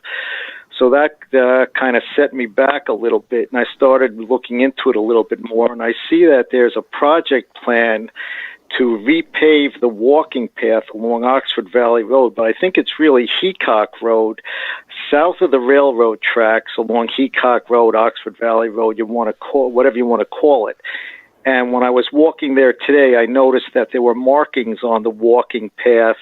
It looks like it was being surveyed for repaving or whatever. And I was just wondering if, because this is such a severe condition in front of 301 Oxford Valley Road, what can be done to take care of the problem immediately? And I think the problem is severe enough where a Band-Aid approach won't do the job. Okay, thanks, Lee. I'm sure that our Public Works Department can take a look at that. Kurt? I think this gentleman was emailing with Jim Majewski today. If it wasn't him, it was someone else with the same concern. The question we're going to look at is this a trail we're responsible for or a private trail? If it's a trail we're responsible for, we'll get to it ASAP. If it's a private trail or determined to be a private trail, then we would have Jim or our code enforcement department go directly to the private property owner in that regard. Okay, that'd be great. Like I was thinking, if worse came to worse, if you had to rope it off or put a sign up there like rough terrain or danger, something's got to be done, because I'm just hoping nobody really hurts themselves walking down that path. All right. Thanks, Lee. We'll take care of it. Okay, thank you very much. Mm-hmm. Mike, is there any other comments? No further public comment. Okay. Supervisors reports. I know that some committees have met. I'll start off. The Historic Commission met last week, and their number one item of concern is getting the new gravestones placed on Slate Hill Cemetery. They're hopefully working to actually put the stones in this month or early next month, and then in August or September, depending on our COVID conditions, have a ceremony dedicating the new stones. That's it. So we'll go, and no other committees have given me anything to report. I'll next go to Dan. Any reports from committees that you liaison with? Just excuse me, just real quick. The Sewer Authority met, and we discussed all their recommendations at length earlier tonight. So that's it for me. Ms. Bundy? Citizens Traffic's met and is anxious to meet again. So hopefully we'll be having some opportunities to have additional meetings. The financial advisory group met. This is, they have asked if they could merge with economic development. Economic development reported to me that they were interested in that. Asked them to send in a formal letter to confirm that, and so far they've not done that. But those are two committees, both of whom are down members, and it probably makes sense to combine. So that's work for us to do in the future, and that's about that. Thank you, Ms. Bundy. Mr. Lewis? Yep. Two quick things. First, last week, Farmland Preservation met, and that was the first public meeting with the new Zoom guidelines. And then just a quick reminder that the Zoning Hearing Board will be meeting next week, Tuesday, June 16th at 7:30. So if you don't have anything on television at that time and you're thinking, hey, I'd love to listen to a zoning hearing meeting or watch it live, now's your chance. Peace and love. Mr. McCartney? Nothing to report. Committees have not come back together yet. I think we're skipping the Parks and Recs one, the next one, and the Golf Committee, I believe, is looking to get a time slot. So looking forward to that. And I'll be watching Zoning Hearing starring John Lewis. I keep quiet on that one. Fred, do you mind if I interrupt here for 1 second? Just so I'm anticipating, based on guidance and conversations with the chief, that you all will be doing these virtual meetings in the month of July. And as such, we will start to send out an email consistent with the last one to try to piggyback meetings during these same weeks. The Zoning Hearing Board's easy. They already meet the day before, but we'll start getting notices out again about the next round for these groups and who wants to meet to try to accommodate everyone that we can. Sounds good. Thank you very much. Any other business? There being none, I will adjourn this meeting and see you guys tomorrow night at 7 p.m. for our special meeting. Thank you very much. I appreciate it, and I'm going to get some sleep. Take care. Good night, everybody. Good night.